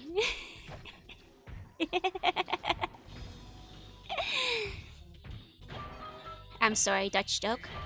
Van de Zee would just... It's like technically a last name, but it would just mean like Johuna from the ocean. Which is true. I'm Johuna from the ocean. That's me. You know, people have often asked like if I will ever make like an official last name. For the time being, it's redacted. Seems to have overexcited the moles. They need a good bonk on the head to calm them down. Hey, Homeclass, say hey. But honestly, unironically, like sometimes when I think of like if I am gonna do a last name, I have considered Van der Zee. Because it would be like, you know, referring to the Dutch side of things, but at the same time, I feel it's like such a not a VTuber name that I've stayed away from it. You know, like most people have like fancier names like than that. But this one I've actually taken into serious consideration before.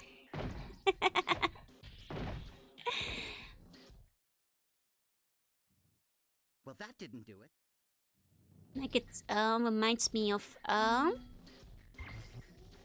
name sequence blew my mind. Feels like about once every month or so somebody figures it out for the first time. Victory can be a cool last name. Oh, oops, I killed the guy. Well, that didn't do it. Victory could be a cool last name. That's true, that's true. But Yoruna Victory also feels a little silly. What's more Japanese than a good pun? That's true, that's true. I guess it's just because you never see Dutch as a language. And sometimes I feel like, man, should I just like done a proper pun on like sea slug or something? Just call myself like Joruna Umiushi or whatever. Well, that didn't do it. Joruna Vinegar. Joruna very cute. Be a cute too, the home culture. That's true, that's true. Like I said, it is the one I've most closely considered using, Van der Zee, so if we ever see one, I'll go for it. Oh, the alternative is making up a language to like sound more eldritch. Well, that didn't do it. That is a language. That is a language. Do you know Big the Cat? Like Big the Cat?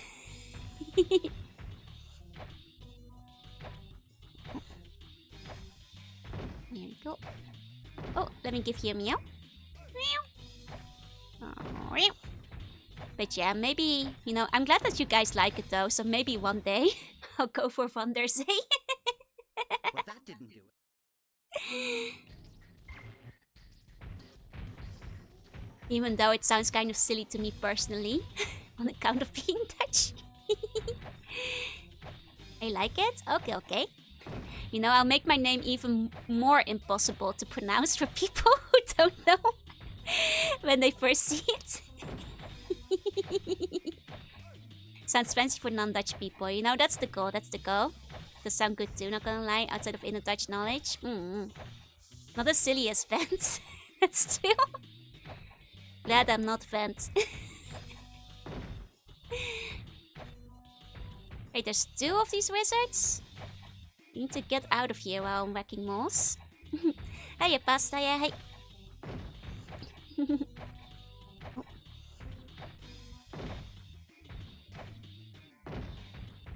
Okay.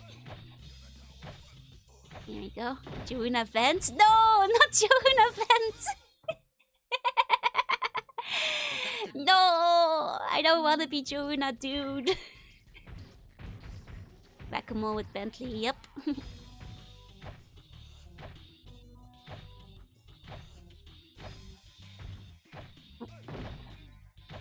we go.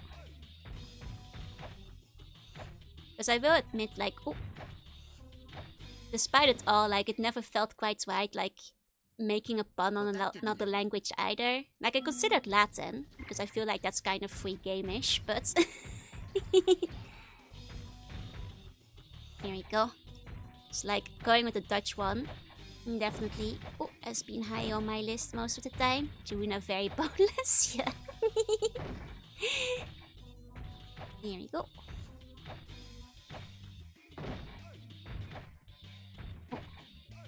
Oh, these damn wizards! Well, that didn't do it. Damn these wizards. Can you just order your wizards to stay off the field while I'm wrecking the moles? Like, you guys can wait for like a minute, no?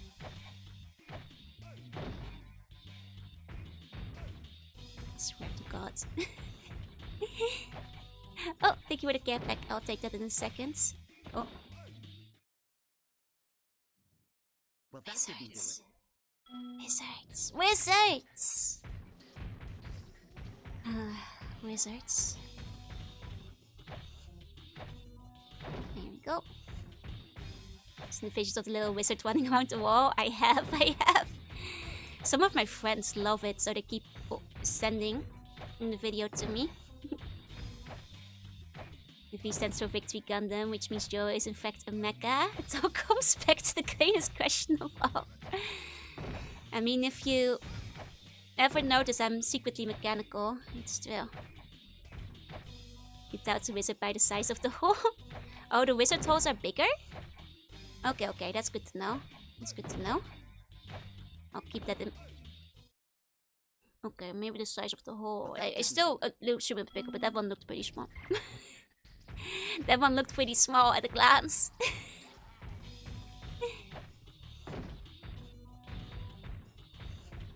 Okay. Okay, that's a wizard. That's a wizard. That's a wizard. Yeah, hey. Well, that didn't. Hey, yo. Stop. No! I mean, I guess if you guys want to think about wizards that way, I won't stop you, but... won't hold you back.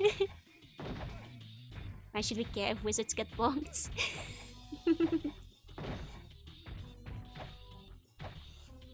Go.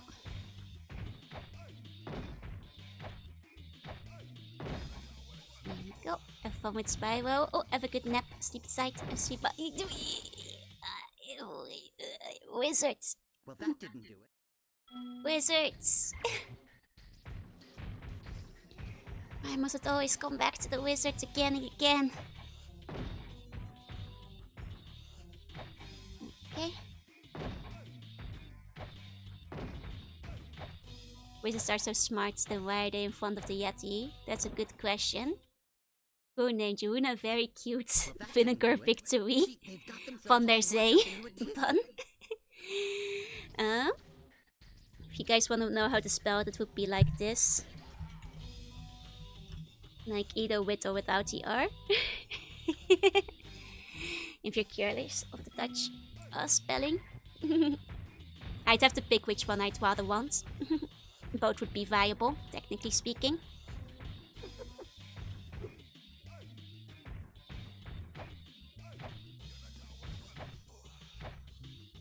You know, I just realized there's like a rap in the background here.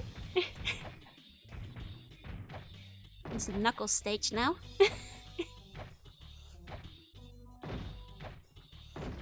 Okay.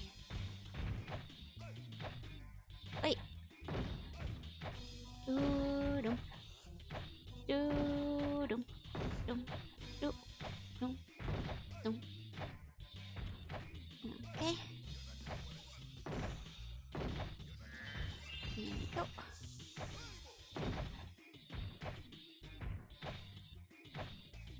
Okay.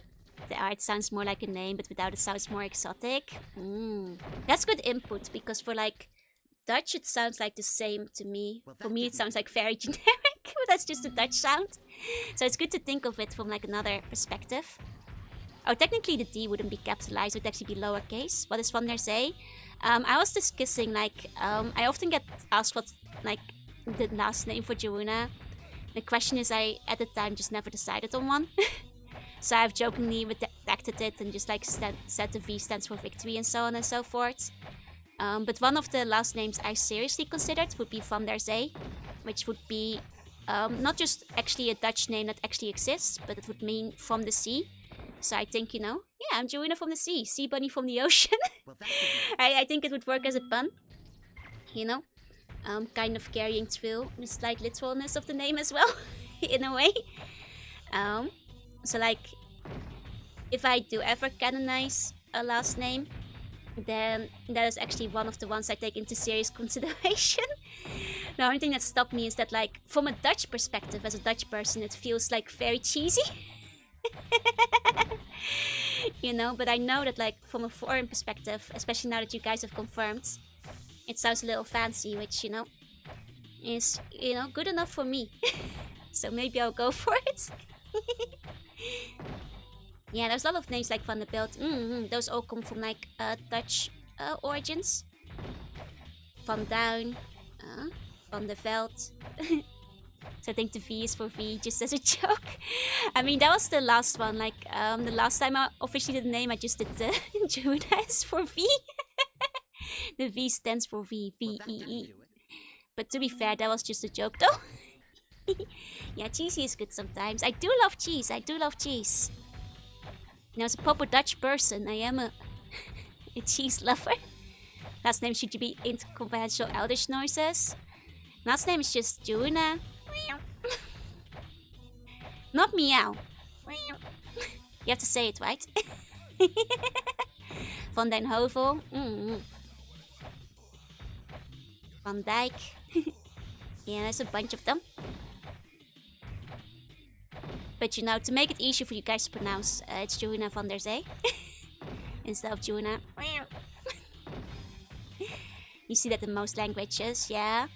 That's true. Oh, a lot of languages have last names based on geographic locations. Here we go. Van der Zee sounds softer, maybe more pretty. Does make it look like these. Okay, but it should never be written connected like that. There should always be spaces in between them. Do I see what you mean? Got stuck for a short moment in Gouda. Ah, did you get some gas?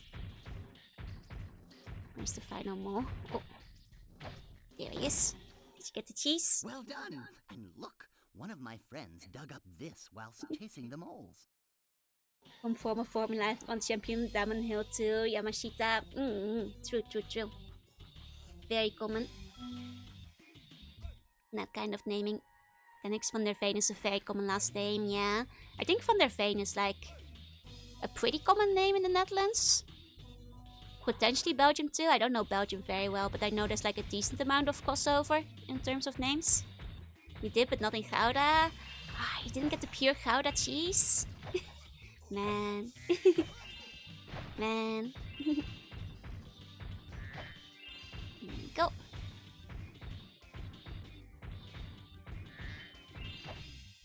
Okay.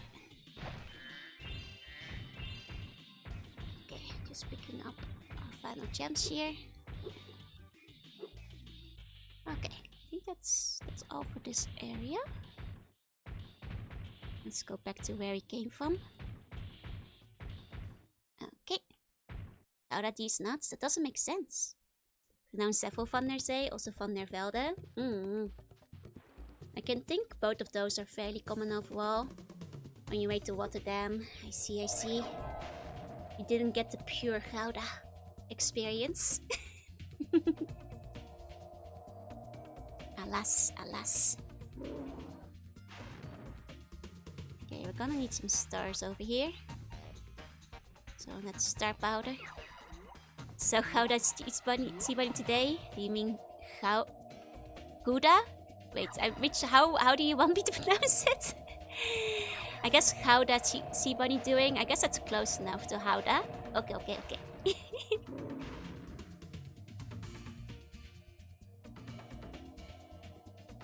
Like, I used to know some people named Van Dyke as well. I feel like Van Dyke is a pretty popular one. Very common name. There we go. Be like, how is he? Exactly. Okay. We need to... And I think like the chase with like that plane is the one thing we still have left here, so... Yeah, Van Dyke is coming here too. The difference is that in Dutch it's often... At least the way I often saw it with them was like this. Van Dyke. But still pretty similar though. But I've seen it with like the Y as well. And with the people I knew. Oh. We're this way around. Oops. Oops, off the cliff we go. Oh. Oh no. Spyro dead. Dead dragon. Turning Howies into the confection house and the two into da. Howda.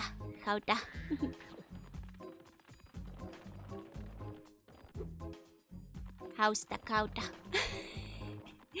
I'm sorry, I'm trying to make it work.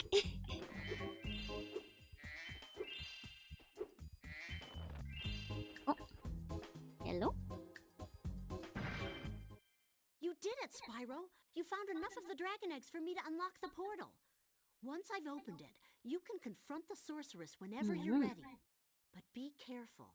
She'll be expecting you. Huh. Sooner than I thought, because we haven't actually cleared all the stages yet. But I guess... Because I remember with Whip though, we definitely had to go like through again to get extra eggs the first time we came to the portal. Oh, I guess in this one... I guess either the requirement is lower or you were thorough enough. One or the other, I suppose. I mean, I feel like they do give you quite a lot of eggs, so... It might be that. Eevee, cute! Speaking of Eevees, have you ever seen how, like, Eevee is spelled in Japanese? Because I can still pronounce the same. It's still called, like, Eevee, you know? But, like, the spelling is like this. So, like, when you see, like, Eevee merch in Japanese, like, it actually often has Eevee spelled this way on it. And let me just say, as somebody whose native language is Dutch, that is a wild spelling to look at. Because, like, you can kind of get, like, how you might pronounce it as, like, Eevee, right? The Pokemon. But, like, if you look at this with a Dutch brain, you go, like, Eievaar. Because it makes, like, two of the, like, Dutch component combos. Yeah, it's an eggy kind of name, because I means egg in Dutch, but, like, also Eievaar is, like, the funniest possible way to pronounce that. Also the longest possible way to pronounce that, but... I remember the first time I saw it, I was like... Eievaar? What's this now? But no, that's the official way to read Eevee instead. Buddy. Hey, buddy. Okay.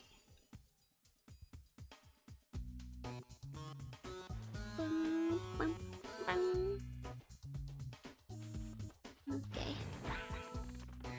Still haven't got the spark stings enabled yet. I guess that might actually be post-game. More than anything else as well. Trying to find the speedway. I'm in a speedway mood. There we go, there's the speedway. Maybe the pronunciation not clear. Yeah, technically if you like pronounce very literally, like in Japanese it's still Ibui. Ibui. And like the V is like has like the V B double sound a little bit. And like you go like up there. So like it is still like basically sounds like Eevee, but that's also why like in the anime, like whilst then saying Eevee, because Eevee and Pikachu use the same anime voice actor between the English and Japanese. But that's why like if you're listening to the Pokemon anime, you often hear it go like instead of Eevee, you hear Eevee, Eevee, Eevee. And that's because it uses the Japanese pronunciation. But because it's close enough, as I recall, the Eevee dub doesn't usually get dubbed over most of the time. Same with Pikachu.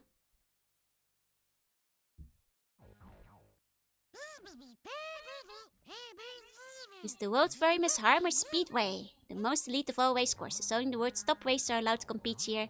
Local champions are a group of blue-footed boobies who have never lost a race before. Which challenge would you like to play? Okay, let's start with the time attack. Okay, seagulls, archers, lobsters, fish. Okay. Oh. It's a good thing they gave us the order for this one. Because this one does throw you into all of them at the same time, it seems. Okay. Here we go. What did you just say, Yabai? I said boobies. Space where the plushie going. Those Eevee too? Do you have any talking plushies? Yup.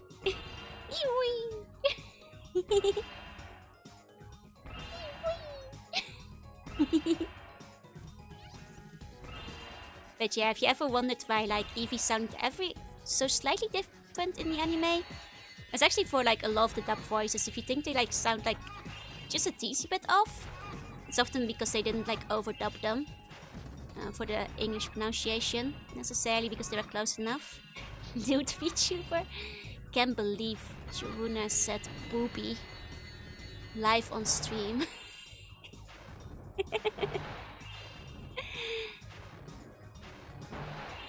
Okay, I think we have enough time to finish these. For the final speedway, this one seems to be fairly generous time-wise, as well as like difficulty and course. It could be that the raceway is where the difficulty comes in. Such foul language. No, right? I say Mark did the cute Eevee and Sun and Moon better. Same. Gotta get ready to go to the doctor. Oh, I hope you have a good time. Good time. I hope things go well at the doctor. I'm sorry. Don't start the dark side of VTuber. Don't worry. My mom knows my channel, so that will never happen.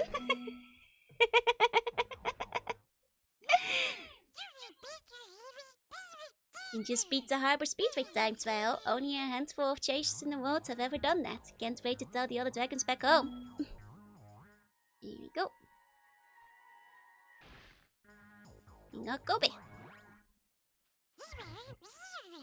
Hi, Mom. I am Mama Slug if you're watching. The red dots mark the race course and you have to fly through all of the green checkpoints. The blue stars will give you speed points. Okay. Standard race course as usual. Okay. I'm assuming because last time we kind of had to hit every star. We probably have to do that again. Do you know the Sun and Moon Eevee's name? It was Sandy in English? Aww, that's kind of cute. It's kind of cute. I didn't even know they gave it like a special name this time around. I kind of love when characters actually name the Pokemon in the anime. Because I feel like so much of the anime, Ash, just goes without like ever nicknaming the Pokemon. Well, I feel like in the games, at least for me as a kid, nicknaming the Pokemon was like such a, big part of the experience. Because, your Pokemon are your friends, so you give them a name. Oh. So, like, I always remember, like, what was the guy again? Richie. The one in the Elite Four. In the Kanto season. Well, not season 1, because there's multiple parts of the first season. But, like, from the first one of the anime. Like, I always remembered, like, he had a full name of, like, team of named Pokemon. I always felt he was, like, kind of the player stand-in. Like, not just was he, like, the Ash copy, but better and more successful. He also, like, named his Pokemon.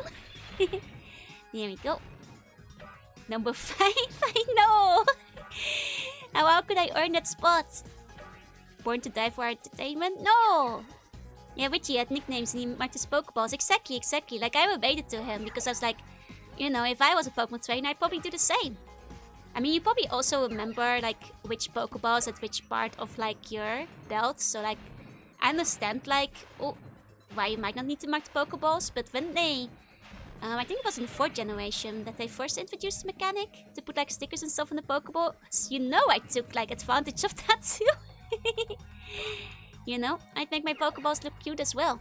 Very important. You know, like... One thing that's, like, never really touched on, because I don't think it's, like, technically possible, but, like, I wonder if there's, like, you know, not in-game, but in-universe, any mechanics, like, allow Pokemon to transfer from one Pokeball to another.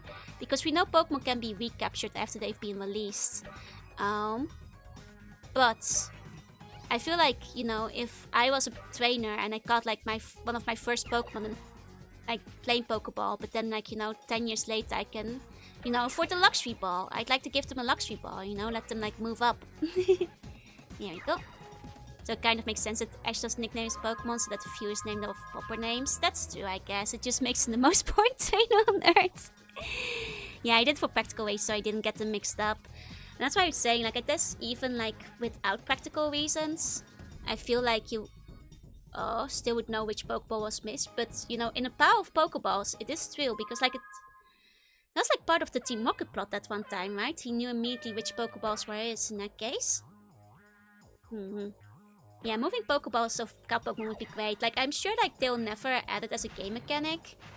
Just for, like, you know, just because some people really like the, you know, catching a Pokeball challenge. Or, like, you know, matching all they catch things with. But I feel like, from an in-universe perspective, it would make a lot of sense to, like, let you change Pokeballs. I might just be bad at nicknames. I won't claim that I'm very good at nicknames either. My nicknames aren't the most original. Like marking your Game Boy games if you took them to school. It's actually kind of funny, like playing through a bunch of my old games. They like still have my name on them. Because my mom would write my name on them, especially if, you know, like I ever borrowed them to friends, but also because like I took like my games to boarding school and stuff. Which meant that like having my name on them was like a boarding school theft prevention kind of situation. So like most of my Game Boy games, a lot of my PlayStation games, etc, all have their name written on them. Which also meant that like, you know, heart attack for anybody who cares about resale value. I don't, because I don't plan on selling, but like all my like .hack games have like my legal name written on them by my mom. I totally, hey. Just like on the disc itself.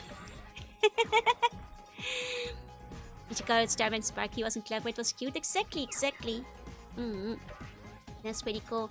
And like now every time like, you know, I grab one of the games I played in my childhood, I keep like encountering more of them with my name on there. Does make them more or less valuable, Like people are all about mint condition, never before played, hardly touched kind of games. So me writing my name on them definitely like thanks to resale value, I think.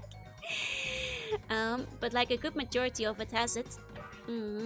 Like especially like all the Game Boy, DS, N64, PlayStation, GameCube, like basically like all of those have my name on them still. Pokemon parties for the most part are very peaceful worlds where someone will give you a voucher for a whole bicycle just because you both love Pokemon. That's true.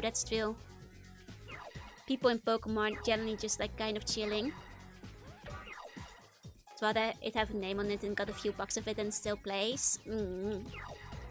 But you know, like I said, like while this might give collectors a heart attack, I don't particularly mind because I don't plan on reselling them anyway, so it's my name. Why should I care if it's written on there? You know? Wait, was that not the end yet? Oops. What about the Wild Dinosaur it was a part of? And it's pre the games. Pokemon takes place after the war. Here you go. And there's dual VTuber merch exclusive variant games, so they're even more expensive. I see. What about my most valuable game, Wolf Rose? Does that one have my name written on it? I can check real quick. I don't think Wolf Rose had, because that's not one of the ones I ever took to boarding school at the time. But let me see.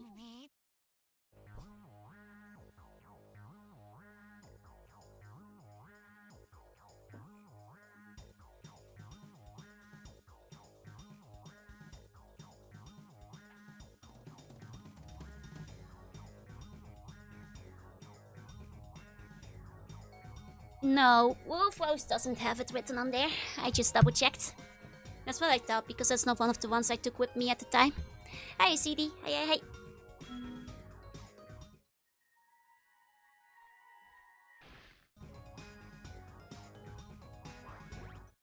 Here we go.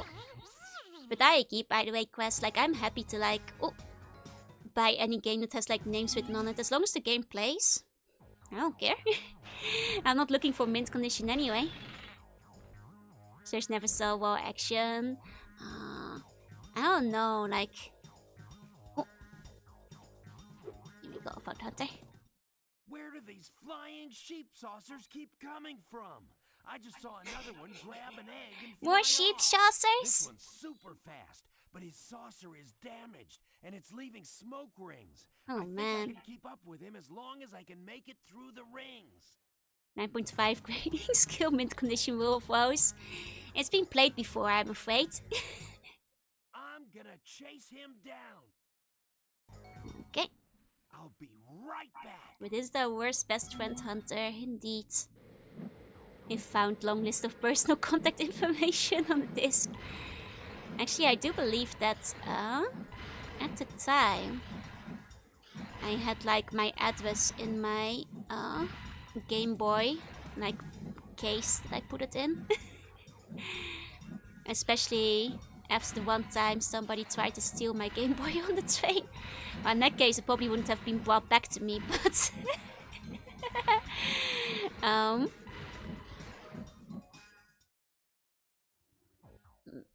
Hunter being able to fly is a horrifying image, right?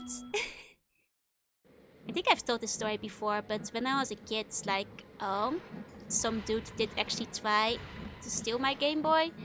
And, like, the thing I never thought, like, mentioned in that is that, like, years later, for one of my university courses, like, the professor asked, like, have any of you ever been part of a crime? And, like, I recounted that story, and they all looked at me like, your Game Boy?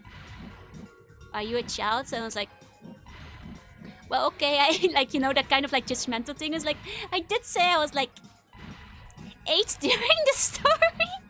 But also, you should be sad about the fact the guy was stealing my Game Boy, not judging me for having one. Jeez. My crime isn't good enough for you guys. Remember when game manuals used to have extra pages at the end called notes? Yeah, and then he like solicited somebody else in the crowd who had been subject of a crime. It's like, my Game Boy mugging wasn't enough. Judging me for having a Game Boy. And like, the professor was so confused. It was like, game device? It's like, just didn't get it. It was like, is that even valuable? Well, actually, at the time, yeah, it was. You know? Yeah, that was like $100 worth of technology at the time, including the game that was still stuck inside of it. You would have sung a different tune if it was a PSP instead. Those didn't exist yet back then.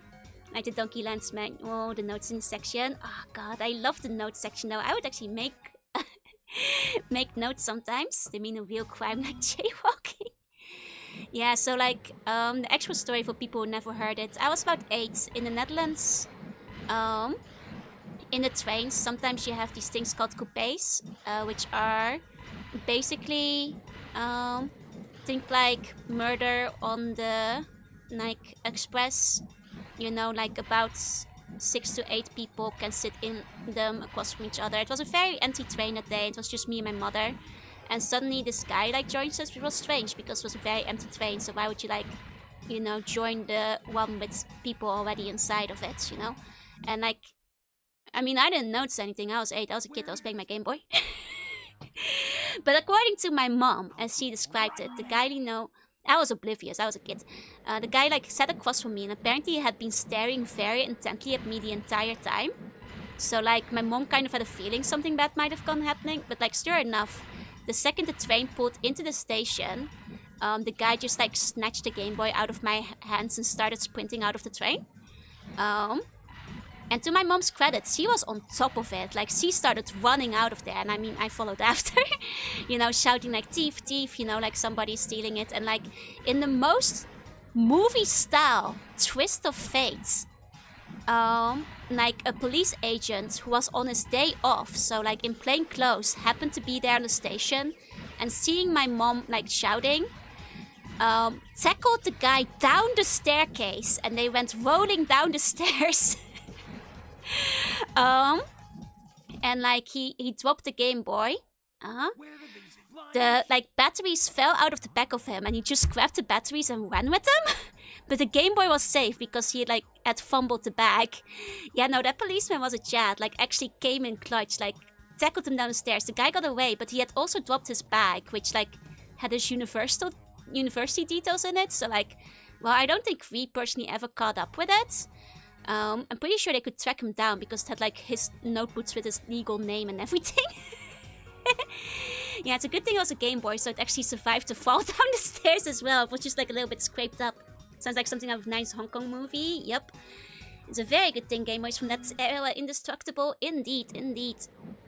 So in the end, my Game Boy was fine. All the guy stole was my batteries.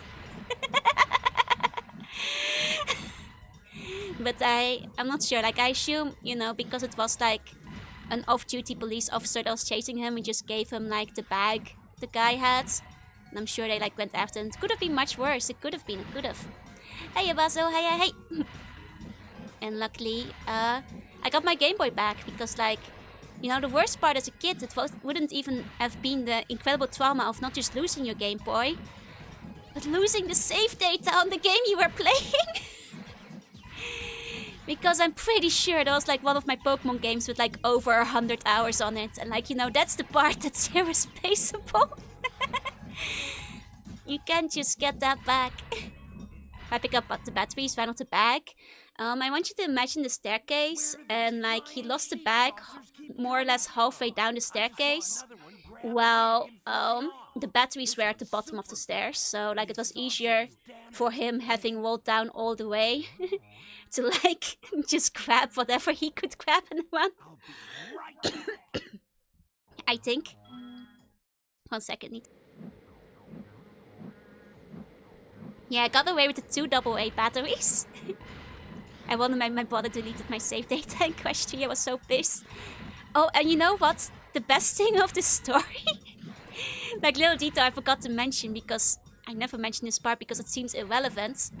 You know the station where he got out of and he basically hit and one mugged my bag? I guess my batteries. I mean my Game Boy batteries. It was Gouda.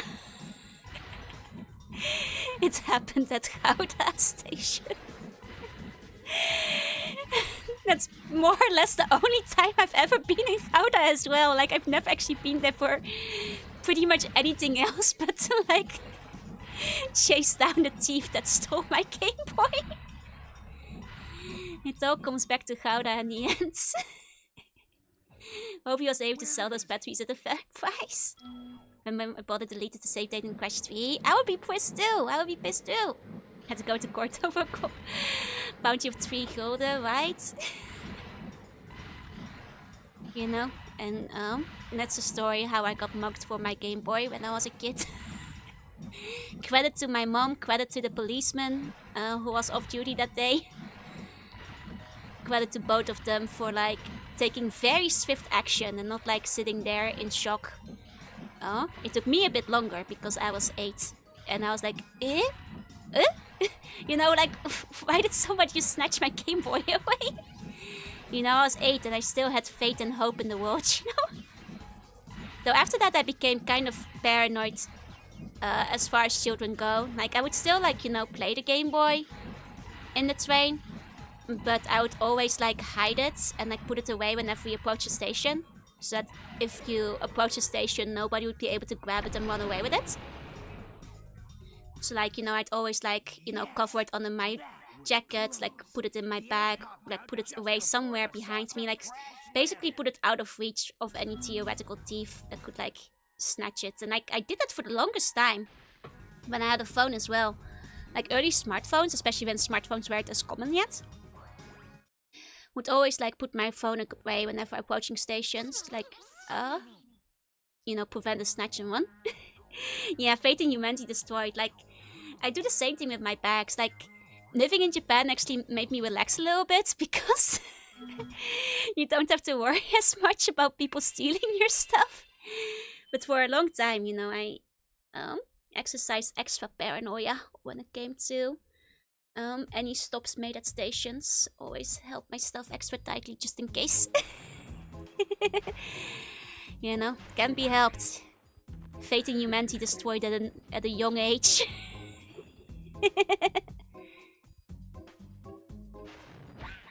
Gotta make it extra hard for people to take it with you. Didn't have the problem I used to Nokia till 2015. Nobody wanted that anymore. Smart, smart.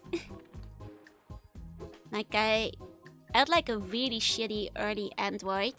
Like, but that was back when they were still like a little bit rarer. It's like people still cared about them, I guess, and like about theoretically stealing them. So, ooh. Let's see, Midnight Mountain Wilds. Haven't been to Haunted Tomb, haven't been to Dino Mines. Okay, okay. Hey, what's Evans? Hey, hey. So, alas. Never fully recovered, but I'm a little less paranoid these days. As long as I'm in Japan, not necessarily when I'm on holiday. Didn't start using smartphones until like 2017. Damn, you held on a long time. Hope you're doing well. I'm doing well. Just a little bit of a sore throat, but other than that, I'm doing mostly fine. I think.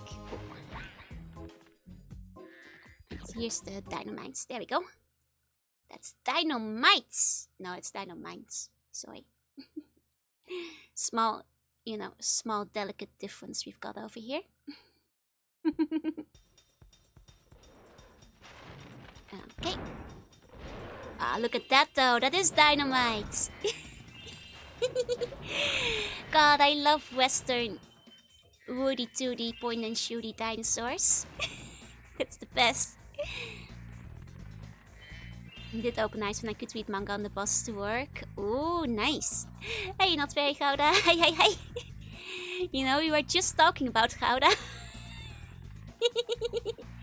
But you're not very Gouda, so that's okay. Well, gosh darn it, Spyro! I came in here to check on my prisoner, only to find out he'd somehow got away again. Oh, gosh darn it. Came in to look around for clues. One of them rowdy dinosaurs went and locked me in. Oh, boy. Now they're out there causing all sorts of trouble, and there's not a thing I can do about it. Gee whiz. Have you considered walking between the bars? No, no, no. We shouldn't question in the system. See what we can do to set this man free instead.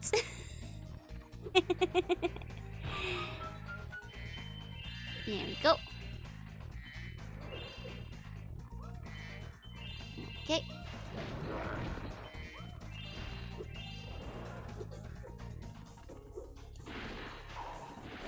But yeah, I'm thinking about it. You know, that professor kind of sucked. Like, the way he tweeted was like, oh, it's just a gaming system. That wasn't really a crime.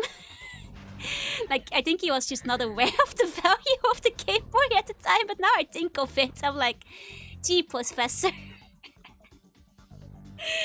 It was serious to me when I was 8. The bar's hitboxes sense all the way outside of them. Oh, yeah. I guess that's why. It's like the invisible wall he can't get past. I'm sorry, the story was still on my mind, but I'll drop it now.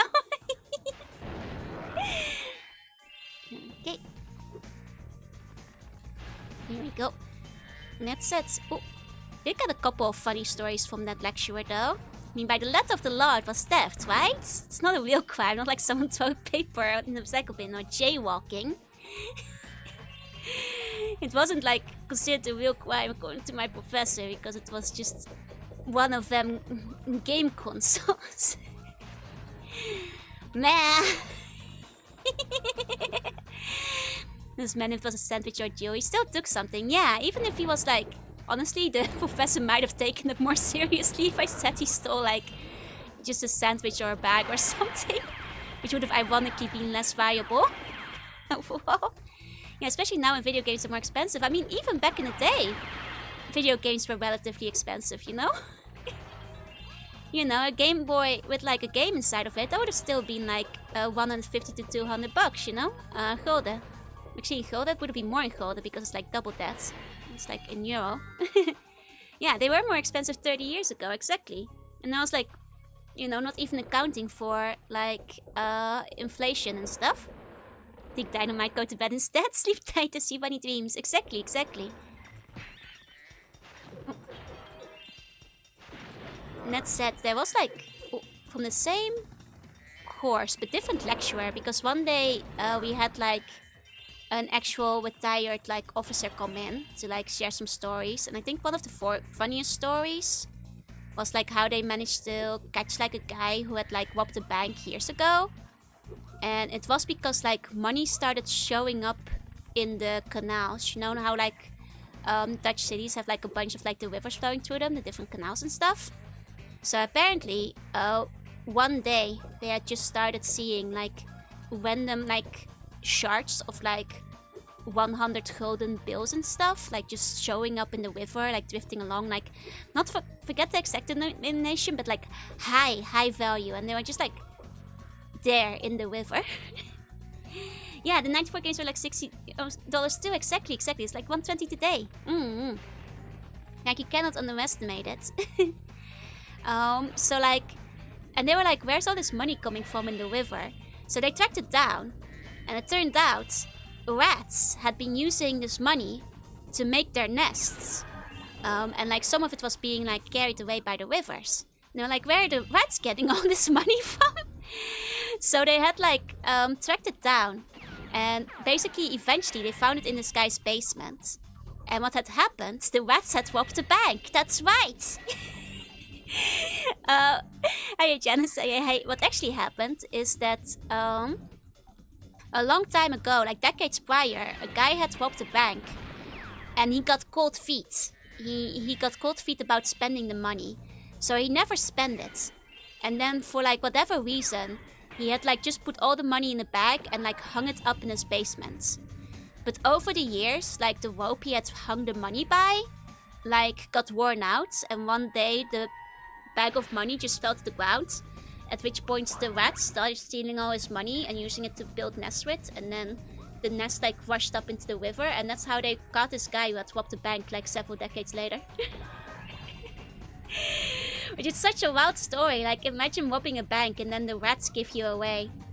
I guess that's like a wise lesson to all of you. Yeah, it's crazy, right? It's a wise lesson. If any of you guys rob a bank, put the money somewhere the rats can't get it if you get cold feet about spending it.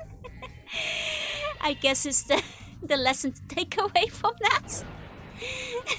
Life lesson is to spend the money. But yeah, no, like that guy had gotten away with it for decades. Like they couldn't find him. Just many years later, the rats were the ones who caught him. Which is like a story that always stuck with me because that's such a crazy story, you know? Just steal a Bitcoin. I mean, probably more profitable than like the money the guy had like racing away in his basement in that case. But yeah, like... Oh. God, we don't need the rats getting the hand on that. God, can you imagine if the rats had Bitcoin? Oh boy, they'd be both too powerful. Skaven would be taking over. If he got cold feet, he also could have like left it on the doorstep of the bank one night without saying sorry. But if he did that, you know, they could catch him because like the bank would have like video recordings and stuff, right? They'd have cameras. Like I think the guy was just like so nervous about like any kind of punishment coming his way that he just like put it somewhere out of sight, out of mind. They wouldn't be able to track him down with like the serial numbers on the like bills and that kind of stuff. Hey Yoshi guy, don't turn my bones into soup. I won't turn them into soup. Can they be used in construction projects? We might be working on the throne chamber. Could have just burnt them, that's true.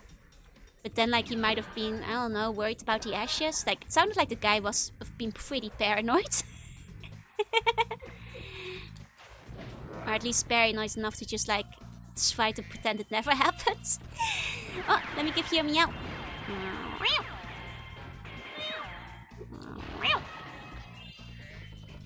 But yeah, there are definitely better ways to deal with it. Oh, there's the dynamite. That's him. It's him, the dynamite. Bone-based construction is the best, indeed. Hey, binary. Hey.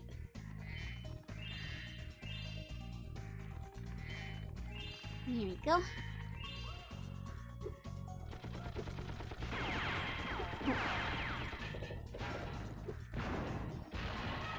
Okay, they're immune to fire. That's what I was doing wrong before. Oh, yeah. Okay. Those meows are without doubt adorable. No, you.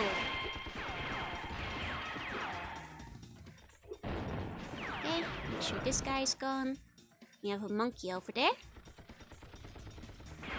Oh. Can't get there quite yet though. We're still gonna have to make our way around the back over here. Okay. Are you curious? Hey. Oh. There we go. Breaking in through the back of the jail. You guys won't mind if I break the jail, right? Get you out together with the rats. Well, I'll be. So that's how my prisoners keep escaping. Here, take this dinosaur egg away before it hatches and causes more trouble. I think it must have been the run of the litter, though. Oh my. Let's take you to the boat. Thank you. Kiki. Aw, cute. I like the ones with the glasses. They're adorable. Okay. Jumping Jehoshaphat! That's the cutest looking dinosaur I ever did see. Aww. The cutest looking dinosaur I ever did see. That's right. I like how classic Spyro level has a circular fashion where if you get to the end, you can usually circle back around to the beginning very easily. You know, it's typical Spyro setup that I'm fond of in terms of level design. You know, you've made it to the end, you've earned the shortcut. Dinosaurs threw an egg down this flooded mine shaft. Oh no. I'd get it back for you, but I ain't such a strong swimmer. Oh no. Is this gonna be just like the last game? I wasn't particularly good at that either.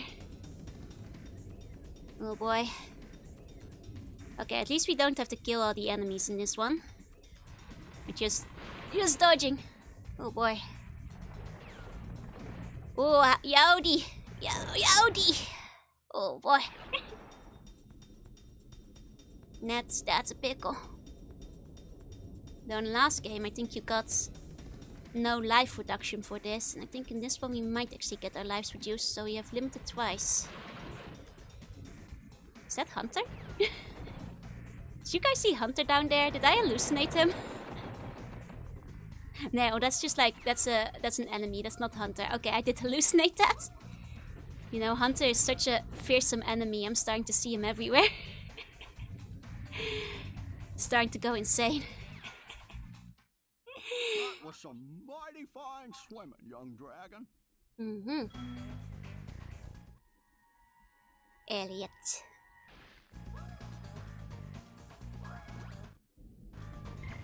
Yeah, he's watching you pick the cats. God, he is just in the background of the levels. There if you just look well enough, you know? Just if you notice him, gonna have nightmares about Hunter, right? See Hunter, do not under any circumstance acknowledge him. If you acknowledge him, he knows you're there. And he knows that you're prey. He knows to go after you. Never ever acknowledge the Hunter. Ever. Okay. I mean, then again, big cats, you usually have to look in the eye. That's why they wear the masks and stuff in Africa, right? So they can look behind them. It's the cats don't attack, the tigers don't attack, right? I feel I saw that talked about on National Geographic and things. Now I need speedrunning tricks. Not how to execute them.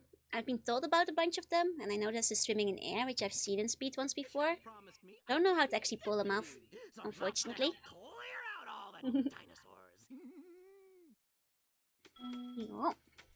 Like, I think that would need a bunch of practice to actually figure out how to do them. If you just calm down for a second, stop all that whooping and hollering. Oh, I no. can tell you what's going on. The Barely getting a hold up in them buildings over there. Gonna have to go in there and flush them out. Darn shooting. Good luck to you.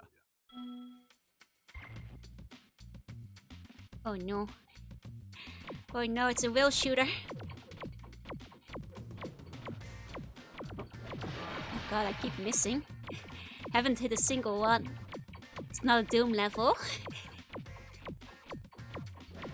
Oh wait, no, I am hitting them. They just for some reason don't necessarily make a noise when you hit them, which is what's confusing me. Okay. That makes sense then. That makes sense. Virtua Cop. We have a Virtua Cop moment here, yeah? Okay. It's definitely reminding me of this is Time Crisis. I used to play Time Crisis 2 with the light gun on the PS2. Here we go.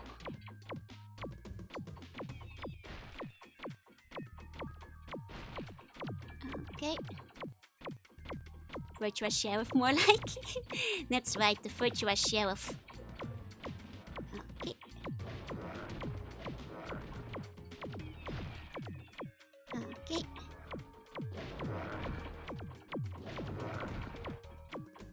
There we go. Oh. Nice. I thought I could shoot him while he was midair, but I missed. Okay. We're a little low on health. Oh no, it's the whole gang. Oh, he hit me. Oh no. 1 HP. That's okay. Last HP is the only HP that matters. It's the only one that matters. Only one that counts. Only one that makes a difference. Oh no, I thought I hit the blue one. I could have sworn that was a hit. I took his death for granted. Okay. One more round then.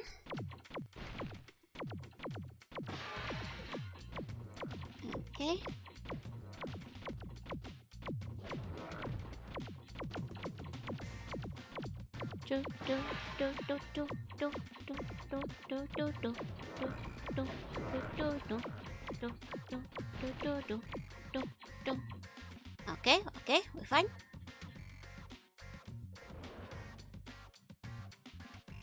Okay. We even have the head bob and everything. Oh, forgot to take care of the face there, but that's okay, I guess, because we can pick up the gems till we actually walk through anyway, like normally. So I don't think it matters much if we shoot it in here, because we get to pick up the gems separately, I'm pretty sure. Okay, here we go.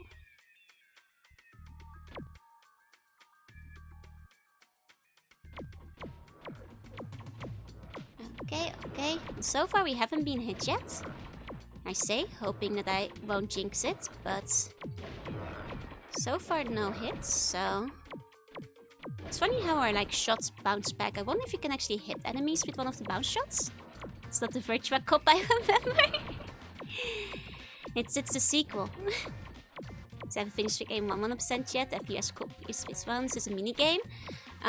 It's a minigame. You technically have first person view, like in the other ones that you can technically look first person. But that's not really the way to play it. Mostly, I think you can't actually move around when you're in first person view either, so I don't think it's actually possible even if you try to. Oh, so this is just a wheel shooter minigame as they call them. Uh-oh. Well, last time we were at 1 HP back here, so we're still doing better, technically.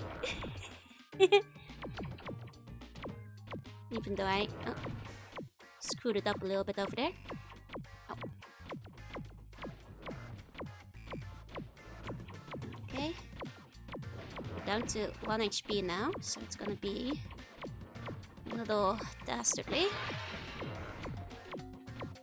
Nerve-wracking. Oh, did it. I don't know why the Bailey gang was trying so hard to steal this egg. That's not like them at all. I reckon someone must have put them up to it. I reckon that's true. We're sharing. Here we go. Goodbye, Sharon. Okay. Oh. And I guess my low HP remains because we have no sparks.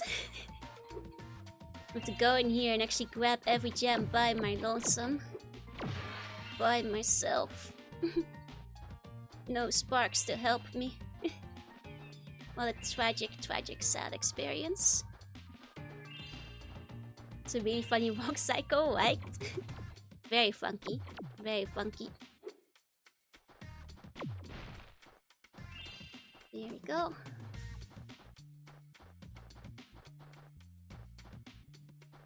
Okay.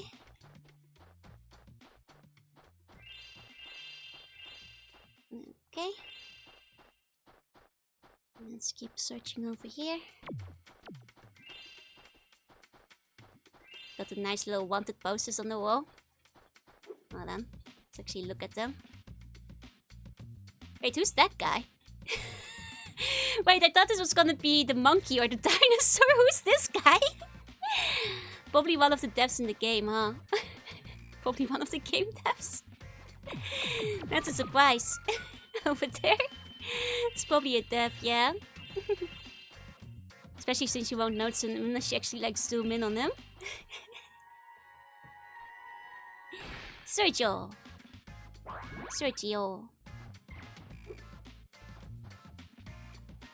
Self-born turtle hunter. Ah, that's how Hunter sees himself. I see. Gotcha.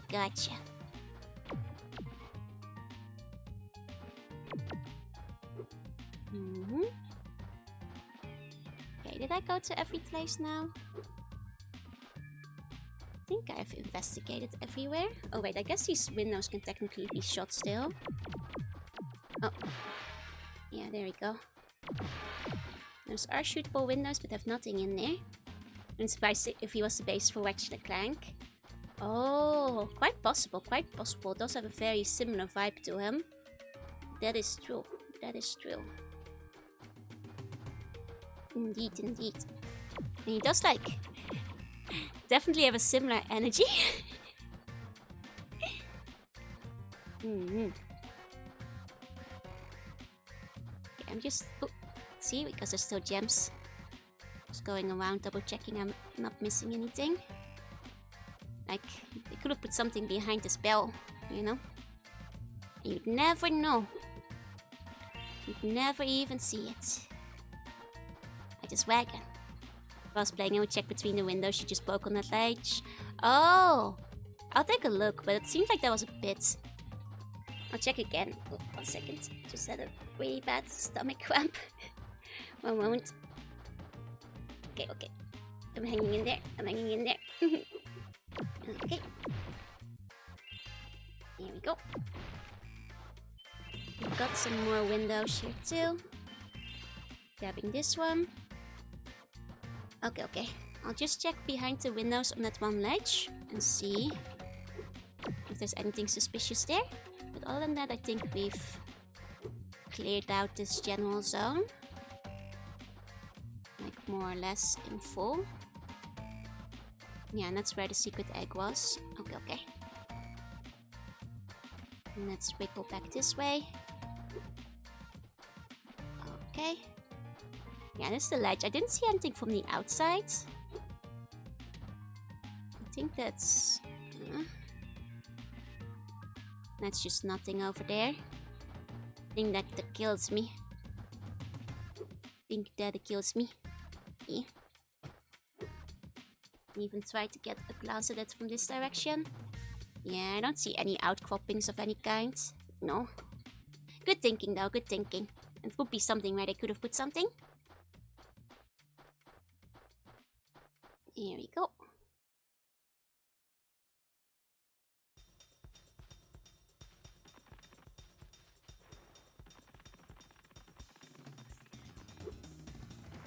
Okay.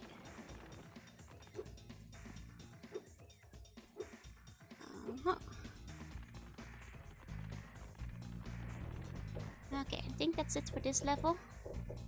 Let's go out here. Or at least that's it for now, I think. Here we go.